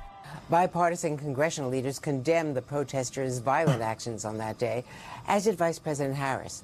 Yeah, it's like that's the main message. Those guys were raising the Palestinian flag because they're saying like this is Palestine now, or you know they didn't have any valid concerns whatsoever, guys. You know, about what was going on inside the Capitol. She said anti-Semitic graffiti and it showed graffiti to say Free Palestine. That's so anti-Semitic. I think it's disgusting to say Free Palestine. It's the most anti-Semitic. It's really messed up. The Prime Minister is expected to come back to Washington this afternoon, delaying his return to Israel until tomorrow to observe the Jewish Sabbath here in D.C. Savannah? All right, Andrea Mitchell, thank you very much. Hey, thanks for watching. Helen Greenspan's wife, yes, I know. The most disgusting Fed chair in American history is right. Mister, we need to do something about all this labor momentum himself. Anyway, yeah. So here's what Bibi did with his free time. The greatest dinner I've ever had. Right? Come on, let's get it. Let's get it. Beautiful. Let's make Great. Look how happy he is, dude. He loves Trump. He fucking loves him, dude. Dabbing up war criminals is wild. Brother, which one is the bigger war criminal? That's an American former president you're talking to. Okay? What do you mean? Like, make no mistake. We talk about Israel quite a bit around these parts, but hello? What do you think American presidents do? I mean, objectively, Bibi, no question, pound for pound, anyone that immediately sits on the throne of U.S. empire is officially the biggest war criminal. Okay? That's like, if anything, we allow Bibi, a smaller war criminal, to do war crimes with our fucking weapons. What are we talking about? What the fuck? Bro, he oversaw the genocide in Yemen. Like, that shit killed more people in Yemen than Benjamin Netanyahu has so far in Gaza. Like, it's not a competition. Because if it was, America would win every year. Okay? Just because we don't really like comprehend that or think about that doesn't change that dynamic at all. Make no mistake. Like, he is shaking the big dog's hand right here. He's shaking his goat's hand because he knows without him, he does not get to thrive. You know what I mean? That's why I think it's even crazier that Democratic Party leadership doesn't put him in his fucking place. Like, it blows my mind, actually, that, and by the way, yes, Gaza is on good track to surpass Yemen. That is correct. Having said that, however, once again, remember whose bombs they are dumping on Gaza. It's our bombs, which is why it blows my mind. It blows my fucking mind that, like, more Democrats aren't going, how dare you disrespect us, bitch boy? Know your fucking place. Who the fuck do you think is the bigger party here? The picture, photo of one of the toddlers that is now held hostage, still held hostage in Gaza, and his grandfather. He's like, he's been trying to kill her with bombs, but he hasn't been able to get to her yet. I wanted me to give it to President Trump. That's right. We'll get that taken care of. Thank you. I was like, don't worry, I'll bomb her myself. Ay. All right. Governor Gruesome Gavin Newsom is the last story I'm going to cover before I have to head out. Also, Bernie's been popping off and chirping, apparently. Bernie's sexist takes already spreading like wildfire, but this one just posted. This is just one of his can takes. He said as much about Joe in January.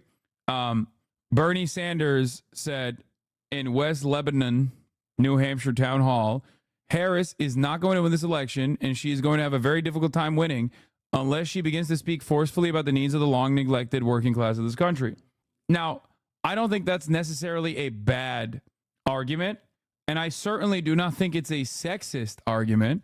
As Tyson Brody correctly points out, Bernie said the exact same thing about Joe. We've got to see the White House move more aggressively on healthcare, on housing, on tax reform, on the high cost of prescription drugs, Sanders said. If we can get the president to move in that direction, he will win. If not, he's going to lose. The U.S. Senator from Vermont, and he's right. He's 100% right.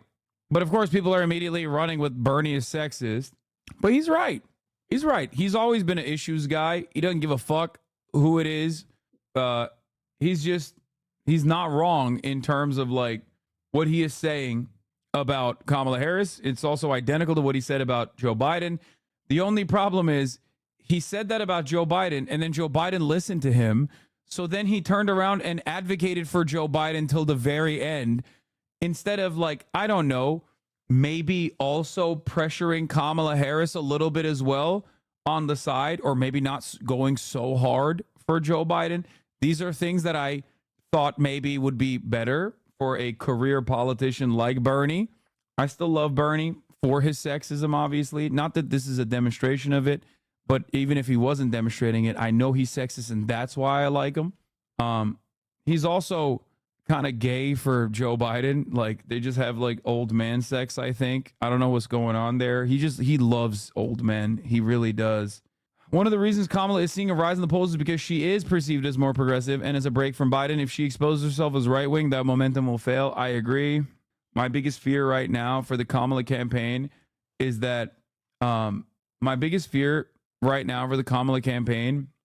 she hears all the cries from the right about how liberal she is, and then she immediately does the Democrat thing and turns around and is like, no, I'm not a liberal. I'm not. I promise. I want to be fucking awful.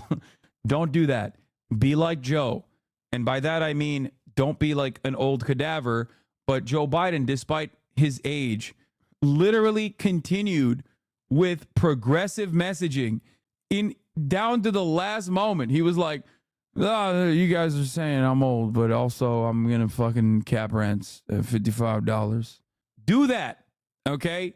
Do that. That was good. Wrong guy, right message. Kamala Harris, right guy, right message.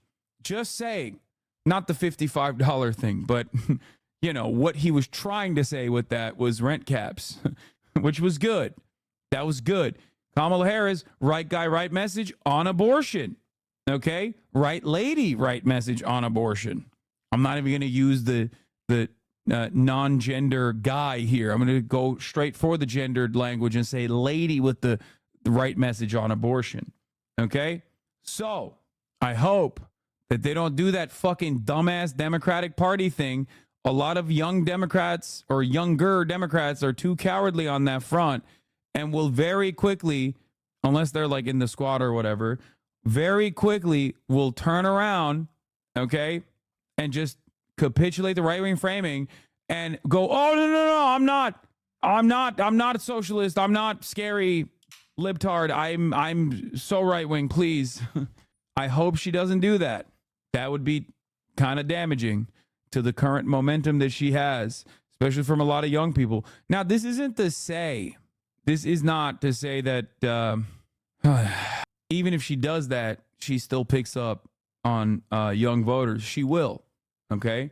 But that would be the wrong instinct. That would be the wrong thing to focus on. Oh, well, what? Emma Vigeland had a good take on this, in my opinion. She said that this message would have been better timed prior to Joe officially dropping out of the race and would have had more leverage then, rather than saying it less than a week into her campaign. I mean, that's just Bernie. I mean, I'm not in disagreement with Emma on that. Like, it would have been nice if Bernie wasn't so aggro on Joe. You know what I mean? But aggro isn't riding him. Yeah, no, he was like riding with Biden till the very end. Did we forget? I know I didn't like cover it too much because it broke my heart to see him dick ride another man like that. It made me jealous that he was bouncing on his boy's dick, you know? But yeah, he was pretty fucking aggro for Biden. He's just got that old man grip, dude, for one another. They were gripping each other. Kamala is more commie than Bernie. Coconut? Sure. Anyway, but he has said this about every single person. Here's him saying the same thing about Harris while saying he's going to do everything he can to elect her, that she has an excellent chance to win the election. There's no reason to do this on a summer Friday. He said, I'm with her for God's sake, Law. And here's an actual interview from the event. Looks like he said the exact same thing he always says. What a surprise from the most on-message politician in history. How long are you going to wait? Well, I think I'm going to do everything I can to see that Donald Trump is defeated. I think he has been the most dangerous president in American history, and I think it's clear the American people do not want and will not have a gentleman who is a pathological liar, who has been convicted of sexual abuse, who does not believe that climate change is real, in fact does not believe in democracy, and it's not... I think Bernie Sanders might be the oldest man in America. I'm just pausing there for comedic effect. I think he might be the oldest man in America that cares about climate change. Like, actually. Because, like, old people just straight up do not give a fuck about climate change. Like, they just don't care. Partially because they will not see the consequences of it, and Bernie definitely won't, other than, like, the consequences that have taken place so far. Yikes, he was found liable, not convicted. One sentence from saying Trump is the liar. Please get your messages correct so we can win. Wait, what? Bro, people are calling him a rapist, pedophile convict. What do you mean? Oh, man. Yikes, sweetie. Yet said that he will accept the results of the election if he loses. So, you know, I'm here to do everything I can to see that Trump is defeated.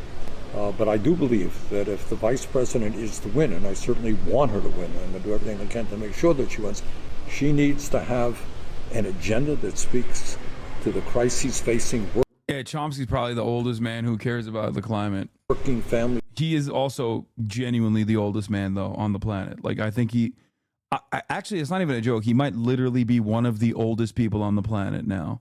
How old is Chomsky? Still not dead, by the way. Very much alive. It's all over this country. 60% of our people are living paycheck to paycheck. People can't afford, in many cases, can't afford rent, can't afford higher education. They can't afford childcare. They're having a hard time putting food on the table. And I think the Democrats are going to have to be very, very clear as to what ideas they have in the midst of massive... He's right about this, and he's always on message. This is just classic Bernie shit. Yeah, the fact that people are just like upset. Mentioning the CTC as one of his policy preferences is notable, given I think Team Harris has already indicated they want to revive it. I don't think there's much suspense here. Yeah, Bernard is on message as always. He don't stop, that man. That man never stops advocating for policies. Anyway, all right, I actually gotta go. I gotta go before I fucking miss my flight. Love you guys. See you tomorrow. Tomorrow I am going to be live from sunny Austin, Texas. And what will I be doing there? I will be participating in the Creator League. The Creator League is a part of DREAMCON, which is... Fight Greg Abbott? No, I will not be doing that. Come on, man. Don't get me in trouble with the fucking authorities here. I love Governor Greg Abbott. Please. So Yeah, tomorrow I'm going to be in Austin, Texas. Let me just explain it real quickly. I will be live with NMP Lol. I'll be live with NMP Lol from DreamCon. I am going to be IRL streaming. Okay. I'm going to be IRL streaming from the convention floor, running around, having fun. AMP is going to be there. AMP, like Kai Cenat's group, will be there. FaZe is going to be there. Obviously, the RDC boys are going to be there. It's their thing. He's going to say so much weird shit to you. Hope you're ready. NMP, I have done IRL streams with him, and I've also hung out with him off camera as well. I love Nick. But yeah, we'd be wearing a cowboy hat. I need to bring, yes, I'll be IRL streaming. I think it's probably going to start around 10 a.m. Pacific, and I will go on. I will be streaming until like probably 5-6 p.m. Texas time, so they're like 2 p.m. Pacific, I guess. I don't know. Until the game, okay? Until the actual game. I don't know if I'll be able to stream the actual game, but we'll see. But it'll be an entirely different... It will be an entirely different audience. I probably won't get like mobbed as much, I don't think. But yeah, I'm very excited. You guys know the Austin streams always slap, so I'm gonna get my ass beat most likely because you know the people I'm playing against, the people I'm playing basketball against, we're playing 5v5 pickup like full-blown organized full court basketball, and there's a lot of good players out there. There's a lot of players that are taller than me too, and I don't know if I have the cardio to keep up on a 5-on-5 full court for like 4 quarters, so we'll see. Anyway, love you guys. See you tomorrow on the other side, baby, and then on Sunday I'm back, so that's it.